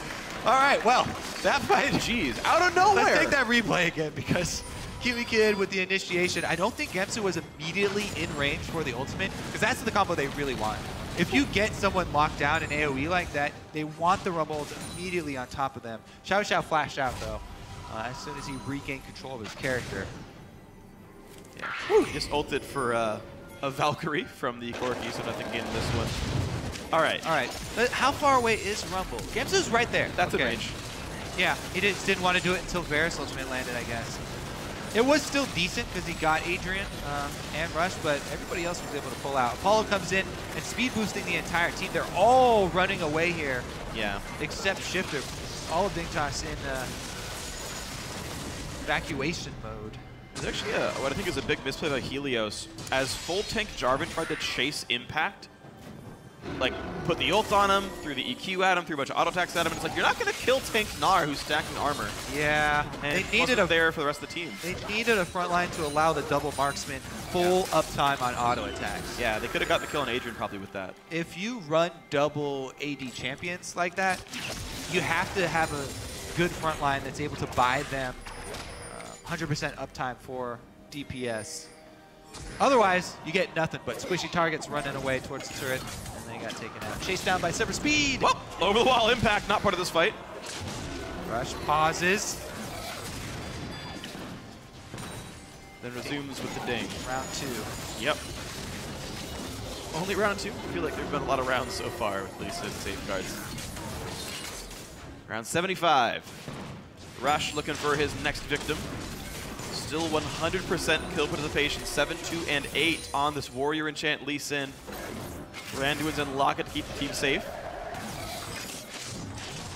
Shifter and Core JJ continue to attempt to poke what they can. Sivir getting really scary here. Yeah, 2.5 items is a lot of damage at this point in the game. All comes out in AoE too. TF still pushing the top side. This top lane tier 2 is uncontested. This is going to be a free turret kill. Bottom, I mean, side wave controls is so easy with this team comp for Impulse, but yeah, they have it perfectly manipulated. Bottom draws down the teleport, so they get this top turret for free. Really nicely played. And the thing is, even true to Team Impulse, they still have 15 kills. Like we saw Teammate versus TSM about this slow, about this sort of objective focused, and it was like 6 kills to 2. We got 15 kills to 6, man. Impulse going hard whenever they can. Dignitas too. Dignitas have been initiating, as we saw in the mid lane. Even when they were down like 8k gold, they decided to initiate. It was just unfortunate you mentioned Kiwi Kid's ulti being down. In that fight, he was missing it by about 10 seconds. That was that little like aggression by TIP meant the next fight was fought without Unbreakable Will, and suddenly Alistar's a killable champion again. That ultimate is just so ridiculously strong. Fighting without it removes your biggest frontline threat. Whoa. Plenty of Quink wards still around Baron for Impulse. Still unable to successfully bait Baron and draw out Team Dignitas for that TF engage. Man, but throughout all these movements around the map of the team fights, we're at an 11,000 gold lead for Team Impulse before 30 minutes. I mean, a absolutely massive margin for these guys to make up what they maybe could have lacked in team fight stats. Not going to be a difficulty for them here at all.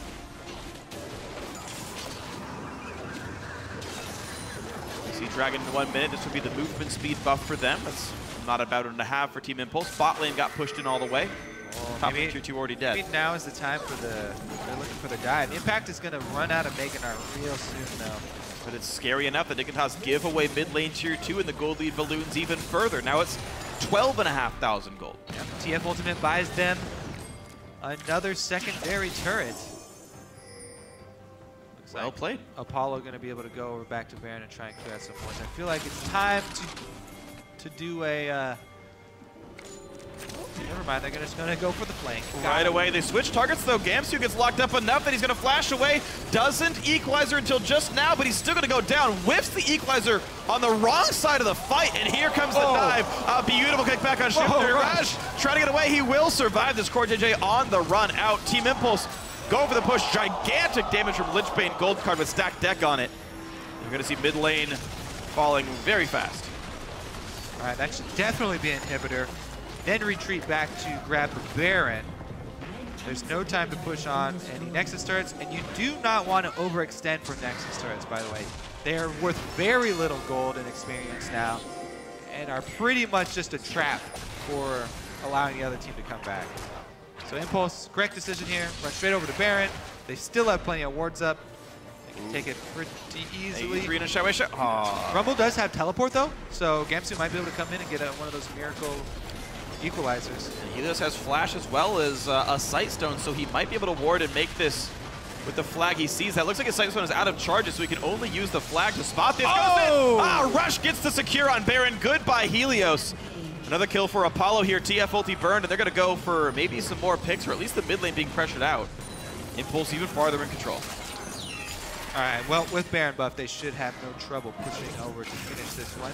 Dragon number 3 could be taken up along the way. Give them that extra move speed.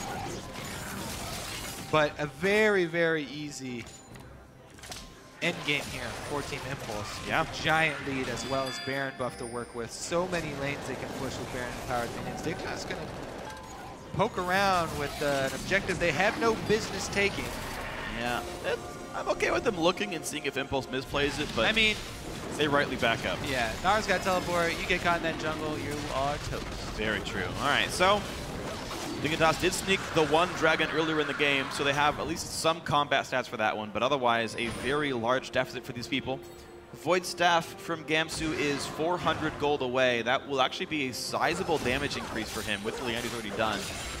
We are on 5.12 still this week, by the way, so the Leandry's changes and whatnot not in until next week's LCS games. Yo. This is not a 300 ability power rumble. It's only 216. Man, it just remember how important this game is for Team Impulse as well. With teammates win, hot on their heels. This game right now is Impulse keeping a hold of their playoff spot, trying to put more distance between them and the bottom teams. And it only puts them one win away from second place as well. They'll go up to 8, and where TSM and Liquid are at 9. That's true. Everybody's so congested up at the top. And it's going to be the jump in towards Goodbye.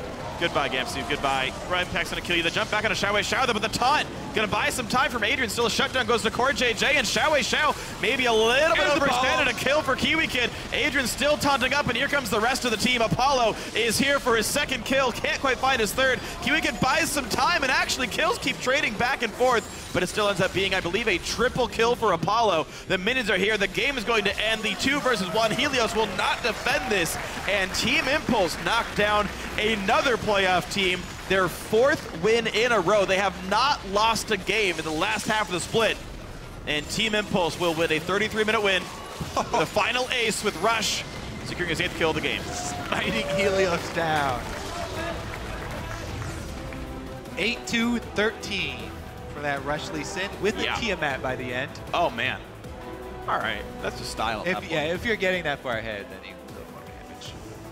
All right, well, what a great game by Impulse. An aggressive one, a very fun one to watch, a fun one to cast as well, and this means they improve to 8-5 right now. Tied now with the Dignitas, who are also at 8 wins and 5 losses. Should put them all around 4th place here, as Team Liquid and Team Solamid sit at 9 and Gravity sits at 10. The top of the table kind of all just moved up a little bit today. I can't get over those Xiao glasses. I love it. New haircut, new glasses, he's styling. On the other side, though, Dignitas have lost now 3 of their last 4. They were the only win to give TDK a win. We thought maybe that means TDK is good. What if that means that instead it's Dignitas slipping? Their only win so far in the back half has been Team 8. And they're typically not difficult opponents, honestly. And they've lost to Team Liquid, they lost to TDK, they lost to Impulse. They play Cloud9 tomorrow. That is a game that Dignitas cannot afford to lose here. The playoff race still does exist. If Team 8 can play as well as they did today when they're beating Team Solamid, maybe they're a real contender. That's still only a 3-game difference between Team 8 and... They just took